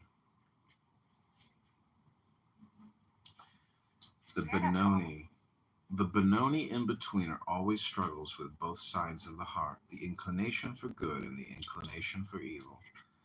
When contemplating Shema, hear Shema, O Israel, the infinite is God, the infinite is one. You surrender to the oneness of God, erasing all sense of separate self.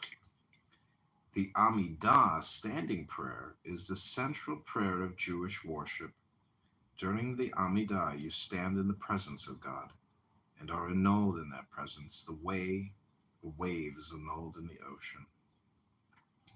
In Zohar, we are taught that while passions arise of their own accord outside your control, you can choose how to respond to them.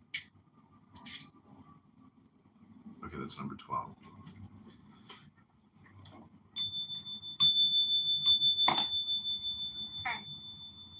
I fell asleep for like an hour. No, less. Did you have to sleep or not? What do you mean? Like, because I don't know if you had to work or not. No, I'm working, yeah. Hi! You little devil. Okay, my work here is complete. You want to listen to this song? Look how much fun they have.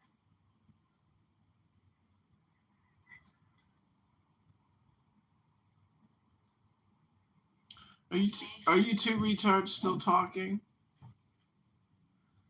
I thought I freed you from the brain rot. Your powers are not strong enough, Mr. Kitover. Okay, pick a number 1 through 10. Okay, got it. What's your number? That's it? To know, like... Hello? 7? Okay, number 7 is using the body for good. Physical desire is necessarily selfish. Seeing the body as an end in itself rather than a means of divine service. Yet even physical desire contains a spark of holiness. And because this is so, physical desire, while rarely self-transcending, can sometimes be steeped in compassion and goodness. For example, eating a meat of fat, beef, and spiced wine is a neutral act, but if done to make your mind more receptive to the teachings of Torah, or to honor the Sabbath and festivals, your intention to serve God elevates the act and all involved in its service to God. The same can be said of humor. If a joke is told to sharpen the mind and uplift the heart, it is in service to God. This what is meant when we say an action is permitted. It is permitted because it releases the self from the bonds of selfishness. Rava was said to punctuate his Torah lessons with humor. Mutar, permitted, released, a rabbinic category of permitted actions because mutar means both permitted and released. The Alter Rebbe sees the second meaning as the rationale behind it. The in-betweener is not an ascetic. The pleasures of the body are not denied to you.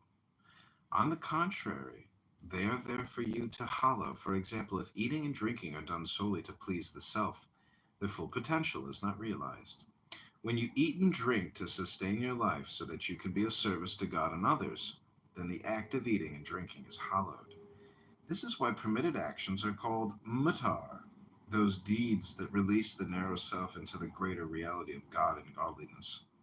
They are not simply permitted, but have the potential to unchain you from the constrictive illusion that you and Diego create on Clown House and the world you inhabit are separate from God and the universe as a whole. Because everything is part of God, everything can be used in the service of godliness, and thus why you're fucked up, because you use Clown House. It's not in the service of God. The Talmudic sage Rava claimed that drinking wine made him more receptive to discovering the inner meanings of Torah.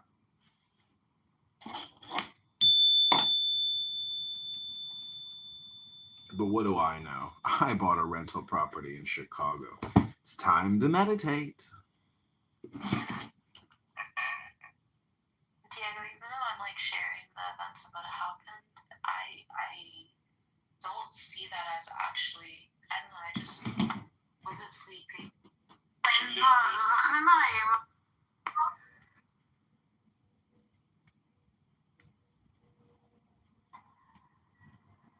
Welcome back to Julian's Sea World, where John Kitover is reading books to people that suffer from brain rot and extreme neurotic thinking. They can't stop talking about the past, thinking about the past and how painful reality is.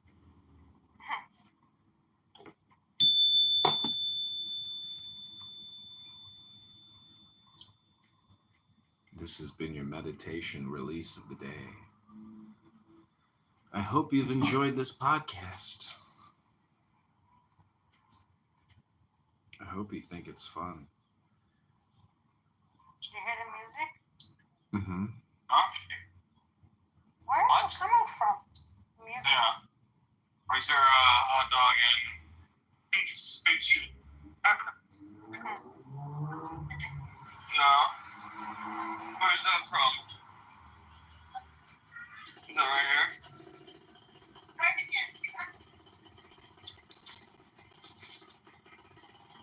You don't remember?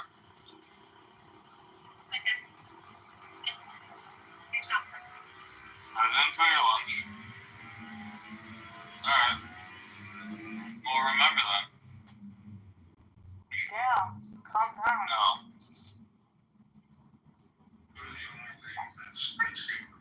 Alright, now that I can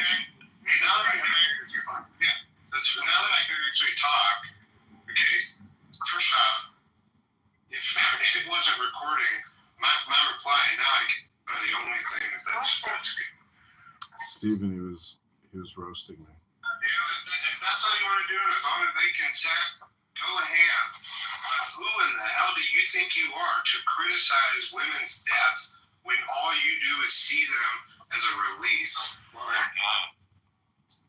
Stephen Baker? Yeah. No.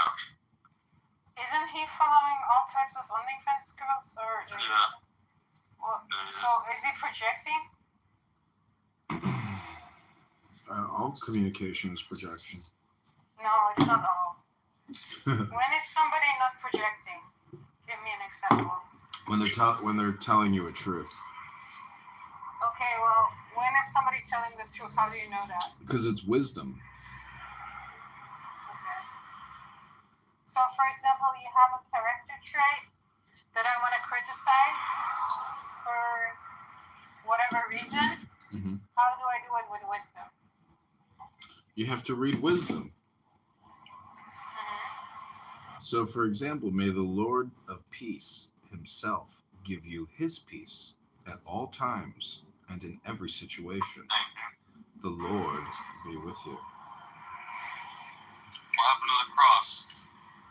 He has told you, oh man, what is good, and what does the Lord require of you but to do justice, Jesus doesn't get enough for you?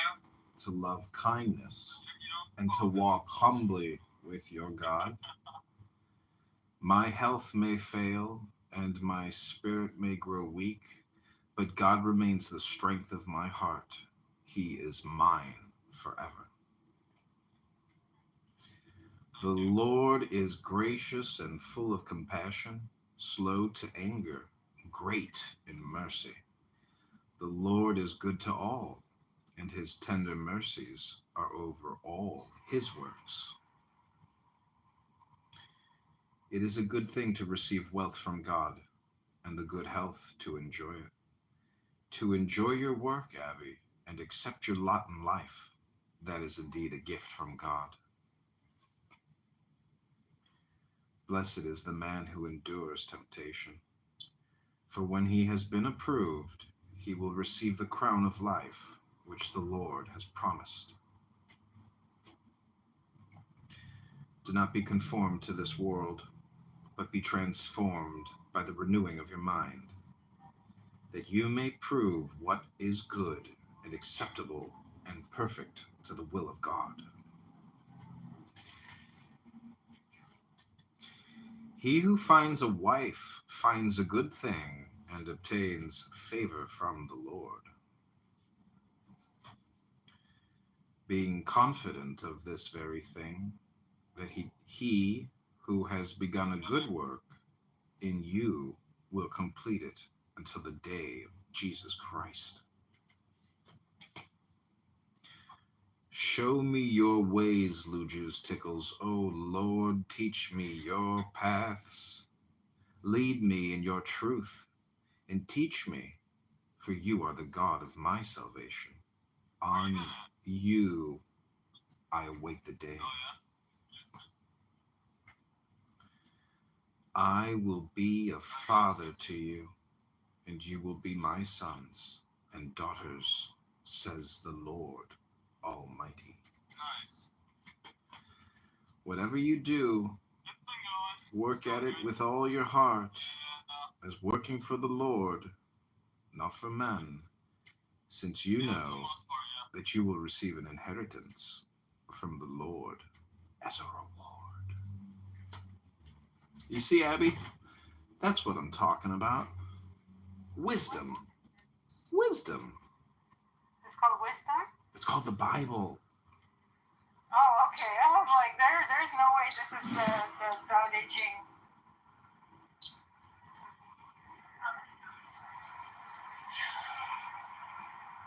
Is this how you teach me how to be a better person?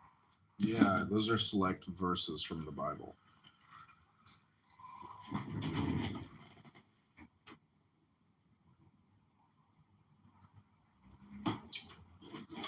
Is your mom Catholic or a Protestant? Jew.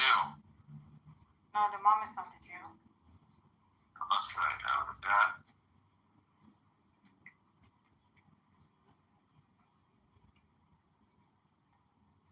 Oh, yeah? Hi.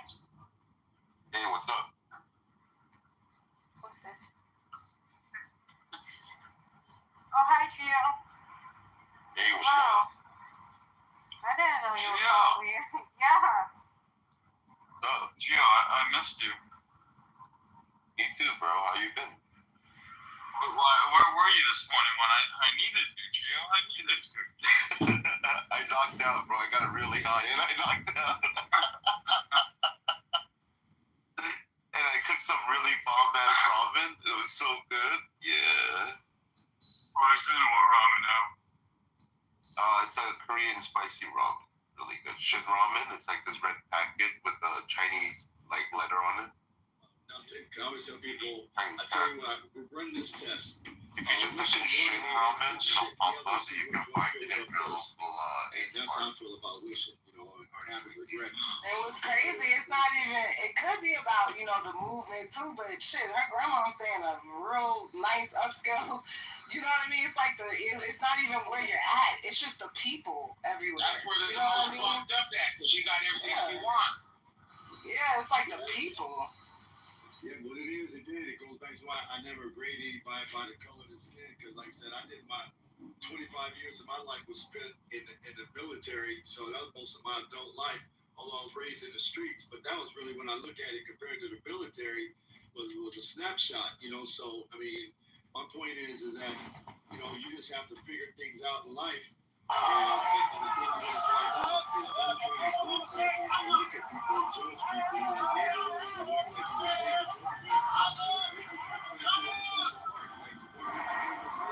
One thing is when people will be judged, people will use that person. That's what I'm meaning to get around with people, because by basing on like, oh, they look just like me, they're cool, they don't look like me, they ain't cool, they're the cool box. That's what I'm doing to my family. What we continue to preach about. It's the God thing of man's heart, which is speaking to people. So I don't use that Trojan horse thing. Someone gets in your circle. Usually the person that's going to fuck you over anyway, and this off on another tangent, is the person that's closest to you. I mean, you can look at everything from Judas to whoever, you know. So my whole thing, that's why I always maintain myself as a lone wolf. No one can say, you know, anything about me, because they didn't know nothing about me, so they were either afraid or curious, or just left me alone. So that's how I always move. I move like that now. I don't join no organization. I ain't part of no church. I ain't part of no clique, no nothing. I just move on my own with this cat. The one person I partner up with, again, let me say it over and over. It's my motherfucking friend, my buddy. My buddy is my friend.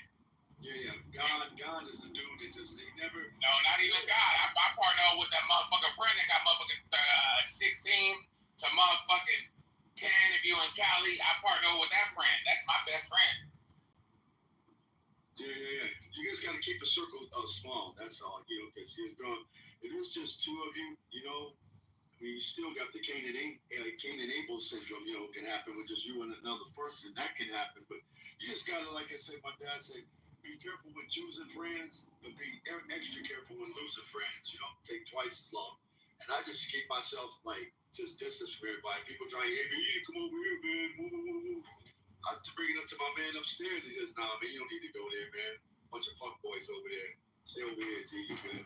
You know? And that's what I do. I just stay where, you know, I move like that. That's why I'm still here. 66 years. People call me an old head, call me all everything they want to call me.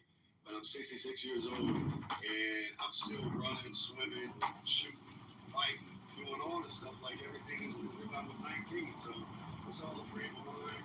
They've been said that we were supposed to die. Like, they've been telling us we were supposed to die. Exactly. I get person tell me you gonna die every week. I'm still here. Yeah, I mean, this is I had first thing, first stage, second stage colon cancer at the same time. July last year, they got me in 8 hours at this special surgery that I had done because the insurance covered you, because all they want to do is cut your stuff out and give you chemo and radiation, and then you get cancer like 5-6 years later. I had it all removed in 8 hours with this technique, so I'm not going to name drop it because I'm protecting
I don't want nobody to come out.